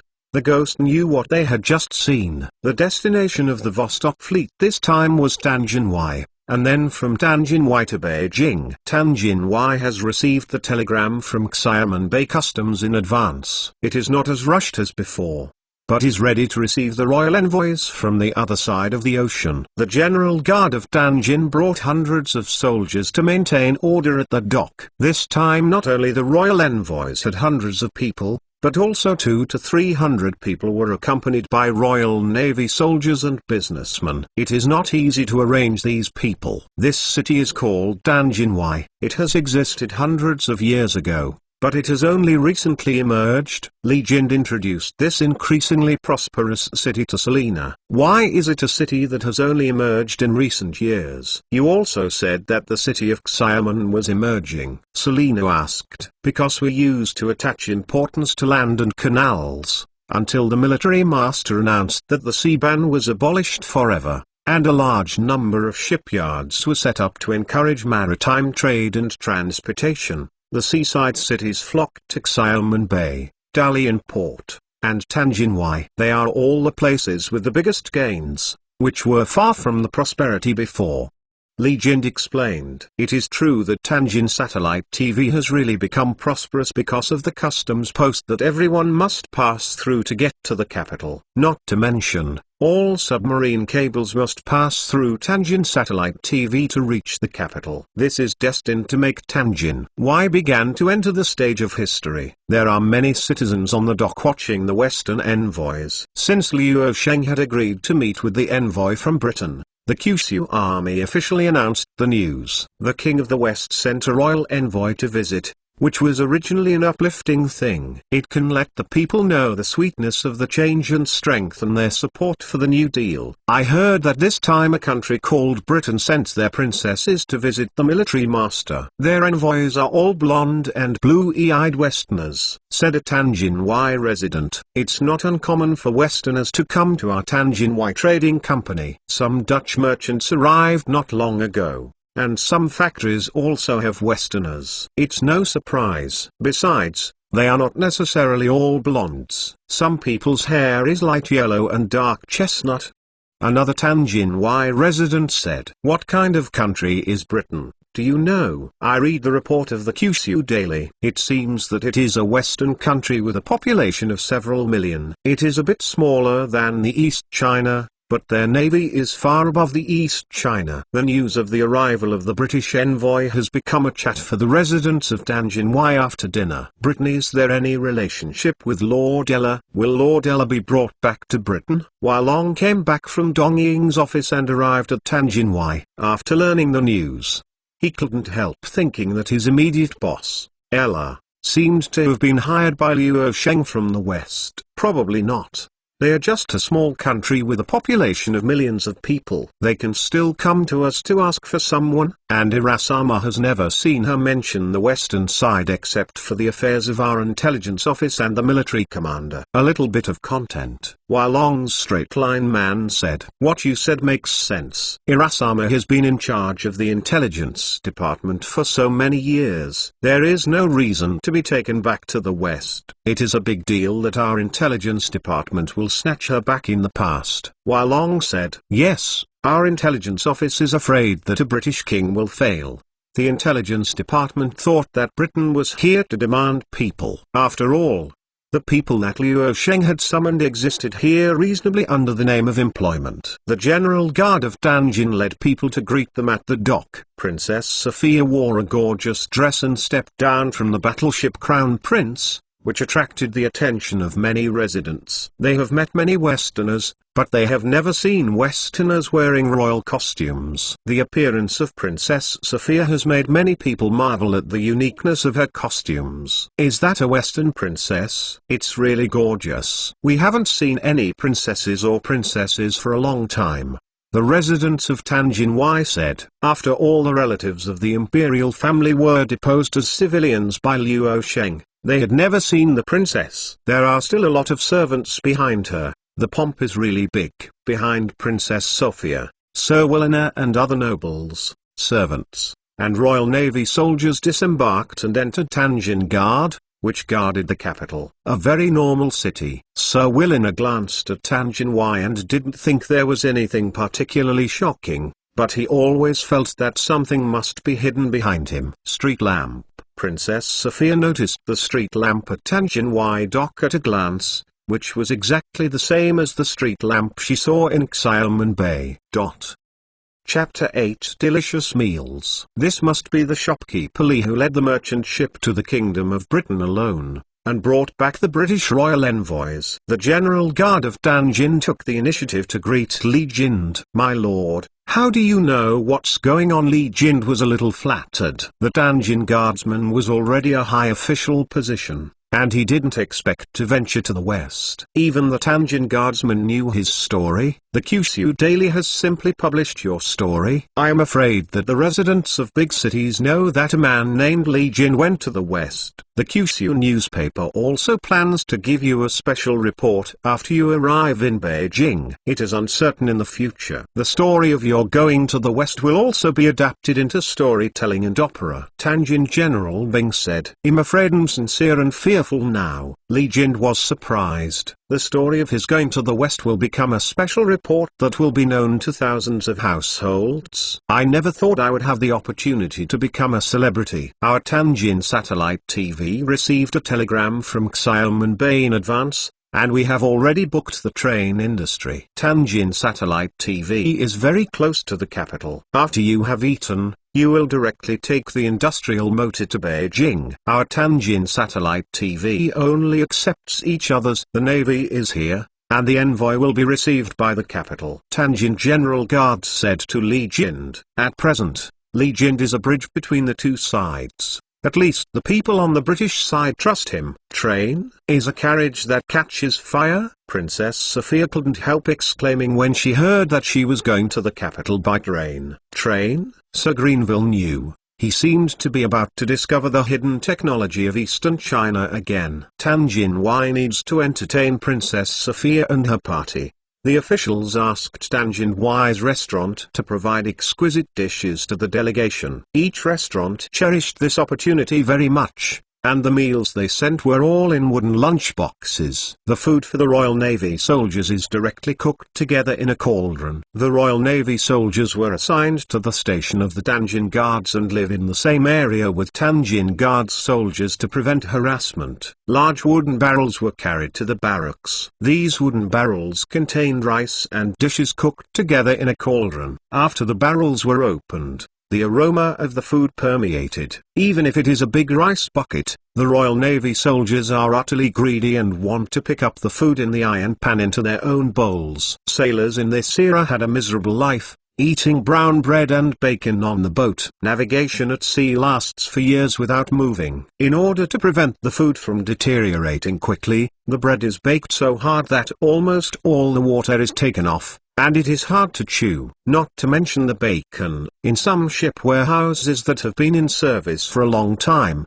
it is possible to find bacon from decades ago. Therefore, the Great Voyage era is actually a very painful thing. The offshore navigation along the coast is okay, and the ocean navigation is very guilty. Damn it, why do you have such a delicious meal? A Royal Navy soldier wiped tears from the corner of his eyes, still stuffed with rice and roast duck in his mouth. The residents of the East are really happy. I'm a little jealous of them. Another Royal Navy soldier sat directly next to the rice bucket, and used a wooden rice spoon to scoop the food when it was not enough. I hope that the envoy can stay in the East for a longer period of time. I think of eating black bread for a few months when I return to the voyage. I just and the king often defaults on our salary. Don't say it, life is too difficult. The Royal Navy soldiers ate around their lunch buckets and cried while talking, making the soldiers in the Tianjin Guards General Battalion look inexplicable. Aren't they a Royal Navy? Do they usually eat worse than ordinary soldiers? The Royal Navy should be the king's confidant, and the usual salary should be a lot, right? The salary of our Navy soldiers is much higher than that of ordinary soldiers who maintain law and order. They shouldn't be so miserable. Tianjin Y's soldiers whispered to each other. Don't talk about others in private. Although they are Westerners, they are all warriors who dare to sail far away. After a few months of sailing on the sea by any of you alone, your reaction may not be as violent as theirs. Our China is because of the vast land and resources. Therefore, it is easy to lack people to conquer the ocean, and the people on the southeast coast who can't eat enough to go to Nanyang. When the General Guard of Tianjin came to patrol, he scolded these big soldiers recruited from peace. He once went to the Naval Lecture Hall to hear Nelson talk about the life of ocean-going sailors in the sea. Sometimes the biscuits that he eats may grow maggots, and he has to fight storms, pirates, and enemy ships. How easy is it? Ease will only make you feel complacent. Yes. Hearing the rebuke of his own chief, these soldiers from Tanjin Guard became a little serious. On the other side, as Li Jin said to Princess Sophia, China has a vast territory, and the dishes in different places are different. She came to Tanjin, and the restaurant provided most of the northern dishes, which made her feel more novel, and the oriental wooden lunchbox, it also adds some artistic conception to the meals. In addition to being a powerful country, this is also a country of food. They are better at cooking than the French, and their cooking skills are more abundant. Princess Sophia put a new label on Huaxia. The food here is really special. Sir Greenville also had to admit that the food here was delicious. When you arrive in the capital, the Lord of the Army should provide you with more abundant food. Li Jin was invited by the embassy led by Princess Sophia to have a meal with them. What kind of person is your military master? Princess Sophia asked Li Jin curiously about Liu Sheng's situation. He was originally an army officer. He started from a small place called Dongjiang Town with hundreds of people. He successively eliminated many forces that resisted him, ended the troubled times, inherited the originally huge Ming Dynasty, and made changes on its basis. He built lighthouses, street lights, and steam ironclad ships. His prestige spreads across Beijing and 20 provinces. Goryeo and Dongying countries send envoys to listen to his teachings every year during the Spring Festival. Li Jin said of him, "Know the legend about Liu Sheng? Is he a great figure like Alexander and Caesar?" Princess Sophia asked. "I don't know who Alexander and Caesar are, but they should not be as great as the military master." Li Jin said, "Is there a person greater than Alexander and Caesar? I am really more and more interested in him. I want to see him as soon as possible. The legendary Lord of the East, the man who hides the deepest." Princess Sophia's beautiful eyes flashed splendid. Chapter 8 Train and Pastry. Railway Station. Princess Sophia came to Tianjin Railway Station and was shocked by the grandeur of Tianjin Railway Station. This is a large building constructed of stone, cement, and steel, which may represent the most advanced construction technology in the world. What surprised Princess Sophia and the others the most was not the railway station building itself, but the function it carried, a means of transportation called a train that they had never heard of before. Railway. Li Jin pointed to the tracks in the Tianjin railway station and taught Selina how to pronounce the term Thai road. Selina was inaccurate, but she had some understanding of the rules of Chinese pronunciation. Right. Li Jin nodded. Teaching her Chinese is really difficult, and there is a feeling of cultivation. The industrial steam locomotive lays on the rails. The body is made of steel. The length is more than 100 meters. It has the texture of steel and machinery, just like a perfect handicraft. Regarding the shock of the royal envoys,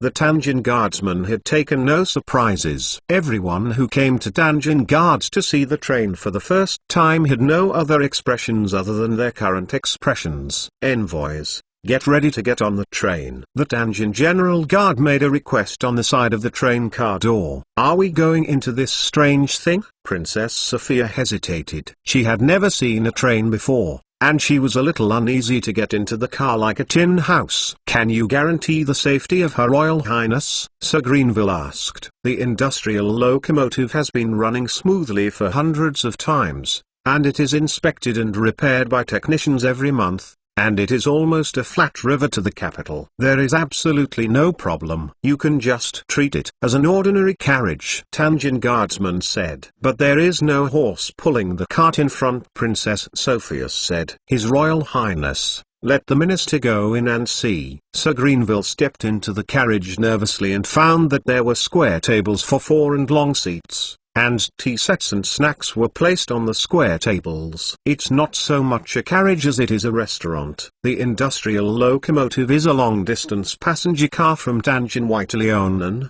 so it has a dining compartment. The general soldier of Tianjin explained to the side, wondering if they could not understand it. Weird plus but should be safe. Sir Greenville saw that it was similar to a normal house and no longer doubted it. The members of the royal envoys boarded the car one after another. They looked inside curiously, and they had never seen such a strange structure. "Everyone, please take your seats. When the train starts, there will be some abnormal noises. Please don't be nervous. When you arrive in the capital, someone will pick you up." After the general guard of Tianjin got off the train, he closed the car door heavily. "It's also the first time to take a train. I only heard other people talk about it before." Li Jin sat in the seat while Selina sat next to him and asked him about the train. "So you are from the south of the empire. The south is richer, and the technology in the north of the empire is more advanced?" Selina asked. "It can be understood that almost all large-scale technologies are developed in the north, but the most widely used technology in commerce and trade is in the south," said Li Jin. During the conversation between the two, the industrial steam locomotive made a chuckle, and white smoke came out from under the steam locomotive. "What noise?" The people in the carriage heard a strange noise and were a little uneasy. "Ooh, ooh." After the slight chirp, a louder siren sounded, and black smoke came out from the chimney of the locomotive. Clang clang, the steel wheels and axles started to rotate, and the heavy locomotive pulled the carriage slowly into operation. The faces of the members of the royal envoy turned pale, and Selina secretly grabbed Li Jin by the corner of his clothes, full of fear for this unknown thing. Princess Sophia was sitting in the car window. She saw that the scene outside the car window had changed from the relatively dim train station to a bright Tianjin urban area. On both sides of the rails, there were simple barbed wire fences to isolate the residential areas and the rails, and a wooden sign that says "No Entry." "It's faster than a carriage, and it can carry more people." Princess Sophia saw the fast-winding scenery, surprised at the practicality of the train. What is even more incredible is that such a behemoth can travel, which is impossible without 1,000 horses. The members of the royal envoys were surprised at all aspects of the steam locomotive and felt even more magical. "I want to go to the frontmost place to take a look. There should be hidden secrets that enable the train to move forward." Princess Sophia couldn't help but wanted to go to the locomotive to have a look. But Princess Sophia was quickly stopped by the staff on the train. "There is a coal water cart between the passenger compartment and the cab. It is impossible to get through, and the cab is very dirty. There is soot everywhere. I am afraid it will defile you." Long skirt. After being persuaded to come back, Princess Sophia became interested in the desserts on the table again. On the train table are all exquisite pastries from the north. Yellow bean noodle cake. Wow. When I was in Fuzhou, I tasted the craftsmanship of a northern chef, and there are these pastries. Li Jin introduced the names of these pastries to them. Wow. The Westerner in charge of translation spit out blood. How to translate such an abstract term? The glutinous rice flour is packed with walnuts, sesame seeds, melon seeds, yam puree and other condiments. Li Jin also knew that it was a painful thing for the translator, so he explained. "In other words, these are the cakes and biscuits of the East?" Princess Sophia asked. "It can be understood that way." Li Jin had eaten Western desserts at Charles's banquet, and it was easy to understand Princess Sophia's metaphor. "Take my knife and fork." Princess Sophia wanted to eat pastries,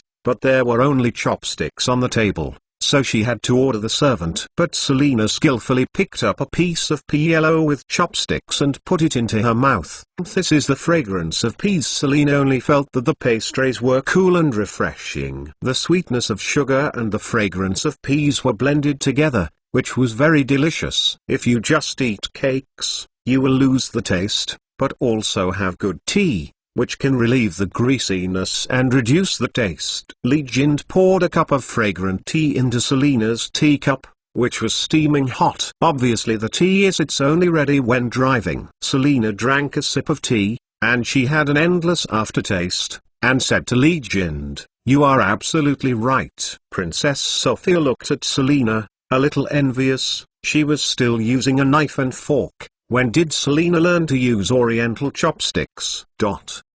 Chapter 885 Patent Law and Amendment of Damning Law. In the courtyard where the criminal ministry is located, Liu Sheng is drafting the regulations on the patent law with officials from the criminal ministry. Liu Sheng wanted to encourage science and technology, invention and creation as much as possible in this agriculturally focused land. While developing technology, Liu Sheng tried to determine a big framework in the form of law. The law is important not only to tell people what they should and should not do, but also to pass on a spirit of the rule of law. The Ministry of Criminal Affairs has gradually developed towards the direction of the court, and the development of democracy in the future will depend on the power of the court. The Ministry of Criminal Affairs administers law enforcement officers in various places, and establishes courts in the local area, independent of administrative offices, and competes with civil affairs officials and security officials in a division of power. Marshals can even arrest and investigate civil officials when they commit crimes. This is the 5th day they discussed the patent law regulations,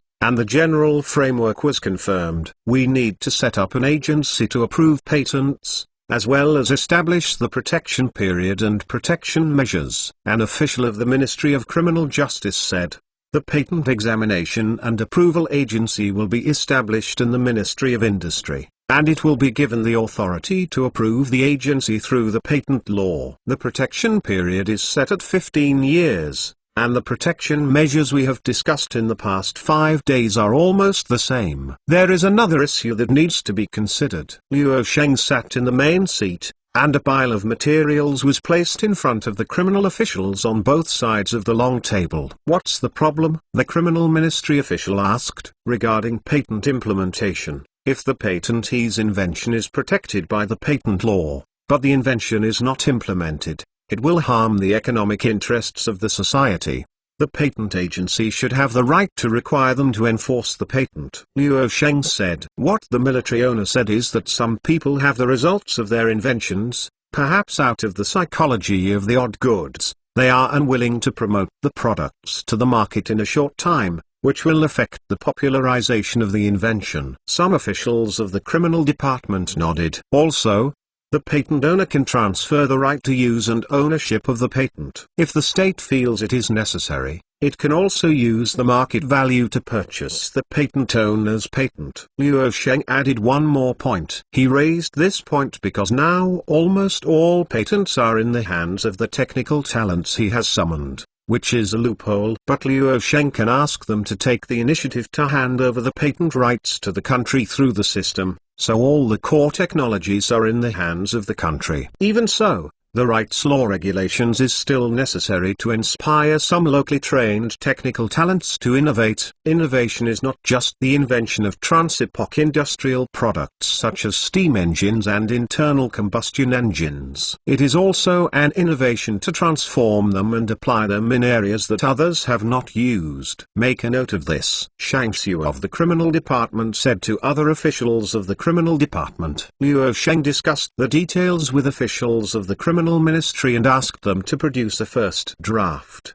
which will be sent to Liu Sheng's mansion after the first draft of the rights law regulations is published. After Liu Sheng passed, he could set up a patent examination and approval management office to collect all the technical patents called out to the patent office. "I'm waiting for the bluntness, and I want the military master to personally guide the drafting of the rights law. It really violates the military master's expectation." After the criminal department Shang Xiu sent Liu Sheng out, he said with emotion, "Since ancient times, our craftsmen have either served the royal family, or passed on to the people within and outside the world, males and females. This has hindered the development of technology to a certain extent, and the law has not provided detailed regulations on this aspect. How can you blame you without a clue?" Liu Sheng said. The monopoly law formulated by the British Parliament across the ocean is recognized as the beginning of modern patent law and was issued 10 years ago. Liu Sheng's technology is more advanced, and of course he needs corresponding legal support. In addition to the patent law, Liu Sheng also wanted to overhaul the damning law to remove the royal power and content that lags behind the times, and start to build a framework in accordance with the modern legal system, especially the modern commercial law and procedural law. In order to cooperate with mercantilism, The procedural law emphasizes the rule of law and democracy. The people can sue the people can sue the officials, and the officials can sue the people. Of course, the establishment of a modern legal system is very painful for countries where traditional ideas still dominate. No matter how painful you are, you have to implement the new law. Liu Sheng knew that with the rise of overseas trade and the growth of the working class, even if he did not promulgate some laws in advance, the business class and the working class would automatically put forward their demands. Labor law, property law, company law, contract law. Behind the increasingly prosperous business and advanced technology, these laws are inseparable. Otherwise, following the ancestral motto will only make drastic changes in society. The period caused many disputes, and even revolutions broke out. Liu Sheng left the courtyard where the criminal department was working, feeling a little tired. The law was very important, but the process of finalizing the provisions was very boring. Military Lord, the British royal envoy arrived in Beijing yesterday. Wouldn't you take this opportunity to rest for a few days? Yu Cheng asked from the side. I want to finalize the law of rights as soon as possible. The law is a good thing. After all, the country can't rely on one person for a long time. No matter how strong the individual is, it will be polished by time. Previously, the daming law was the most advanced in the East. Even Goryeo and Dongying can copy the law. But more than 200 years have passed, and earth-shaking changes have taken place now. The daming law is in urgent need of overhaul. Liu Sheng said. Military owner, what you said is. Yu Cheng said. How far are you and Goya? If you want to talk about marriage, I will give you a generous portion of money. Liu Sheng asked Yu Cheng on the way back to his residence. Returning to the army's main words. The 8 characters have not been shaken. Yu Cheng frowned. Trash, I have prepared some money for you half a year ago, and now I have a lot of interest. Liu Sheng shook his head. No way, she is in the military lecture hall of the army, where it is semi-closed. Management usually rarely come out. Yu Cheng helplessly. Military owner, when do you plan to formally meet with the British Royal Mission? I need to rest for 2 or 3 days. Recently, I have been going to the Ministry of Criminal Affairs all the time, thinking about the legal provisions. The envoys come to the capital and let them have a period of time to experience the Oriental culture. Liu Sheng was not in a hurry to see the royal envoys. Group. Isn't the royal envoy just some nobles in Britain? The number of Westerners who had been summoned by Liu Sheng to work in the research room and factory had long been accustomed to them. Back at his mansion, Liu Sheng saw the nurse who was taking care of Linga, and the girl Chen Yuanyun was playing with Linga. Where is Ella? Liu Sheng asked. Madam, Xiaoxiu and Liu Ru are the 2 girls who went to the street to buy new clothes for the young master, said the nurse. Chapter 886, New Cloth Shop. Buying Hanfu.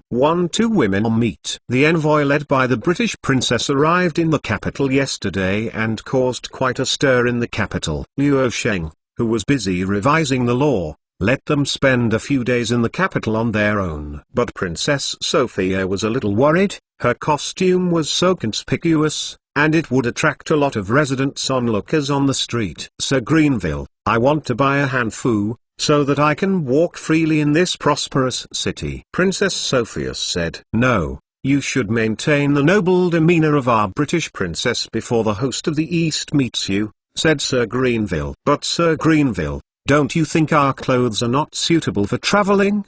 The host of the East has already arranged a meeting with us 3 days later, so that we can experience the customs of the East in the capital. We can't do it for 3 days. Stay in the courtyard, don't you go out, Princess Sophia said. This Sir Greenville thought for a while, and Princess Sophia's words made sense. I will first buy a hanfu and change it, and when the host of the East meets with us, I will change into our British dress, Princess Sophia said. The minister is going too, Sir Greenville said. Princess Sophia approached Li Jind and told him about her need to buy hanfu. I heard that the Anxia cloth village in the official capital of Beijing has gathered all kinds of fabrics and finished clothes, including Su embroidery, Cantonese embroidery, Xiu embroidery, etc. and it is full of varieties. Moreover, Tanxia Cloth Village also created a complete set of code numbers system. People of all sizes can find suitable finished clothes. As a businessman, Li Jin walked around in Beijing and quickly learned about the business situation in Beijing. Such a magical place. Please take me there, Princess Sophia said with joy. Li Jin led several great aristocrats from the embassy to find a way to the cloth house in the world. Tanxia Cloth Village is an official silk shop. It is supported by a workshop equipped with a steam engine. The production efficiency is improved. It is not necessary to measure the figure first, and then choose the fabric to make clothes. Instead, finished clothes of various sizes can be directly produced, and then the customers can choose at will. No matter what body shape you are, you can choose the right clothes without waiting for the time to make the clothes. Some of the dye technology and weaving initiated by Liu Sheng were also applied to Hanfu, making the original Hanfu more fit and brighter in color. The opening of Tanxia Cloth Shop has changed people's shopping habits to a certain extent, which may not even be noticed by buyers who come to select finished clothes. The cloth shop occupies a small half of the street, and more than a dozen shops are connected together. There are hundreds of Beijing residents who come to buy fabrics and finished clothes. This is the most prosperous city and shop in the world. Princess Sophia came to the World Cloth Shop, surprised by the size of the World Cloth Shop and the large population of the capital. There is no doubt that the capital at this time is the largest city in the world. Western envoys have also come to the cloth house in the world. Are they here to choose clothes? Residents who were choosing clothes at the cloth house in the world found the members of the royal embassy. Oh, why don't we say hello in advance when the envoys are here? A steward of the World Cloth saw the sudden arrival of the royal envoys, so he came to receive him personally. The Western princess wants to choose a few suitable clothes. Li Jin said to the steward, "You really came to the right place. Our World Cloth Shop is the largest silk shop in Beijing. We have all kinds of clothing. We are divided into two areas. One area sells ordinary silk, and another area sells high-quality silk. As a Western princess, you can follow me to the upper-class silk area to choose clothes." The steward saw the arrival of the royal envoys, thinking about making a fortune from them. He heard that these people are aristocrats in the West, and they like Chinese silk. As long as they like it, they should be able to buy it. "Man, there are distinguished guests in the fine silk area," a shopkeeper whispered to the manager. "I almost forgot." The steward woke up, but it was difficult to give up a lot of money from the Westerners. Those distinguished guests shouldn't mind the appearance of the Western envoys in the high-quality silk area. After all, it's quite spacious. The superior silk area that Guanxi said was the last storefront at the end of the street, with martial arts guards standing on both sides. Different from more than a dozen other ordinary stores, this last seemingly low store actually sells the finest silks and finished clothes, which only big businessmen and people from some families can afford. "Sister, do you think this dress is suitable for Linga?" Xiao Xiu held a small padded jacket suitable for children. "The quality of silk and satin is very good." Ella took the little quilted jacket and gestured for the size. "Sister Ella, all you think about this year are Linga's things. You haven't bought new clothes for a year." Liu Ai said from the side. "My clothes are enough to wear. There is no need to buy new ones. But Linga grows up day by day, and I can't wear the clothes I prepared before," Ella said. "Sister Liu, how are you preparing for this year's Academy of Sciences entrance examination?" Xiao Xiu asked Liu Ruai when she was choosing clothes. "Almost. It's just that the number of applicants this year is more than 10 times that of last year. The difficulty is greatly improved. I am afraid it will be difficult to pass the assessment." Liu Ru was a little bit distressed. 99% of the people who signed up at this time were literati, and she, a weak woman, had to compete with these people, and it was not so difficult.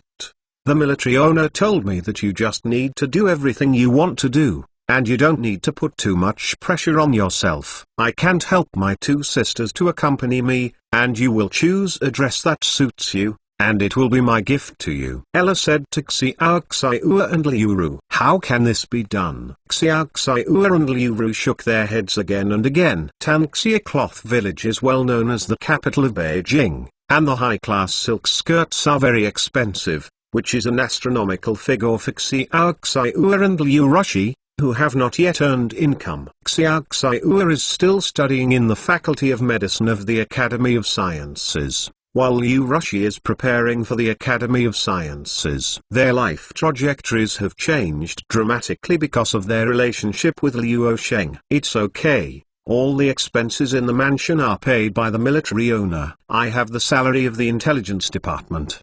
The military owner often gives me pocket money, and I have no place to use it. What do you think of these skirts? Ella still doesn't know herself. She is already a little rich woman, but she doesn't know how to spend her money.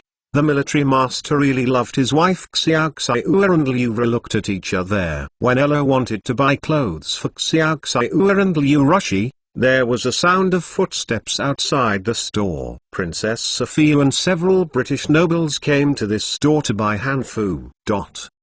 Chapter 887 Hanfu becomes open one more. Here are all high-quality silks and finished clothes, from the famous silks and satins all over the country, and some are made by handmade masters stitch by stitch, which is more precious. The manager of Tanxia Cloth Village introduced the fabrics inside to the people of the delegation.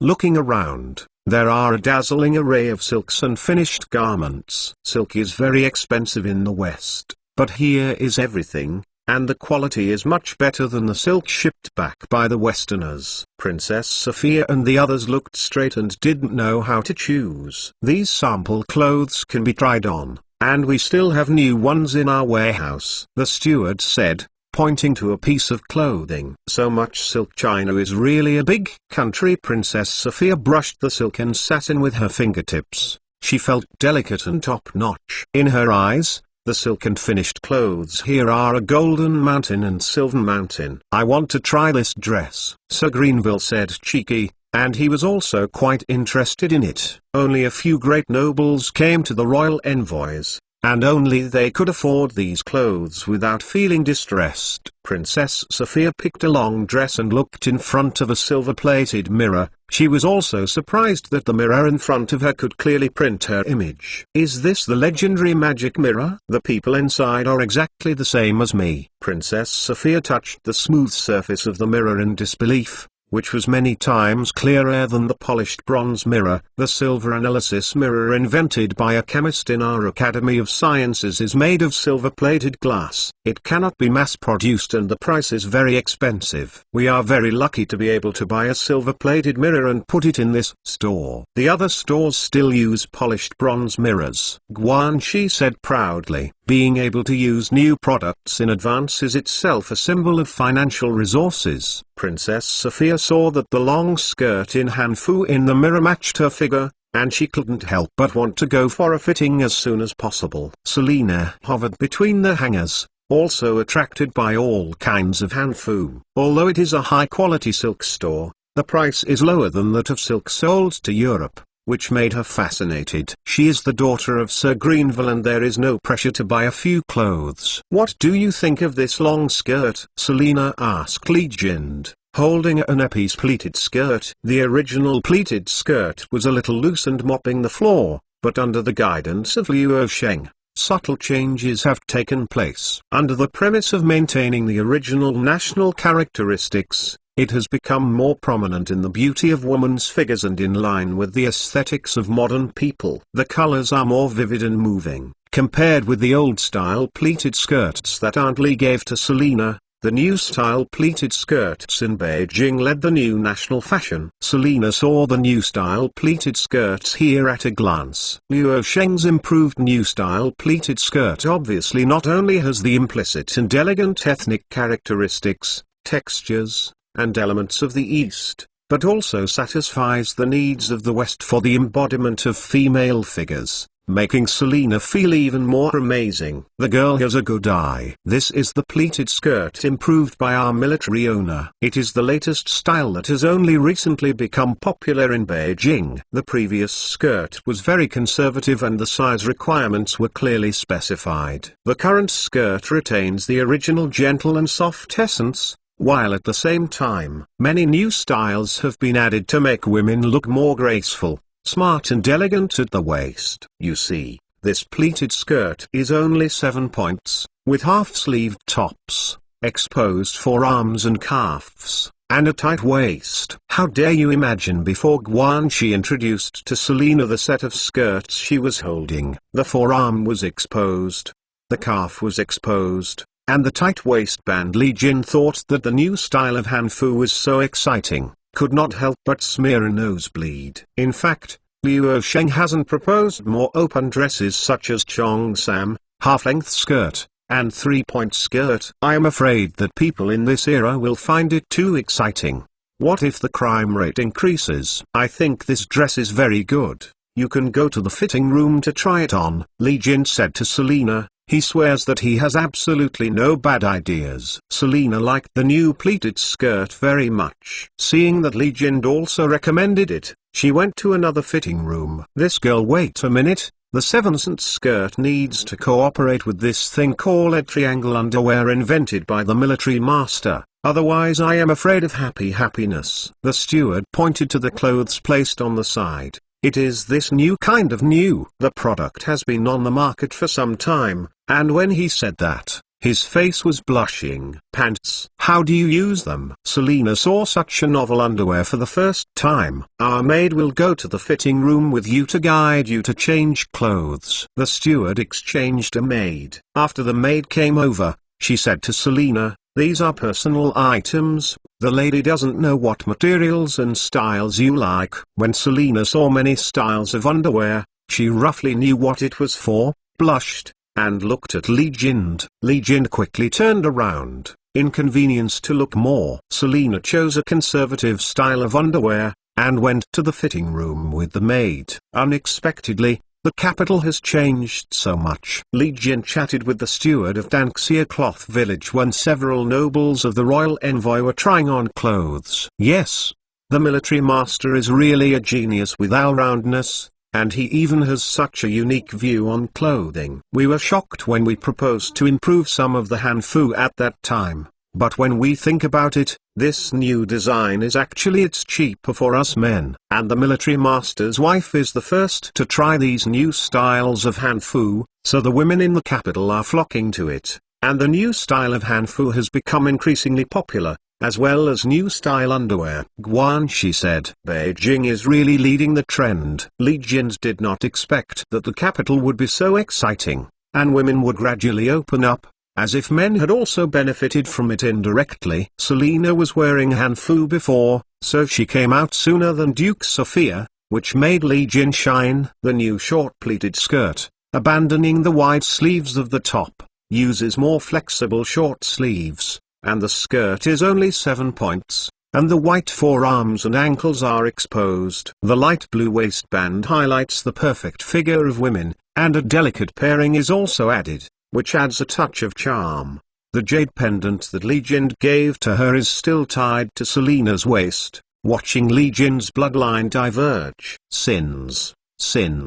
It turns out that hanfu also has such a sexy side. Li Jin admired Liu Sheng, who had never met before. When he went to Britain in Europe, he discovered that because of the influence of asceticism, the clothes of the local aristocrats were also very conservative, and the degree of openness of the new style hanfu in the capital was simply a breakthrough. Chapter 8. Two women meet two more. Does it look good? Selina turned a half circle in front of the silver mirror, curiously looking at herself in the mirror more vividly. At this time, The bloated and gorgeous costumes of the European aristocrats were completely exploded by the close-fitting new-style hanfu. "It's very beautiful," Li Jin said sincerely. "Your clothes may be the best-looking and most suitable woman's clothes in the world." Selina looked at herself in the mirror intently. The army master is simply a godman. Li Jin's admiration for Liu Sheng became stronger and stronger. Liu Sheng almost perfectly knew the aesthetic needs of men, and simply ignored the restrictions of previous conservative traditions. The steward, "I bought this skirt." Li Jin handed a silver ticket to the steward. He is one of the top maritime merchants in Fujian, and there is not much pressure to buy a skirt. In other words, these high-end hanfu are designed to allow big business people a place to consume their savings and promote domestic demand. "No, he'll pay." Selina saw Li Jin paying the steward in the silver mirror, and hurriedly stopped Li Jin. "It doesn't matter, you're a guest from afar. How about I give you a set of clothes?" Li Jin insisted. "No." Selina insisted on using her British silver coin. The steward of Danxia Cloth House got the silver coins from Britain, and was a little bit troubled. The silver content of these Western countries' silver coins is hard to estimate. They are members of the embassy, and it's almost enough to collect them. Just write it in the account book. The person sent by the Kyushu army to entertain the royal embassy said to the steward. "Yes, yes." When the supervisor saw the Kyushu army's words, he took the silver coins from the British side. The World Cloth Shop is a government-run industry, used to lead the fashion trend. The steward is just a professional manager. The above words are all spoken, regardless of the specific silver content of British silver coins. The other party is a member of the envoy. For the sake of Britain's face, they should only give more, not less. Since China started to do business with Western countries, it would also care about the value of each other's currency. "Ahem, how am I?" Sir Greenville came out in a hangman's robe, with a scarf and cap, and looked so handsome. "Father, your dress fits well." Selina giggled. Sir Greenville flicked his long sleeves in front of the silver mirror. "Very fresh." In the attic of this shop, Ella, Xiaoxiu, and Liuru are the members of the royal embassy who are looking at the arrival. It's them that the British royal envoys have been raging in the capital these days, right? Liuru said. Since Liu Sheng agreed to receive the British royal envoy, the Juzza Daily has built momentum in the capital and inspired the people. "I am afraid that no one in the capital does not know the arrival of the royal envoy." "Which is their princess? Is that the woman in a 7% pleated skirt?" Xiaoxiu asked. "It doesn't seem to be." "When they arrived just now, there was a very beautiful woman in the crowd. That should be their princess." Liu analyzed. "Look, she came out of the fitting room." Looking along Liu Rushi's fingertips, Princess Sophia has put on a skirt with 10 pleats around her waist, each with one color, lightly painted. The wind is like a moonlight. She is looking at herself in front of a silver mirror. "Dress up." Ella clenched her right hand on her chest, seemingly worried. "Sister," Xiaoxiu noticed Ella's anxiety. "Let's go down and meet the Princess of Britain," Ella said to the two. Princess Sophia was looking at her new dress with novelty. The elegance of the dress was a style she had never seen before, and it was in stark contrast to the bloated and luxurious Western dress. "Selina, do I look good in this body?" Princess Sophia asked Selina, swinging her skirt around. "My dear princess, if you return to Britain in this suit, there will be many European princes and nobles coming to you to propose marriage." Selina combed her long golden hair patiently behind Princess Sophia. She learned the Han Chinese way of combing long hair from Aunt Li. "I don't care about those princes and nobles, Selina. You should know that the marriage between the royal families is only for political needs. I am like an exquisite commodity,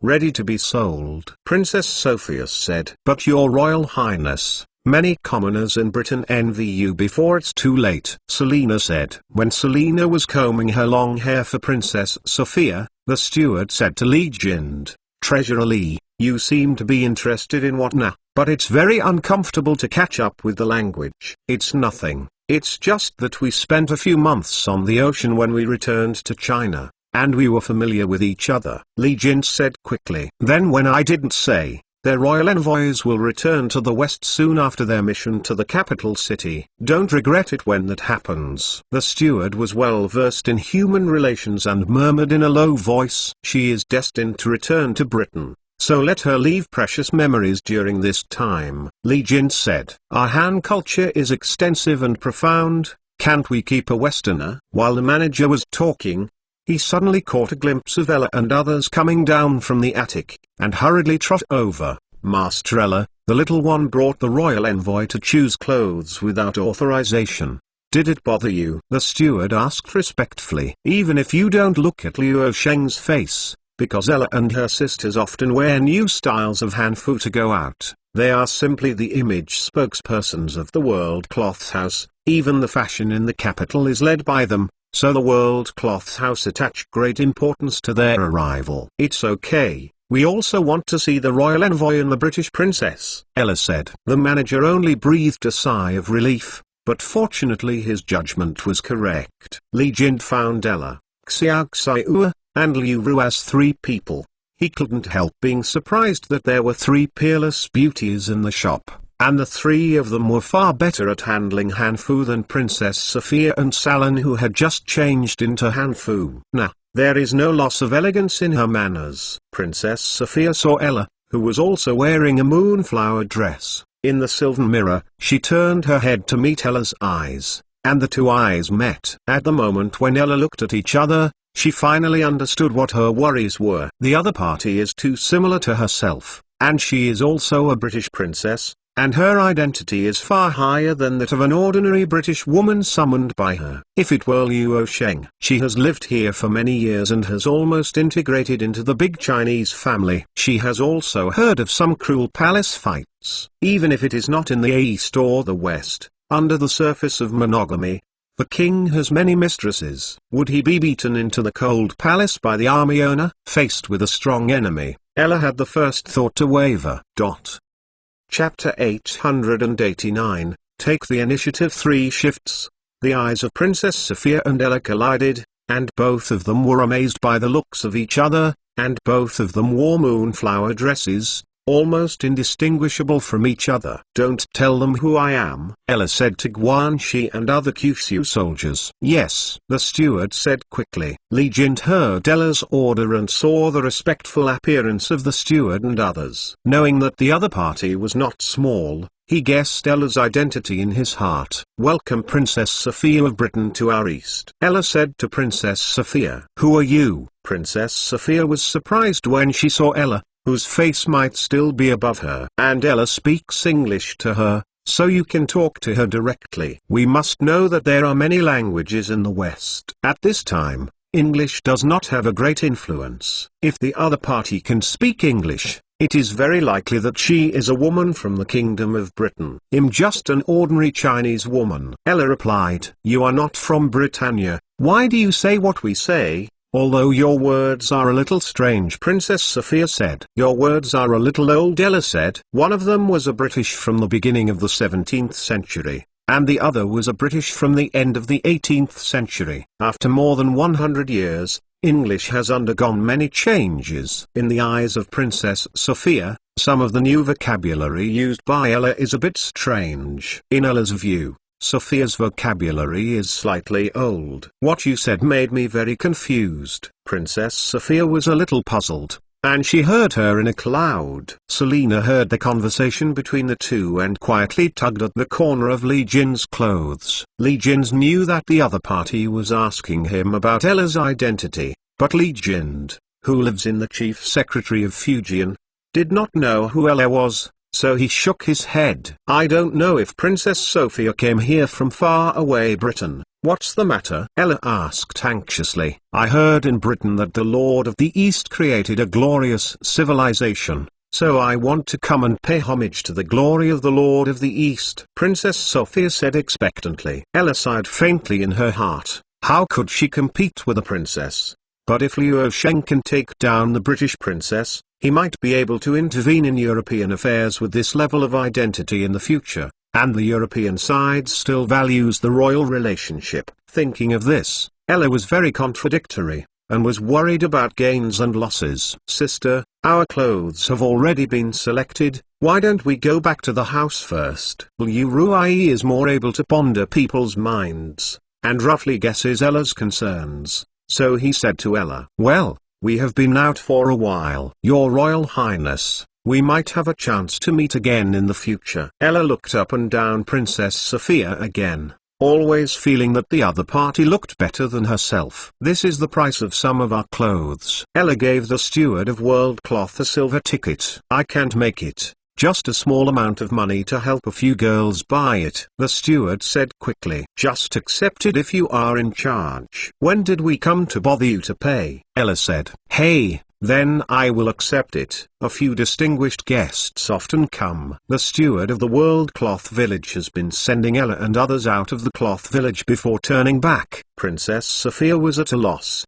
Who were the three just now? Are they nobles? Selena said, it should be. It turns out that we have people from Britain who have come to China for a long time. Li Jin frowned and wondered who these three people were. The blonde woman who can mix well in the capital seems to be the only wife of the legendary military master. Li Jin thinks of her in awe.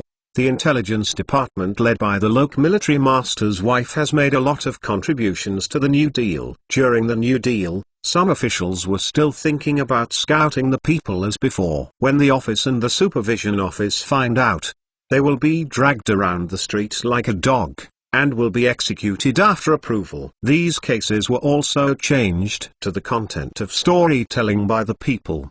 The intelligence heads of the four major intelligence departments were changed by the people to be fierce, and Ella, who commanded the top four intelligence heads, became a positive image. Folklore is so strange. But since Ella didn't want to reveal her identity, Li Jin speculated that she wouldn't talk to Princess Sophia and the others. The one who is in charge is the military master's wife, who is more beautiful than the princess. Li Jin whispered to the returning manager. Your vision is really accurate. You deserve to be a big businessman, but you can't just say this casually, the steward said. I know, but why do I think she is a little worried? As a shrewd businessman, Li Jin also found that Ella had something on his mind. I don't know about that, the steward said. After Princess Sophia and Selena left Ella and the others, they discussed with each other which skirt was more beautiful. These Hanfu skirts have captured their hearts. After Xiaoxiu left Tanxia cloth shop, seeing Ella was still in a daze, she asked, Sister, are you okay? Liuru looked sideways at Ella's expression and said, I guess Ella's sister is afraid of the arrival of the British princess. The military master will. How did you know? Ella asked in surprise. Sister, you wrote everything on your face. How could I not know? Liuru smiled. Do you think the military owner likes women from the western side, and the other party is a princess? Iroh asked hesitantly. The army owner should be the first to know you with Sister Ella. At that time, he was fighting with a bunch of men. Sister Ella, you have been by his side. It shouldn't be the army owner who has a special preference, Liuru inferred. But having said that, after I have Linga, I seem to have not served a good military master. Ella sighed. Sister Ella, there must be some changes in marriage to keep it fresh. Liuru said. Change? Ella asked puzzledly. For example, if you are usually reserved, sometimes you can take the initiative. Liuru said. I usually take the initiative, housework, taking care of Linga, and the intelligence department. Ella counted. Sister, I'm not talking about this initiative. Liuru shook his head. What is the initiative? Ella still puzzled. You get closer, I'll tell you, Liuru said in a whisper. Ella listened to her pretty face getting hotter and hotter, and she gasped even further behind. Sister, what you said is too shame. Sister, think about it, it's important to keep it fresh. Liuru said. Ella thought of Luo Sheng and bit her lip. Chapter 890, Misunderstanding and Sweet and Salty Rice Dumplings. 4 more. Are you back? When Luo Sheng was holding Linga in the courtyard,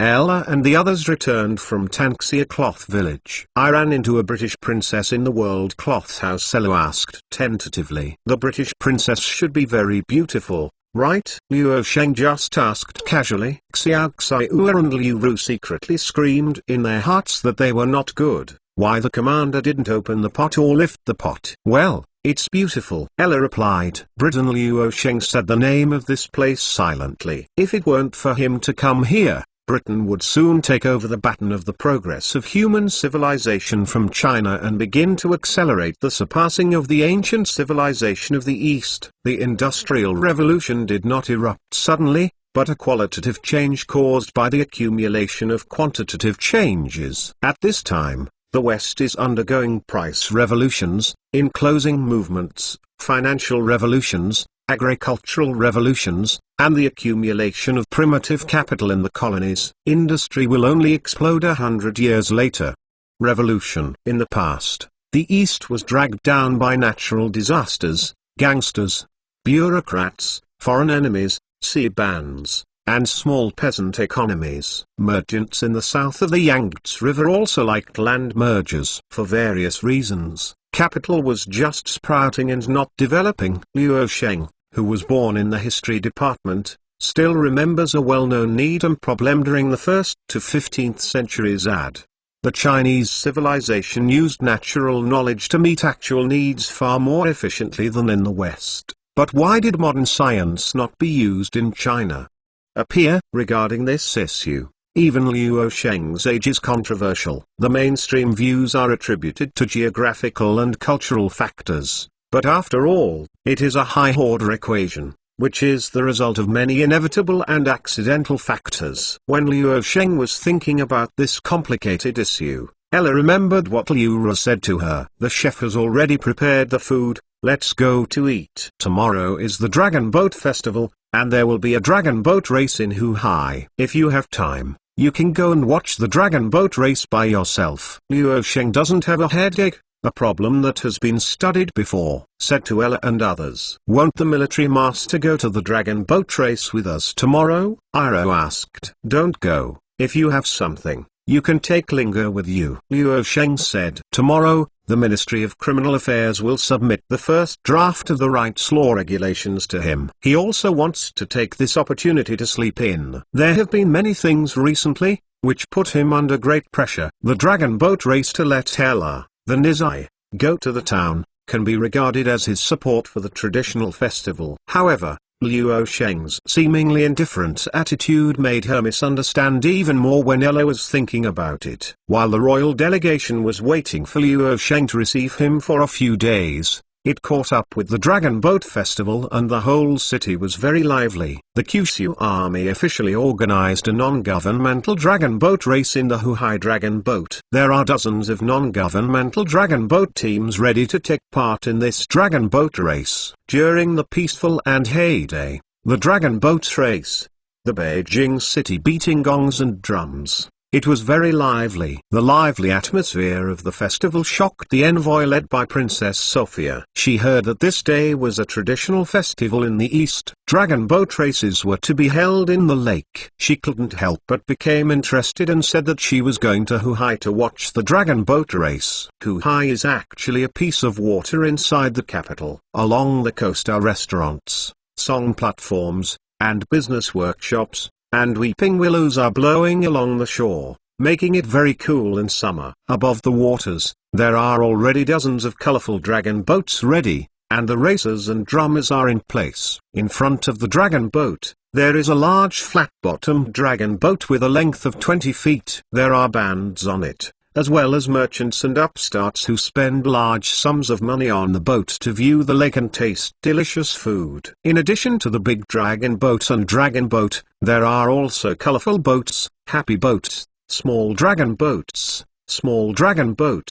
and painted boats for the people on the embankment to watch. It's so lively. Princess Sophia wore the moonflower dress she bought, and she shuttled through the crowd excitedly. Because of the large population of the capital, almost all activities are crowded and the atmosphere is full. After Princess Sophia and her party changed into Hanfu, they were not as conspicuous as before, and they moved more freely than before. What is the origin of the Dragon Boat Festival? Compared with the alive Princess Sophia, Selena wanted to learn more about Chinese culture and asked Li Jind. The origin of the Dragon Boat Festival is difficult to test. but it is generally believed that the Dragon Boat Festival is to commemorate a poet named Kuan 2,000 years ago. Kuan was a patriotic poet from a country called Chu 2,000 years ago, and he persuaded the king at that time to reform and become stronger. However, at that time the king's concubine slandered him. Later,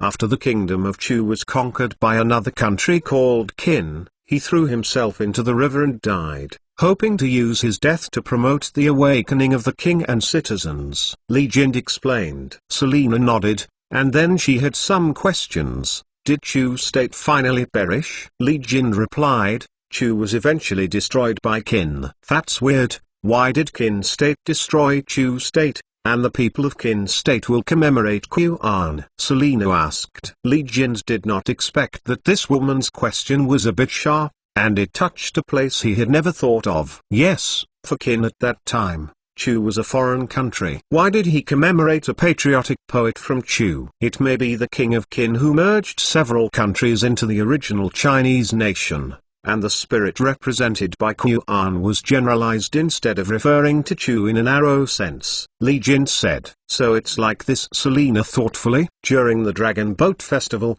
there are two main activities. One is dragon boat racing, and the other is eating zongtsai. You can think of zongtsai as glutinous rice balls with dates, chestnuts, dried persimmons, ginkgo, red beans, walnuts, ham, egg yolks, etc., are wrapped in mugwort leaves. Li Jind pointed to a stall selling rice dumplings. I want to eat. Selina's eyes flashed when she saw something delicious again. She, Li Jind, and an interpreter came to the stall selling rice dumplings. How many lords? What kind of rice dumplings do you want to eat? We have all kinds of stuffing rice dumplings here. Several stalls selling rice dumplings grab customers. The capital brings together vendors from all over the country, and you can almost find zongtsai from all over the country here. However, before choosing zongtsai, Li Jind needs to ask Selina a major question. Do you like sweet or salty? Selina was a little surprised. Sweet or salty? Is it important? Li Jind smiled bitterly and said, this is still very important. In the past, it was sweet rice dumplings. Recently, some places have added ham and egg yolk to the rice dumplings, which turned into salty rice dumplings. In the past few years, everyone has eaten enough and argued about sweet dumplings. It's better to have salty rice dumplings, and you can't make trouble for this. Sweet rice dumplings are authentic. Stuffing ham into rice dumplings is simply heresy. The rice dumplings at the beginning are tasteless. It doesn't matter what you put inside. This is innovation. Sure enough, after Li Jind said it, the stalls selling rice dumplings became a quarrel. Li Jind reluctantly said, you see, right? Chapter 891. Riding a bicycle. One more. The fastest update brings the Industrial Revolution system back to the latest chapters of the Ming Dynasty. Sweet rice dumplings or salty rice dumplings, you can buy them and see which one is more in line with your own taste. Isn't it better to eat which one? Selina's answer was unexpected. What you said is that everyone has different tastes. It's just that glutinous rice is difficult to digest. Ordinary people will feel bloated after eating one or two. It is better to choose the filling that you like. Li Jind said. Selina chose a ham dumpling, but when she got it, she didn't know where to start. A rope tied the ruo leaf, and the shape of the zongtsai seemed a bit strange to her. It was a kind of food that she had never seen before. It should be like this. Li Jind had to demonstrate to Selina with his own zongtsai. It's so sticky. When Selina opened the ruo leaves, she felt very sticky because the glutinous rice spilled on the ruo leaves. How this thing is so sticky. Jin, next to Germany and Selina, have a woman cried. Auntie, don't make a fuss, okay? This is glutinous rice. Of course it is sticky. A man said. I haven't eaten it before. I don't know what's weird about glutinous rice. Can't you be surprised? Well, Grandma, what you said is right. Li Jind and Selina looked at a noisy man and a woman, and found that their man was wearing brocade clothes and narrow sleeves, full of energy, and looked like practicing family. Although the woman was wearing a long skirt, Her breath was long. Physical fitness is also very good. The men and women nearby also saw the wonderful combination of Li Jin and Selena. "Are you from what kind of envoy?" The woman found Selena and asked when she brought the rice dumplings that had just been taken apart. Selena couldn't understand the other party, so she looked at Li Jin for help. "This is indeed a member of the British Embassy. I am Li Jin from Fuzhou. I don't know what the two are called," Li Jin asked when he saw that the person seemed to be of good standing. "My name is Goya," the woman said. "Yu Cheng."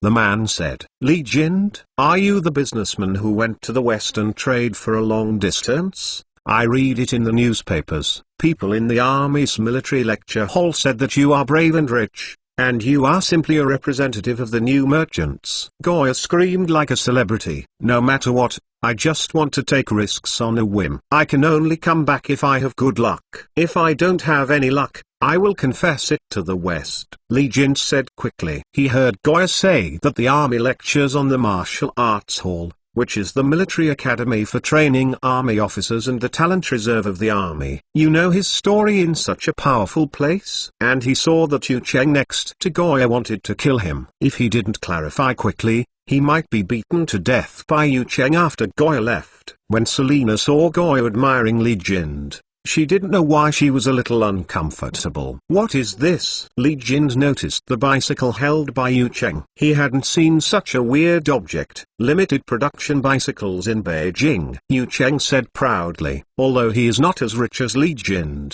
a bicycle cannot be bought with money. It turns out that this is a bicycle. "I have heard that this product is available in the north and the south, and I am trying to mass produce it. There are already several merchants bidding for the distribution rights of this product," Li Jin said. "Mass production will happen sooner or later, but bicycles are still a rare thing for at least a few years," Yu Cheng said unconvinced. "If the bicycle starts mass production, the value of the bicycle will naturally decline." "Yes, being able to own a bicycle now is a symbol of wealth and power," Li Jin said with emotion. "At least he couldn't get a bicycle. Weird thing with two wheels? What are they used for?" Selena saw the bicycle and was puzzled by its purpose. This time in China, she felt that there were too many new things. Bicycle, riding on it is like riding a horse, much faster than on foot. Li Jin has heard of the existence of bicycles. "There are only two wheels. Won't it fall down?" Selena asked curiously. "As long as you learn to maintain balance, you will never fall down." "Human beings are the most magical existence in nature," Yu Cheng said. "Can I try it?" Selena asked, pointing to the bicycle. "It can be, but if you don't know how to ride a bike, you need to learn now. I hold the cart in the back seat to prevent you from falling. You can find a sense of balance," Yu Cheng said. "Because there are still very few people who can ride bicycles, in order to reduce the difficulty, the first batch of bicycles produced are not tall, even if Selena rides on it." Smelly yucking Goya saw that Yu Cheng was going to teach Selena to ride a bicycle, biting the zongzai in his hand. "It seems that dear Yu's sister needs to ask her for advice after coming back," Goya secretly said. Yu Cheng didn't know that he was going to be more unlucky, but was happy to teach others to ride a bicycle. In a man's mind, a bicycle is a bigger toy, and teaching others is like sharing one's own toy. It seems a little difficult. After Selena got on the bicycle, she swayed and moved forward with difficulty, while Yu Cheng held the back seat and slowly pushed the cart. "The savvy is really good." Yu Cheng was surprised at the other person's sense of balance. If he were an ordinary person, he might fall down when he first got on the bicycle. "Awesome." Li Jin followed, and felt that Selena's sense of balance was very good. People who had never ridden a bicycle felt how difficult it is to balance two wheels during exercise. But the human body can do it. "I seem to feel a little." Selena's cycling speed gradually became faster. Yu Cheng behind has actually let go of his hand holding the back seat. Before the dragon boat race started, there were some residents gathered on the bank of the Zongzai stall watching the women of the Western envoys riding their bicycles with curiosity. Bicycles are a new thing, expensive, almost equivalent to later cars. Not ordinary people can buy before they can be produced on an assembly line. Selena rode a circle on the spot. She was a little excited, but after returning from the circle, she saw Yu Cheng standing on the spot. Suddenly she realized that there was no one holding the back seat. She panicked, and the bicycle swayed from side to side. "Oh!" Selina exclaimed, and she fell down and knocked down Li Jin next to her. The bicycle also fell, and the wheel of the front wheel flew out, turned a few times on the ground, and fell to the ground. "Lao Tzu's car," Yu Cheng exclaimed. It wasn't that there were scratches this time, the wheels just flew out. How come his bicycle will be hurt once as long as he has a relationship with a woman? It deserves it. Let's see if there is anything wrong with the person, Goya said. Chapter 892, Gentle Orientals 2 more. The fastest update brings the Industrial Revolution system back to the latest chapters of the Ming Dynasty. Li Jin was originally standing by,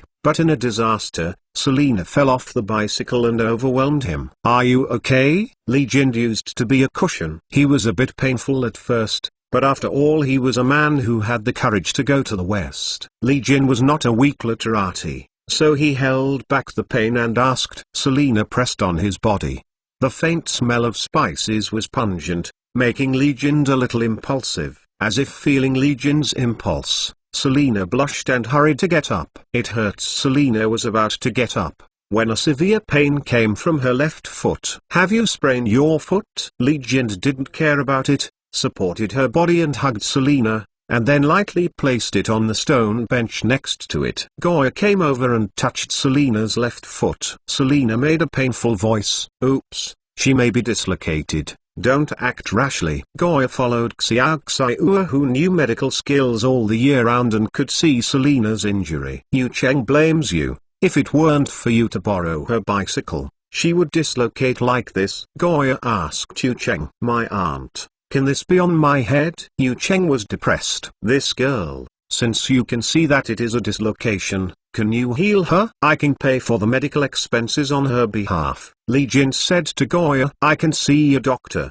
but I can't treat it. When Xiao's sister wanted to teach me how to set bones, I didn't want to learn." Goya said, "You can say so confidently if you don't want to learn medicine." Li Jin is also convinced. "I went to see Sister Xiao. Her medical skills are getting better and better. For her, Guan Yu eats tofu, a piece of cake." Goya disappeared into the crowd after speaking. "What? Guan Yu eats tofu? It is Jiang who eats bean sprouts." Yu Cheng has a headache. Goya could speak Chinese with Xiao Xiao, and learned how to read characters in the army lecture hall, but Xiao is still very difficult for her. She seems to be looking for a doctor. "So bear with me. You can eat something to divert your attention." Li Jin opened the ham dumplings that Selina had time to eat in the future, and said in a calm tone. Selina looked at Li Jin in tears, wondering why the man in the East could be so gentle. She took the zongcai that Li Jin handed over. After the glutinous rice was taken in,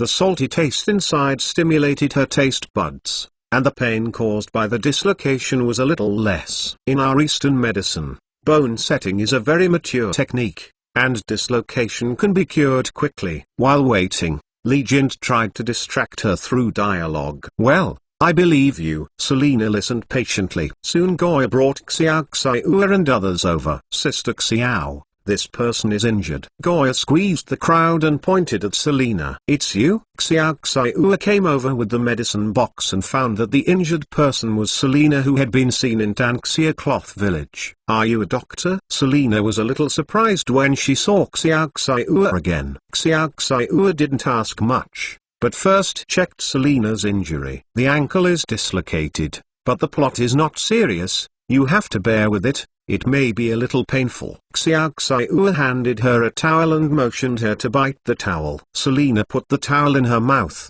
and Xiao Xiao repositioned her ankle while she was not paying attention. Selina was sore, she couldn't make a sound, sweat was all on her forehead. "Okay, don't move next. I'll apply herbs to you, and then put a bandage." Xiao Xiao took the herbs for blood circulation and pain relief and applied them carefully. Xiao Xiao finished in one go, until she put a bandage on Selina, and then wiped the sweat from her forehead. Li Jin took off the towel from Selina's mouth and gave it back to Xiao Xiao. I don't know what the medical expenses are. Xiao Xiaoyu shook her head. It's a trivial matter. I'll talk about medical expenses. Sister Xiao's herbs can't be used up. Will you still be short of medical expenses? Goya said from the side. Xiao Xiaoyu was busy sorting out the medicine box. She is now one of the doctors hired by the military chief's mansion. All the herbs are provided by the military chief's mansion. There is really no shortage of this herb. Carrying the medicine box with you is also just in case, especially if a child like Linga has 3 long and 2 short. He can use it in time. The 2 girls are brave and brave, thank you Li. Li Jin is not a caregiver. He also saw Xiao Xiaoyu with the military master's wife yesterday, knowing that the other party does not lack his silver, so he did not insist on giving it. The other part is medical expenses. If you don't want to stay behind, you still need to rest for at least half a month. And don't have any strenuous exercise. Xiao Xiaoyu warned. I will tell, Li Jin said.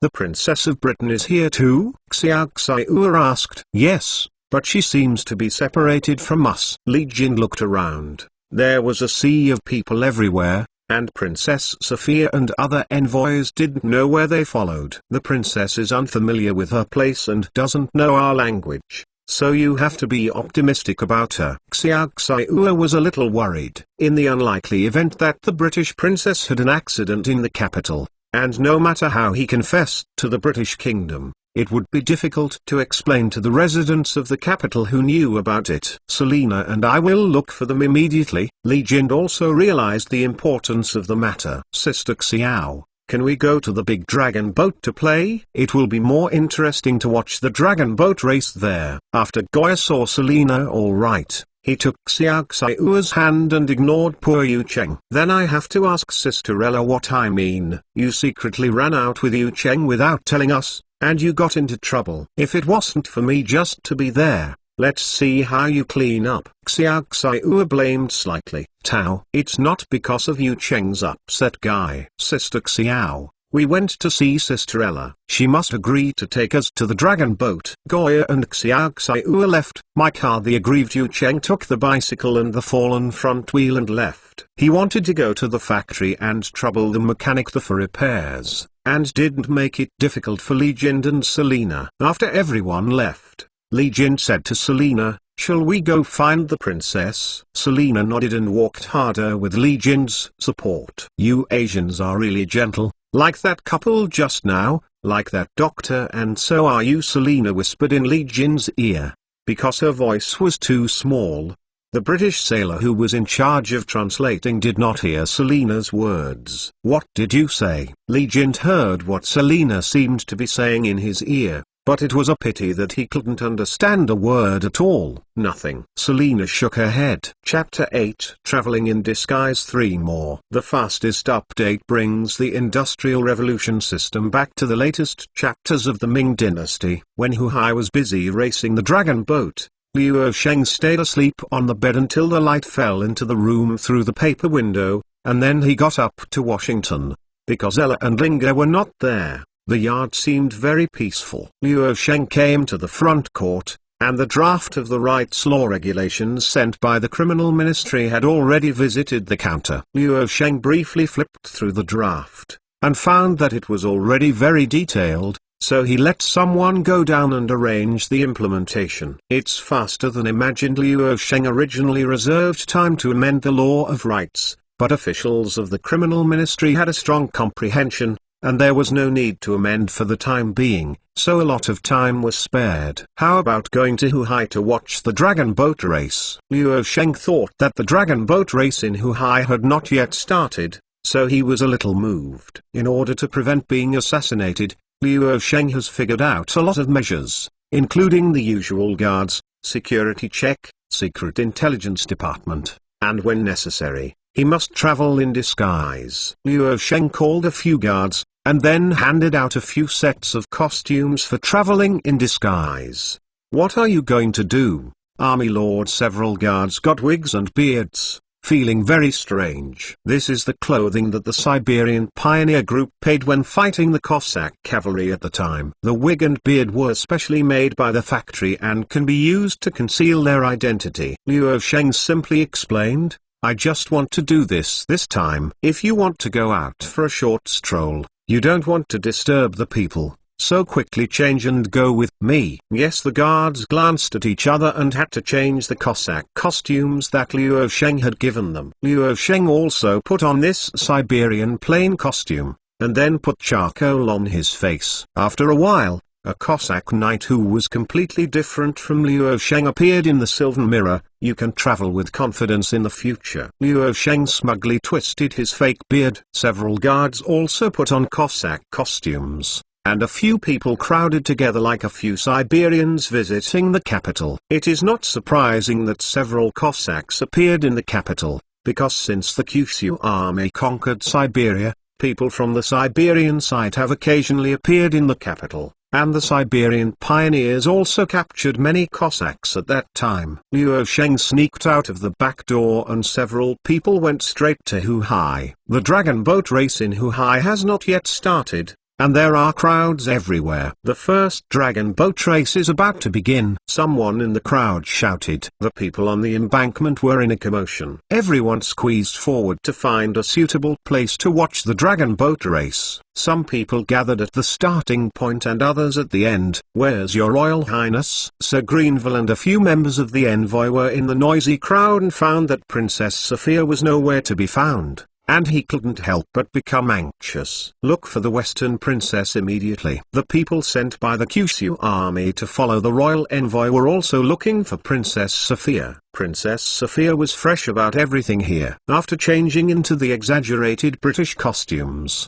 she became more free, and she was unknowingly scattered by the crowd. When she looked back again, the members of the envoy were gone, and the people in Beijing were all around them who came to watch the dragon boat race. These people didn't know that this was a princess. They thought they were just ordinary Westerners, and they didn't care too much. Because of the language barrier, they seldom come to chat with each other. The capital has gradually become an international metropolis, and the locals will never be shocked by the appearance of a few people with different costumes. Oops! Princess Sophia thought that she didn't speak Chinese, so she couldn't ask ordinary people where the mission was, and she was at a loss. She had no choice but to shuttle through the crowd, trying to find the place of the envoy, but she did not expect that she and the envoy were looking for her in the opposite direction. On the contrary, they were getting farther and farther away. The activities in the capital are really getting more and more prosperous. Liu Sheng pretended to be a Cossack and haunted the embankment, attracting a lot of people's attention, but he was not surprised. After the people in the capital had enough food, they began to pursue a richer material and spiritual life, and the traditional festivals became more and more grand every year. Holding these ceremonies can also achieve the effect of improving citizen satisfaction, and can also stimulate domestic demand and digest the products produced. The subordinates heard that the countries on the western side are still fighting, but our eastern side is peaceful and prosperous, and our residents are happier, said a guard who pretended to protect Liu Sheng. "War is not necessarily a bad thing," Liu Sheng said. "What does the military master mean? The war has displaced the people and the people are not living. Why is it a good thing?" The guard was puzzled. "War can promote the development of science and technology. Today, if you defeated me with advanced weapons, I will develop more powerful weapons to destroy you. When we compete with each other, we will be able to make progress in technology. These technologies used in warfare will continue after peace. It will also be used in the civilian field to promote the development of society. The evolutionary history of mankind is in step with the history of war." Liu Sheng said. "Hey, then if you want to make progress, you must wage frequent wars." A guard said. "It is not necessary to do so, but to do so. War can promote technology, but it does not mean that technology must be developed by war. The best situation is when there is an imaginary enemy in peace, and this is the goal." Liu Sheng said. "The military master thinks of something profound, which is incomprehensible." The guard listened to what Liu Sheng said, and he was very loud. Liu Sheng looked at the big dragon boat on the lake. It was 20 feet long. It was more gorgeous than sailing battleships, but it was a low-cost flat-bottomed boat, and it was enough to float in the lake. It was used in the Black Sea, a festive landmark for scenic spots and traditional festivals. When developing technology, economy, and law, Liu Sheng did not leave behind cultural construction.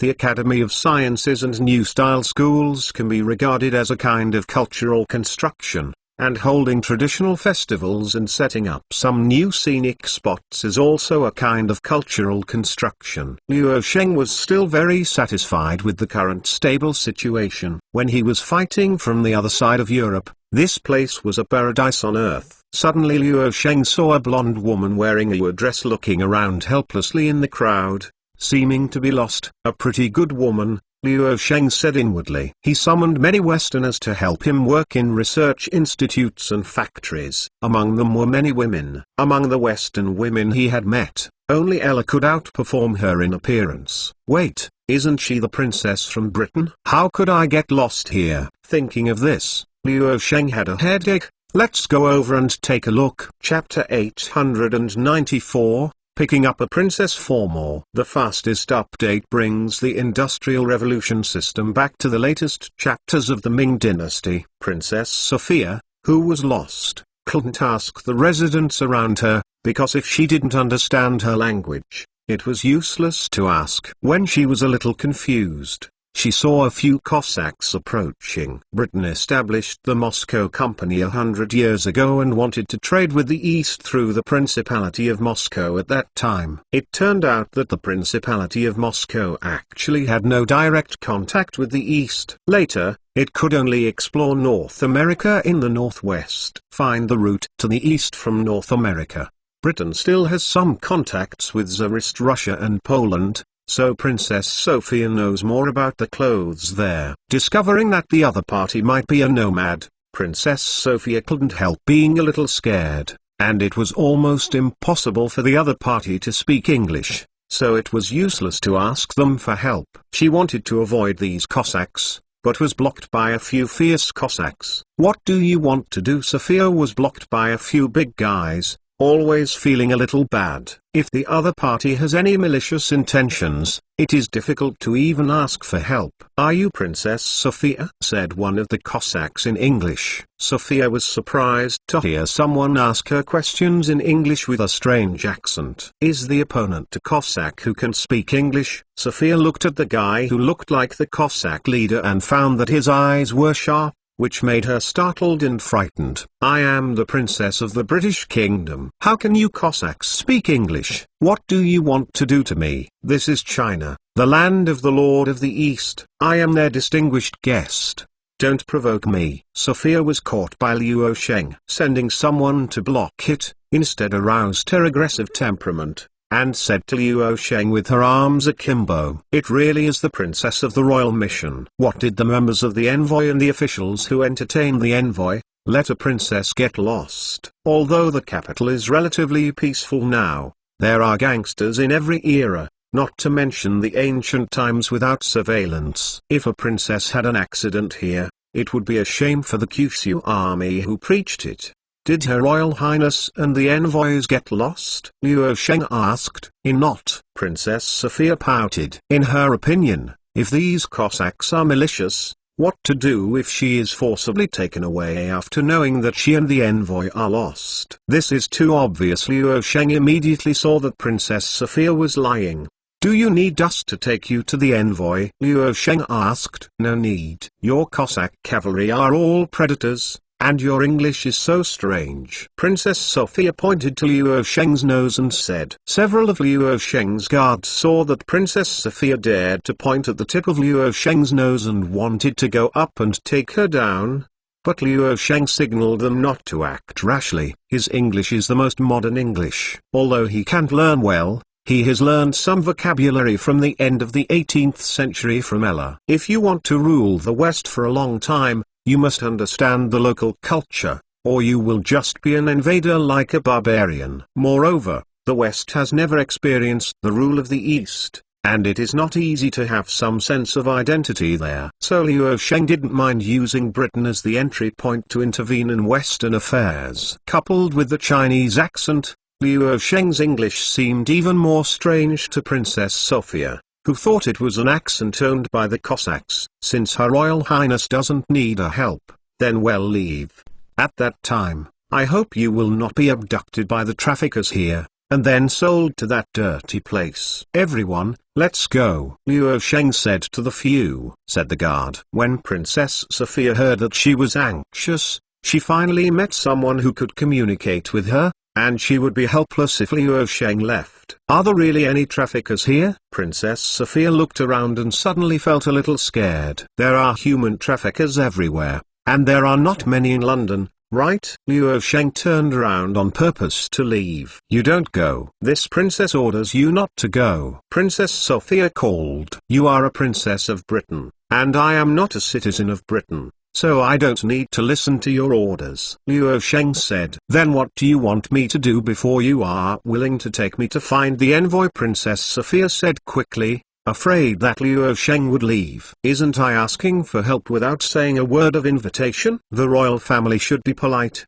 right? Liu Sheng stopped and said. Princess Sophia was a little bit upset. She is a royal family. Should she lower herself to ask the Cossack herdsman? I really want to leave. The dragon boat race will start soon, Liu Sheng said. Please, Princess Sophia said unwillingly. Please take me to the embassy. That's right, the princess will look like a princess. Follow me, and I will lead you to the envoy. Liu Sheng walked away in small steps. Damn the Cossack robber, dare to threaten this princess. When I find someone from the envoy, I must let them arrest you and give you a sigh of relief. Princess Sophia muttered privately. But complaining, Princess Sophia saw Liu Sheng was about to leave, and hurriedly followed. Hey, I said the Cossack robbers, why did you appear in the capital of Huaxia? Are you afraid that they will beat you up? Princess Sophia asked carelessly as she walked beside Liu Sheng. She found that there were residents of the capital all around. Liu Sheng and the others might not dare to do anything to her. I was arrested to work hard in the capital after being defeated by them. I have been enslaved by them for several years, and finally I was let go by them and became a free citizen. Liu Sheng made up randomly. You are already calculated. If you are caught by the Ottoman Empire, you will be sold as slaves. Don't want to be free people for the rest of your life. Princess Sophia said. The Ottoman Empire and you, we do have some hatred. How is the situation in Europe now? I haven't returned to Poland for a long time, and I miss the wine in my hometown. Liu Sheng wanted to get the latest information about Europe from Sophia. Intelligence. Looking at the whole of Europe from the perspective of the British royal family, there should be different opinions. HMPH. I won't tell you this Cossack robber. Princess Sophia snorted coldly. This guy is quite grudge. Liu Sheng looked around, and there were tens of thousands of people gathered in Huhai, busy with traffic, and various stall vendors. It was really not easy to find people from the royal envoy. Suddenly Liu Sheng saw the big dragon boat moored on the edge of Huhai. If you look down from above, you should be able to quickly spot other envoys. The 895th chapter was recognized 5 more. The fastest update brings the Industrial Revolution system back to the latest chapters of the Ming Dynasty. On the big dragon boat, Ella, Xiaoxiu, Liu Rushi, Goya and others are at a table near the window at the stern of the boat. From here, you can see the people on the shore and dozens of dragon boats ready to go behind the big dragon boat. Simple refreshments and unpacked zongcai are placed on the table. Linga babbled out of Ella's arms,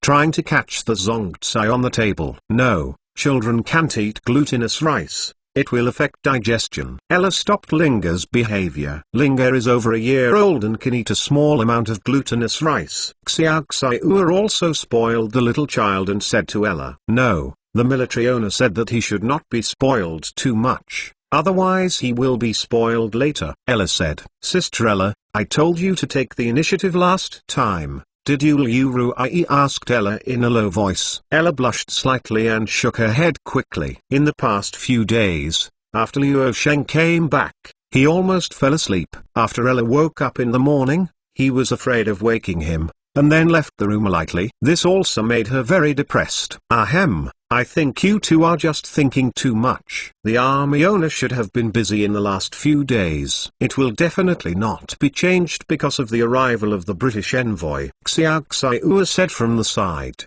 Below the big dragon boat, Liu Sheng wanted to bring Princess Sophia here, and wanted to rely on the condescending vision of the big dragon boat to discover where the other members of the royal mission had gone. I'm sorry, the big dragon boat needs an invitation letter to board.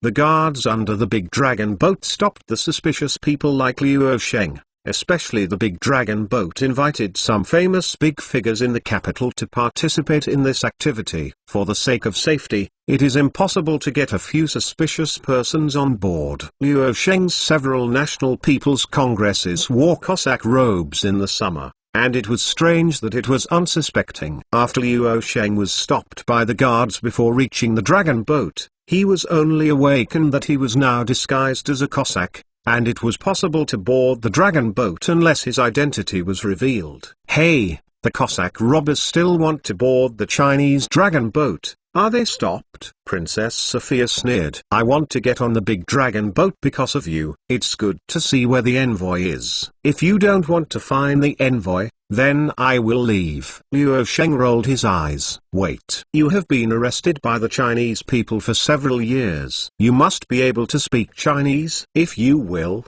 tell them that I am the princess of the envoy, and they have separated from the envoy. They should understand what it means. If you can help, he'll tell you that I can give you 20 shillings. Princess Sophia hurriedly said. Unexpectedly, you are quite smart. Liu Sheng had to explain to the guard of the dragon boat in Chinese.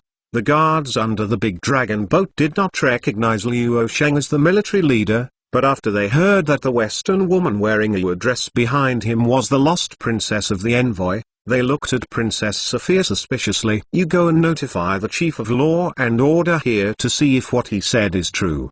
The chief guard of the big dragon ship told an ordinary guard. After all, the princess' loss is a matter of great importance. Yes, the guard went immediately for the dragon boat ceremony in Huhai. Of course there are officers and soldiers who specialize in maintaining law and order. They are well staffed and should soon be able to find an envoy. Your Chinese is really good, the head guard said to Liu Sheng. Liu Sheng thought to himself that this is nonsense. Chinese is his mother tongue. Even if he is pretending to be a Cossack, it is difficult to pretend to be unfamiliar, including accent and grammar. After the police officers and soldiers learned that Princess Sophia and the envoy were missing, they quickly organized a manpower to find the envoy. Upon hearing the news, Sir Greenville hurriedly led the envoy to the place of the dragon boat. Li Jin and Selina also came after hearing the news, and the three groups of people who had gone missing gathered together again. Your Royal Highness, all members of our envoy are following. Why have you lost yourself alone? Sir Greenville said. There are too many people here. When there are too many people, I don't know where I am. You can't blame me. Princess Sophia seemed to be a road idiot. Sir Greenville was refuted by Princess Sophia, and it was difficult to argue with the princess, so he had to make himself more careful in the future. If the princess were lost in the east, he would not be able to return to Britain. Sir Greenville found the princess, and immediately found that his daughter Selina was injured and supported by Li Jin, and asked Li Jin anxiously, "Why is my dear daughter injured?" Li Jin couldn't understand, so he shook his head. "Father, I did it myself, please don't blame him." Selina said, "You and your Royal Highness, one of them doesn't let me rest assured." Sir Greenville hammered the ground with the stick. As the person in charge and father, he broke his heart. "I will let a servant help you." "No, that's fine." Selina rejected Sir Greenville's kindness. Li Jin supported Selina, not knowing that the army master he wanted to see was nearby. He was also a little guilty. After all, Selina was injured by his side. "Let's leave here," Liu Sheng said to the guard. He saw that the royal envoys were reunited and did not want to stay here anymore. Later, he will formally meet with them. There is no need to appear in front of them in this image at this time. What's more, he wanted to come to watch the dragon boat race this time, and it was only accidental that picking up the lost Princess Sophia on the road. Sister Ella, it's so lively below, aren't they from the royal envoy? There seem to be a few nomadic people next to them, and they are very different from Mongolia's costumes. They may be herdsmen from farther north. Xiao saw the royal envoys under the ship and Liu Sheng and others who were disguised as Cossacks. Ella and Liu looked down. Because of the loss of the princess of the royal envoy, there was a lot of noise. Hey!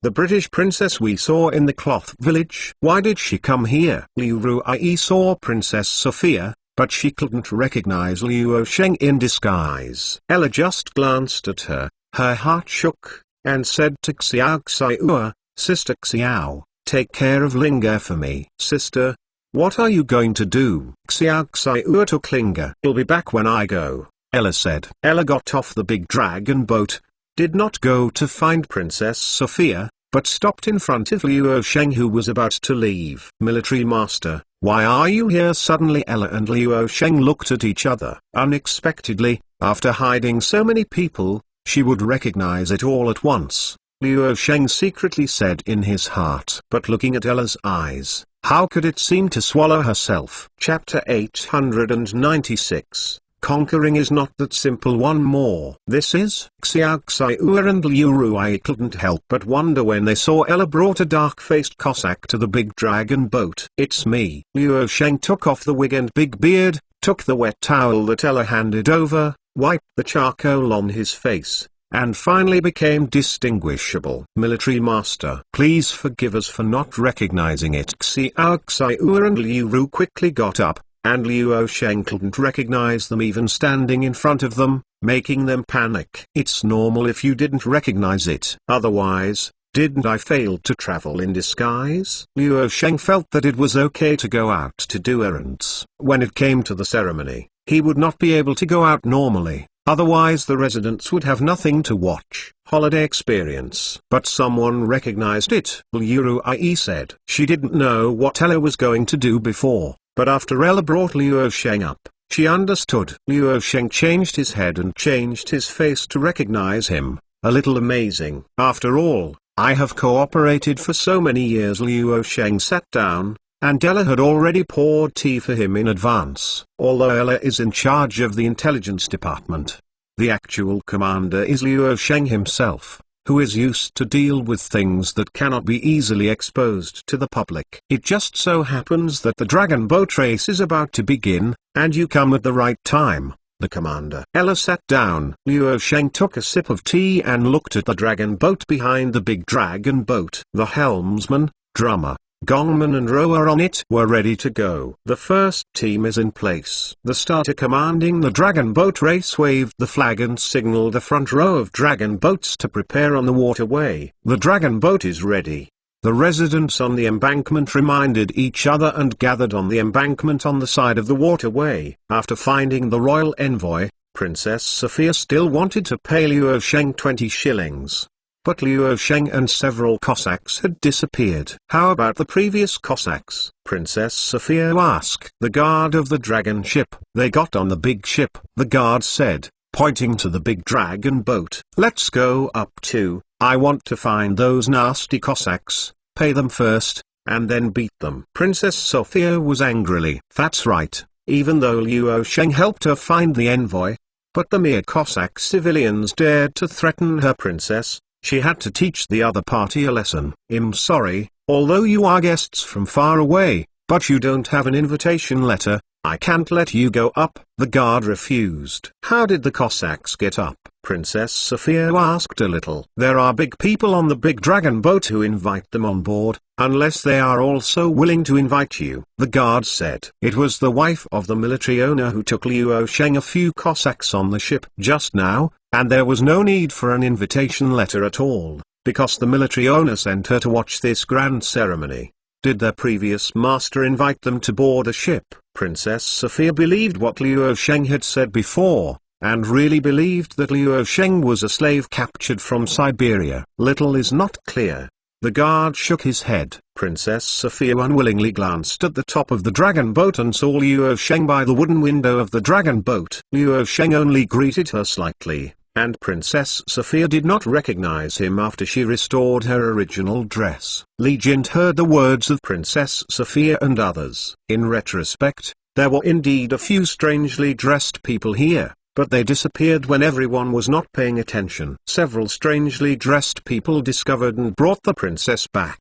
He always felt that something was wrong. "What are you thinking?" Selena asked Li Jin's absent-mindedness. Li Jin gently shook his head. "When you see the military master tomorrow, I will take you to the Academy of Sciences to take a look." Selena nodded. "I also want to see the academy where the legendary woman can also go to school." Sir Greenville looked at his daughter's back, always feeling a little uneasy. Bang! The starter emptied his gun diagonally upward, and the first batch of 10 dragon boats rushed out like sharp arrows. The drummers and gongs on the dragon boat crossed the gongs and drums, and the rowers rowed rhythmically while listening to the points of the gongs and drums. "Okay!" cried the residents on the embankment, wanting to know which dragon boat would take the lead. Although Princess Sophia wanted to catch a few Cossacks, the lively dragon boat race quickly attracted her attention. She moved with the crowd as the dragon boat progressed. "His Royal Highness, please don't go away again." Sir Greenville reluctantly followed behind. Luo Sheng watched the lively dragon boat race on it, and had another mouthful of rice dumplings, which was very pleasant. After almost stopping to expand, he devoted himself to the development of the economy, technology, and culture within the territory. It is quite terrifying for a country with a large population to fully develop its economy under the trend of mercantilism. Luo Sheng began to waver in the matter of whether to continue to expand. That's right. Han culture can often assimilate invading nations or tribes because the population of Han culture is much larger than that of grassland tribes. If it were to conquer the world, the Chinese population might be backlashed by more people gathered in other places, and perhaps their own cultural system would be destroyed and shattered. The annexation of other civilizations is not a matter of winning, and annexation will have to pay a price, and other civilizations are likely to become part of their own civilization genes. The Yuan dynasty destroyed the Song dynasty, and the Tang and Song culture basically assimilated the Yuan dynasty. Zhu Yuanzhang hated the Yuan dynasty very much. After driving away the rulers of the Yuan dynasty,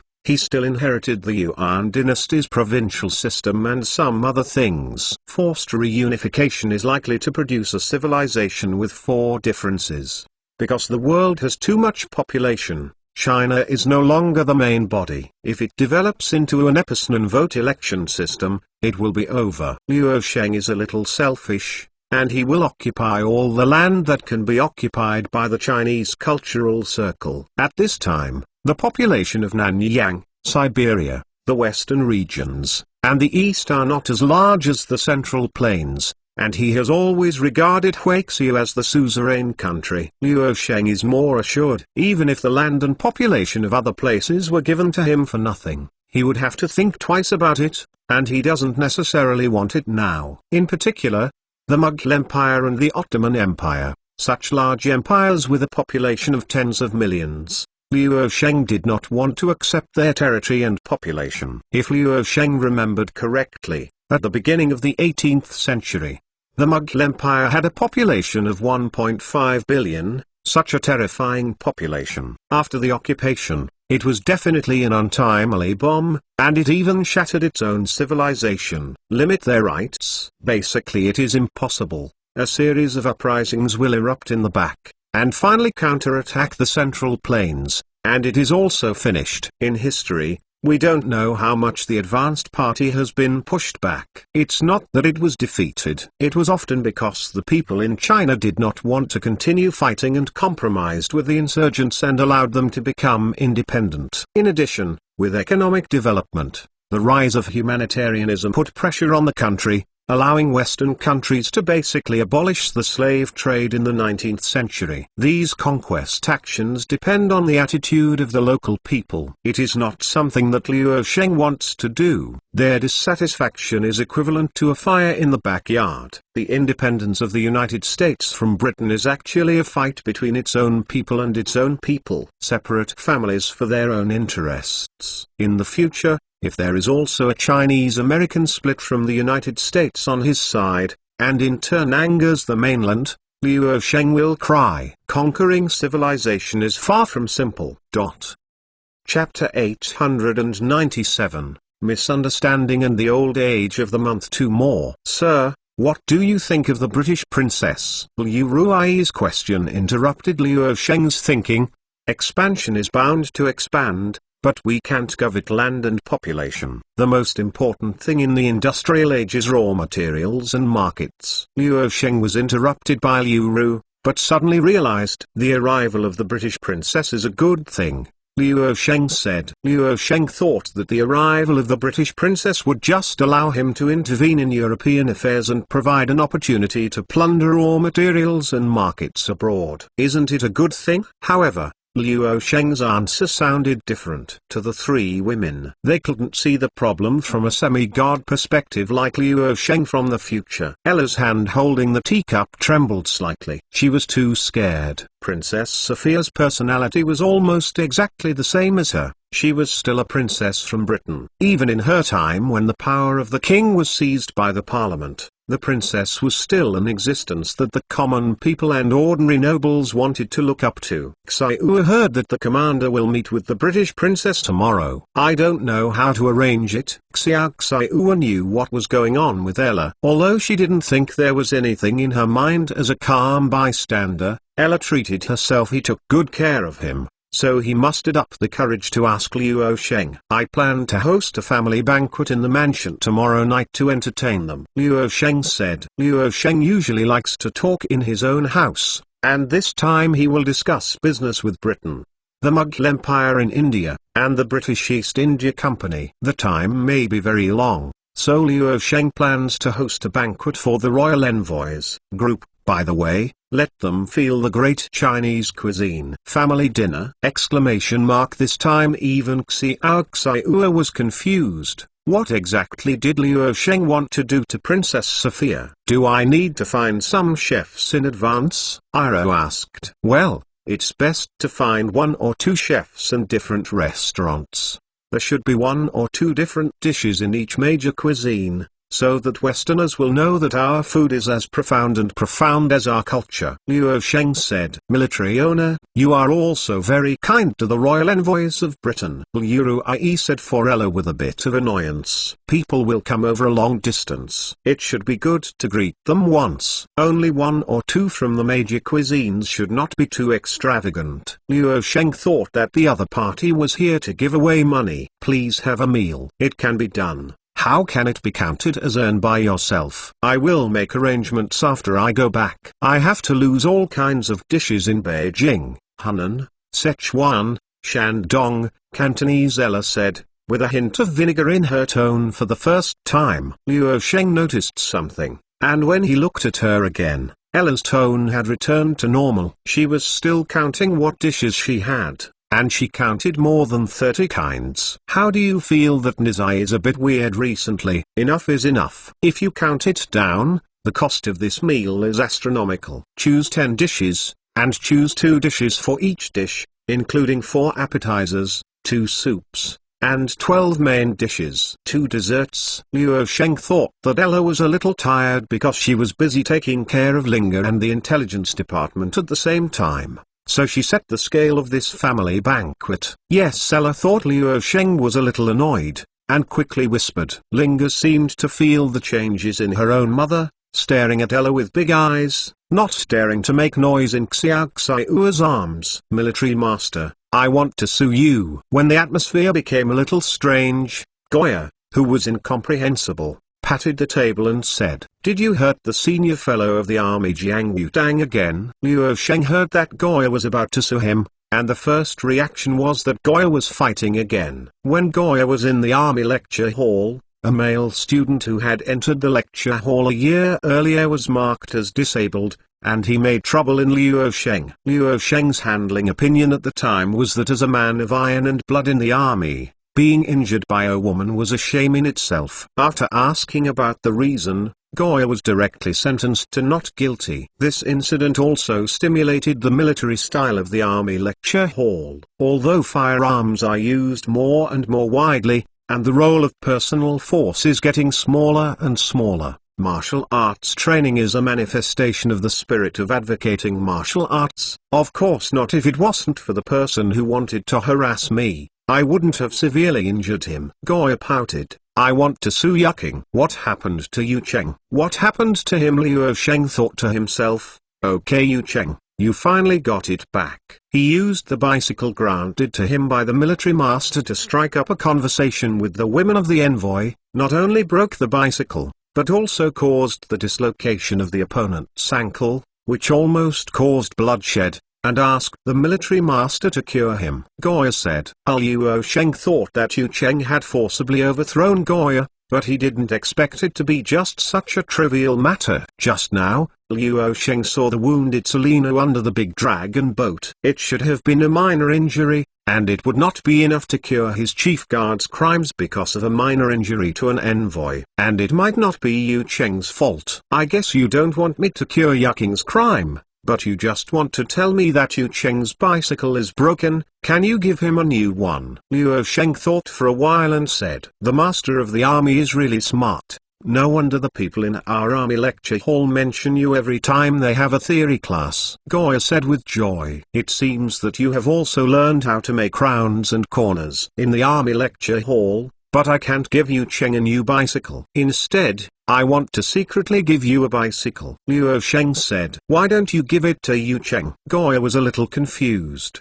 The military master meant that you would give it to Yu Cheng in your own name. Why don't you thank the military master? Xiao Xiao said with an aversion to iron and steel. That's it. Goya suddenly realized, is there any difference in doing this? It's the guy Yu Cheng who got the bicycle. Puff. Liu Sheng spouted a mouthful of old blood. It was really hard for him to do it this month, and it was uncomfortable. No wonder Yu Cheng and Goya are always making no progress. One dare not take the initiative, and the other is incomprehensible. I don't know whether to give them medicine and send them to the bridal chamber. Liu Sheng even had this idea. You just obediently do as I said. After you get the bike, ask him out and tell him that you spent all your savings on this bike. Now you have to give it to him. If you refuse, you will say that the bicycle can't be returned. He can accept it, and then pay you back slowly. If he asks about the price, you will say 500 tals. Liu Sheng had to teach Goya himself. 500 tals. I don't have that many silver tals. Goya said. A good question. He will definitely question it like this. You just said that you borrowed money from Ella and Xiao Xiao in order to pool the money for this bicycle, you know? Liu Sheng said. I get it. Goya actually didn't understand what a debt of favor meant at all.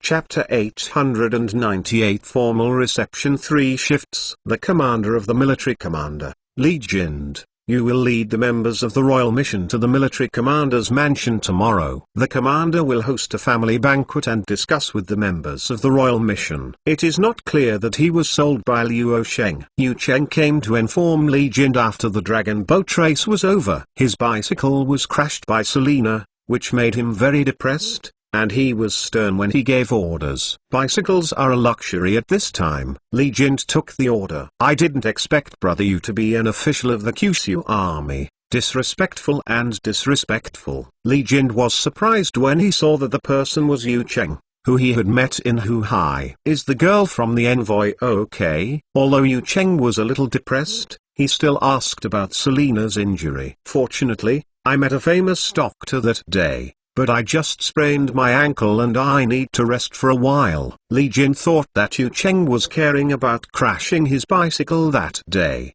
and was ready to be opened by the lion. I don't know the value of an adult's bicycle. Geometry? I still have some wealth and can compensate for it. Yu Cheng was quite surprised, hesitated, and put a finger up. 100 tals, or 1,000 tals of silver? Li Jind gritted his teeth. If Yu Cheng said 1,000 tals of silver, he would have nothing to do. Now bicycles are priceless, so he can only ask Yu Cheng to make a price. If he wants to pay 1,000 tals to compensate Selena, it is also very distressed. 1,000 tals of silver is a huge sum of money. A copper plate is enough. Yu Cheng said. The bicycle was precious to him because it was an item that Liu Sheng rewarded him, and it was hard to measure how much money it was. Then he would cheekily ask for another one from Liu Sheng. After receiving compensation from Li Jind, it would be difficult to ask Liu Sheng for any more. Just a copper plate? Li Jind couldn't believe it. Although the girl from the envoy was injured,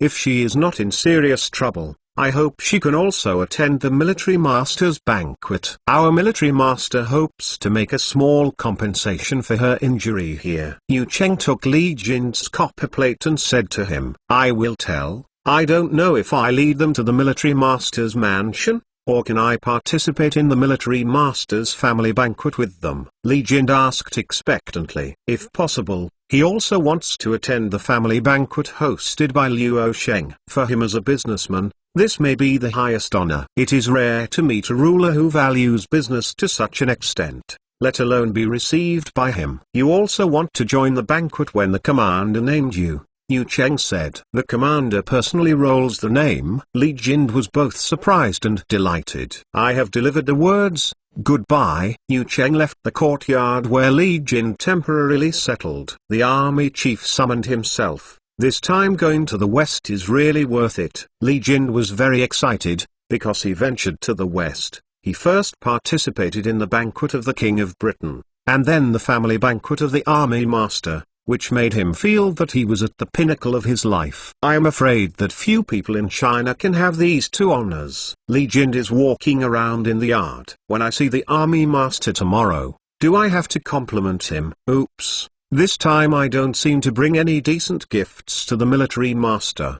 Treasurer, what are you worrying about? The British sailor who had been hired by Li Jind for a long time looked anxious when he saw Li Jind, so he asked. I came to the capital this time and I forgot the gift I brought to the military owner. If I choose items in the capital for the military owner, it would seem too perfunctory. Li Jind said. The military master has everything. It is estimated that your gift from the shopkeeper will not make him feel novel. Instead of this, it is better to give the military master some Fujian specialties.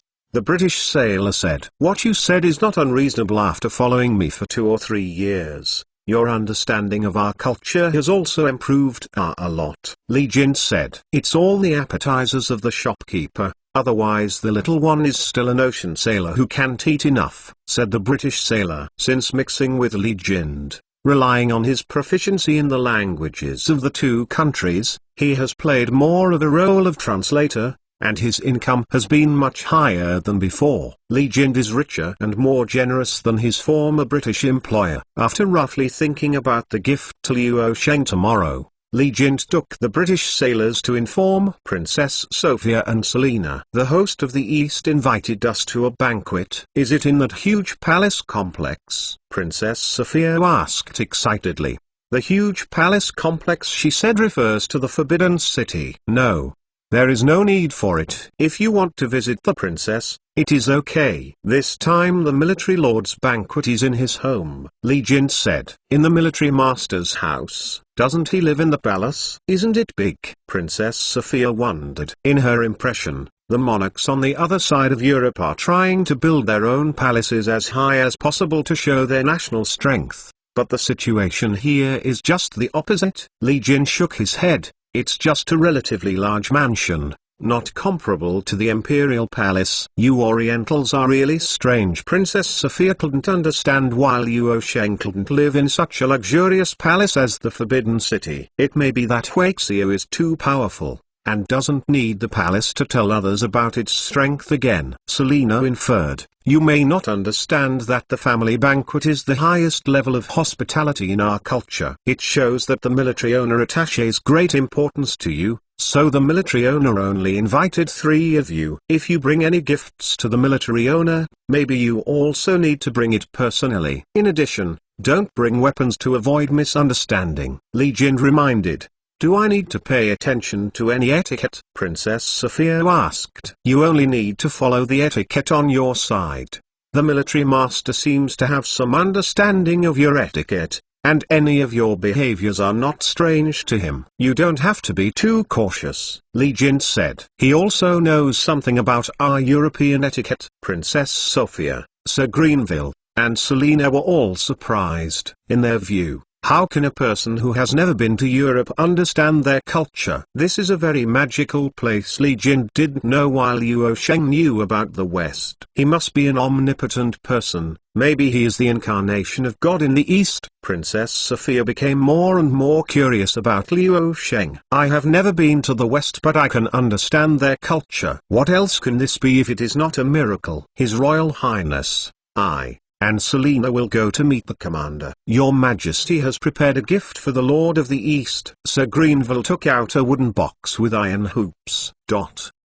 Chapter 8 Kiss Hand Ceremony 4 more. His Royal Highness, are you ready? Sir Greenville waited outside, looking at the sunset and estimating the time. It was very close to the time when he rushed to the family banquet in the military master's mansion. Wait a minute, our clothes are too bloated, and there are too many jewelry. Princess Sophia's cry came from the room. Please wait a moment, Sir Greenville had to say to Li Jin, who came to pick them up.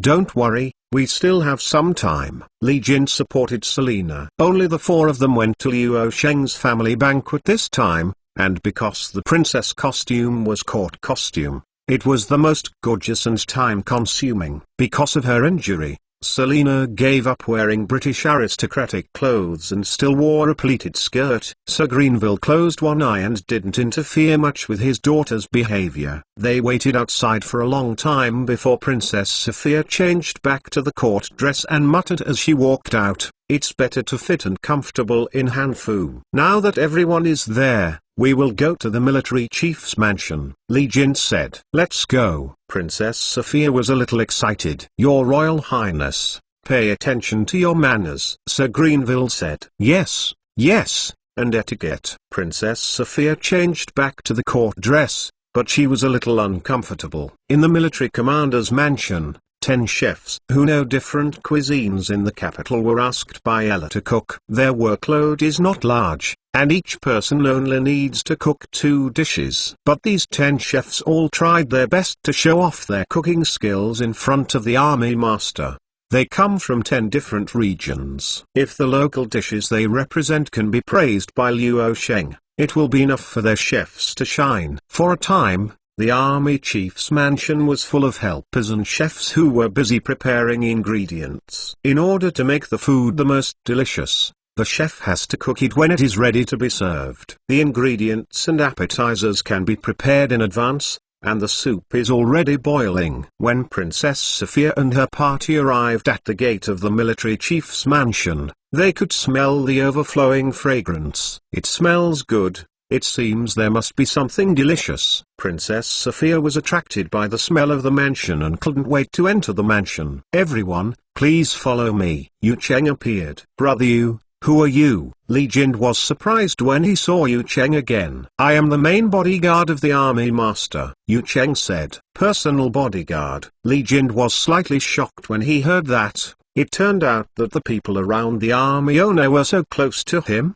Selina felt the strangeness of Li Jin, but she couldn't ask Li Jin, so she couldn't help but worry why she couldn't speak Chinese. Li Jin made a gesture to Selina, saying that he would talk about it later. This is a tacit understanding between the 2 people. Luo Sheng's mansion was originally the mansion of a prince, larger than an ordinary courtyard, but it could not exceed the size of the palace, let alone compare with the palace complex. After Luo Sheng moved in, he renovated the place again. The layout was more beautiful, and it was divided into the front courtyard and the backyard. The front courtyard has a large kitchen and a guest compartment, while the backyard has a small kitchen specially for Ella, who usually cooks a small stove for Luo Sheng or uses it for supper. 10 chefs are gathered in the large kitchen in the front courtyard, so the fragrance will drift outside the house. This is the palace of the Eastern Master home. Princess Sophia looked around curiously,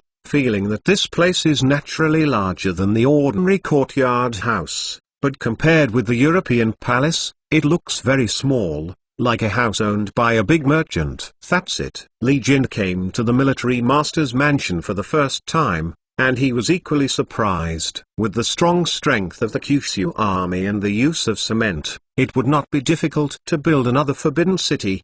But Liu Sheng was willing to stay in this Jiangnan garden combined with the courtyard style in the mansion. I have to say that it is personal courage. However, Li Jind didn't know Liu Sheng's thoughts. He didn't know how much manpower and gold and silver it would take to maintain the operation of the Forbidden City, and he was very uncomfortable, far worse than being comfortable outside. Look, the members of the envoy have arrived. Everyone cheered up and greeted the envoy, which is equivalent to satisfying the army master. The chefs caught a glimpse of the envoy members coming in from the front door and shouted to help the cook to work harder. There is a living room for the guests in the front courtyard. You are waiting in it.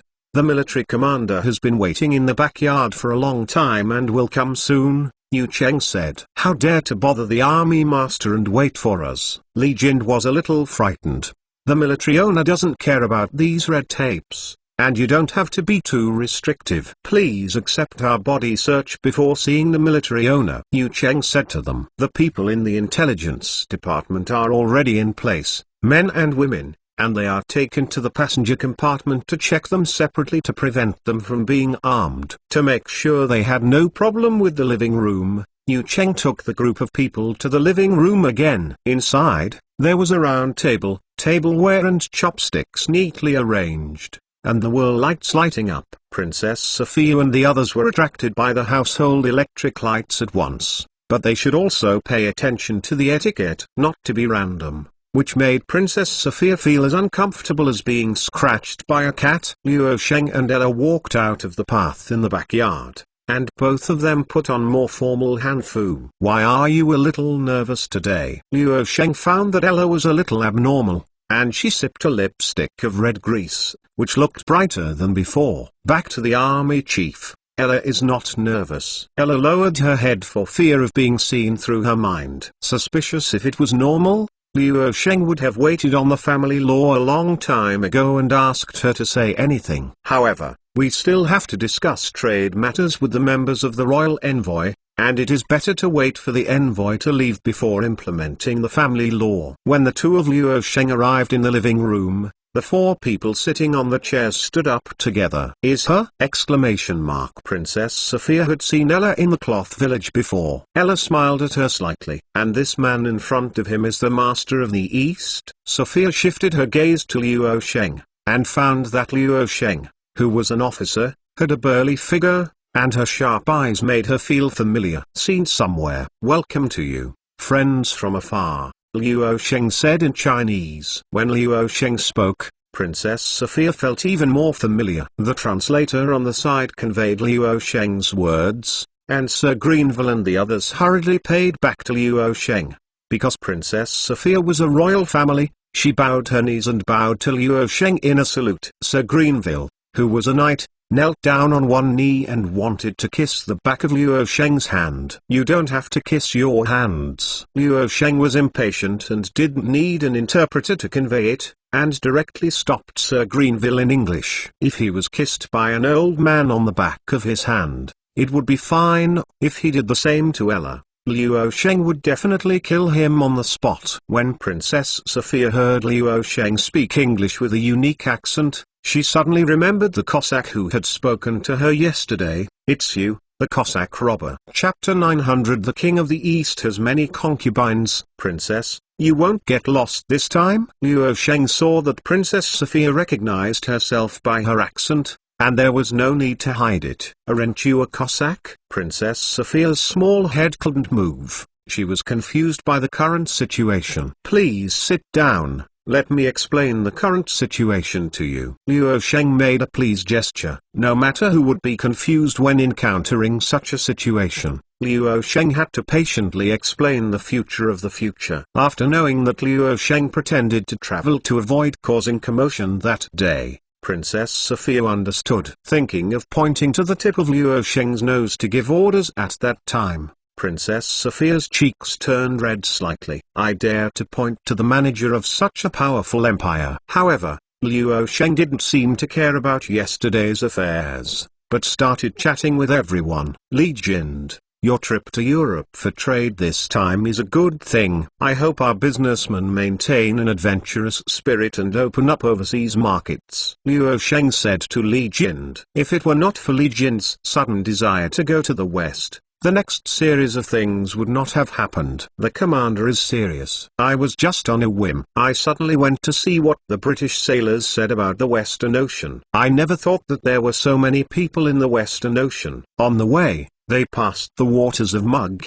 Ottoman and other countries. It is said that they also have thousands of people, 10,000 people. Li Jin said, the spirit of being able to act on a whim in the future is rare and precious, especially since China has a vast land and rich resources. We can be self-reliant. In this case, we lack the motivation to explore overseas. Luo Sheng said, sometimes the vast and abundant resources may not be a 100% perfect thing. Europe will only start the era of great navigation when it is poor and afraid, and China occupies a good river basin, and it is possible to have a good life with itself and to develop overseas. The will is not strong. Why do you speak English, although it is very strange? Princess Sophia asked. Secret. Luo Sheng thought to himself. He lives in a powerful era in the West, and naturally the foreign language he learns is English. When the world is strong in the East, it will be Westerners who will learn foreign languages. Princess Sophia saw that Luo Sheng was reluctant to say more, so she didn't ask. However, Luo Sheng was able to communicate with her directly, which made her feel a lot more cordial, and she would not think that the master of the East was at all existence wearing a robe. What can you gain from coming to the East this time? Luo Sheng asked. Let me count the wires, street lights, trains, hanfu, food, and monsters on the sea. Princess Sophia counted. A monster on the sea? Luo Sheng asked in doubt. Yes, it's a smoking iron ship with a very long hull. A very strange monster. Princess Sophia gestured. Are you talking about a steamship? Luo Sheng himself didn't expect that when the royal envoy arrived, he would happen to encounter the Vostok cable-laying vessel. Is it called a steamship? What kind of principle? Princess Sophia asked. This can't be explained for a while. Sir Greenville, what about you? Luo Sheng asked Greenville, who actually manages the affairs of the mission. My opinion is the same as that of the princess. The East is really a magical place. There are so many things we don't understand. I think our British kingdom is honored to have this opportunity to visit the East, Sir Greenville said. And this girl Selina? Luo Sheng looked at Selina. People here are very different from our West. Not only looks, but also personality. People here may be more gentle and introverted. Of course, I don't mean everyone, but a general temperament. Selina replied. This girl's perspective on us is a little different from that of ordinary people. Luo Sheng observed her words and expressions and found that when Selina was speaking, the light from her eyes would inadvertently diverge in Li Jin's direction. Perhaps even she herself hadn't noticed it. These two people have something. Luo Sheng seemed to have noticed something interesting. So does the man next to you have this kind of character that you describe? Luo Sheng deliberately said to Selina. Yes, Selina admitted openly. Unfortunately, Li Jin could not understand the conversation between them. The military owner is really good, and he can get acquainted with Westerners so quickly, and he doesn't need to rely on translation. In Li Jin's view, Luo Sheng is simply a god and omnipotent. But in fact, if they were not the British envoys, but were replaced by French or Spanish envoys, Luo Sheng estimated that he would only be stunned. I heard that your calf was injured. Since it was injured in our China, how should I compensate you? Luo Sheng asked. This is because of my own reasons. How can you talk about compensation? Selina said quickly. I think you might really ask me soon. Luo Sheng pointed out something. Master of the East, have you really achieved the same feat that you have beaten Caesar and Alexander as in the legend? After Sophia knew that Luo Sheng was better at talking, she lost the restraint she had when they first met, and wanted to confirm whether Luo Sheng was as great as she had heard from a legend. Caesar and Alexander, they have indeed made achievements in the military. They are great conquerors, but there have been such people in our civilization. Luo Sheng said. Do you know Caesar and Alexander? Is there such a conqueror in the East? Princess Sophia asked curiously. Yes, between Caesar and Alexander, there was a king named Qin Shi Huang who wiped out other countries in the East, unified the East, and has continued to this day. Ayla said for Luo Sheng. Qin Shi Huang. Princess Sophia repeated. Luo Sheng nodded silently. When Qin Shi Huang was discussed in his time, the most intense discussion was to burn books and confuse Confucianism, but in fact, Qin Shi Huang's greatest contribution was to instill the concept of great unification, and to establish the most basic territory and sense of identity of the Chinese nation. Later generations continued to expand. You look like us from Britain. Princess Sophia focused her attention on Ella. She seldom saw a better-looking woman than herself. I was born in the East, Ella said. She really didn't lie. Luo Sheng summoned her into this world. She has been in the East, has integrated into the life here, and married a child, just like the people here. The influence of the East is really great. So are you a queen, or the concubine of the master of the East? I heard that in addition to the queen, the kings of the East also have many concubines. For example, the kings of the Mughal Empire have a lot of love concubine. Their status has changed because of the king's preference. Princess Sophia thought of the rumors she had heard from the East India Company. Seeing Princess Sophia mentioned this incident suddenly, Ella looked at Princess Sophia vigilantly.